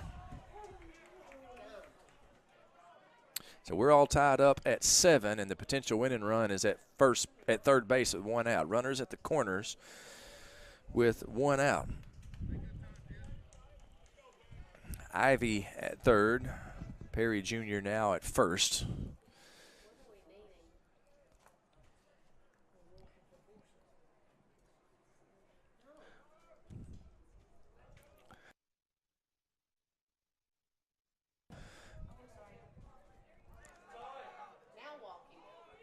Runner breaks and goes to second base. That run means nothing there. So I would think they would put on Barnett just to set up the force play. There they go. So intentional base on balls. And that will load up the bases. Bases loaded, 1 down. And Maddox Hampton playing back right now. Now then he trots in. Infield in is the only run that matters, is that run at third base. They're going to try to cut it down to send this game into extra innings. 7-7, Miles at the plate. First pitch to him, swinging a ground ball to the shortstop. Bobbles it, and that's a game. So Ivy comes across with the winning run, and the Searcy Lions come from behind. They score 3 runs in the bottom of the 7th inning, and they win the game 8-7. They sweep the doubleheader, and the Lions, with the doubleheader sweep here at Nettleton, it's like a little contention out on the field as the coaches separating the teams, and I don't know if they're going to shake hands. It seems like there's a little bit of ill will there. Don't know exactly what's going on. The coaches separating the teams. I don't know if there was a little extracurricular activity or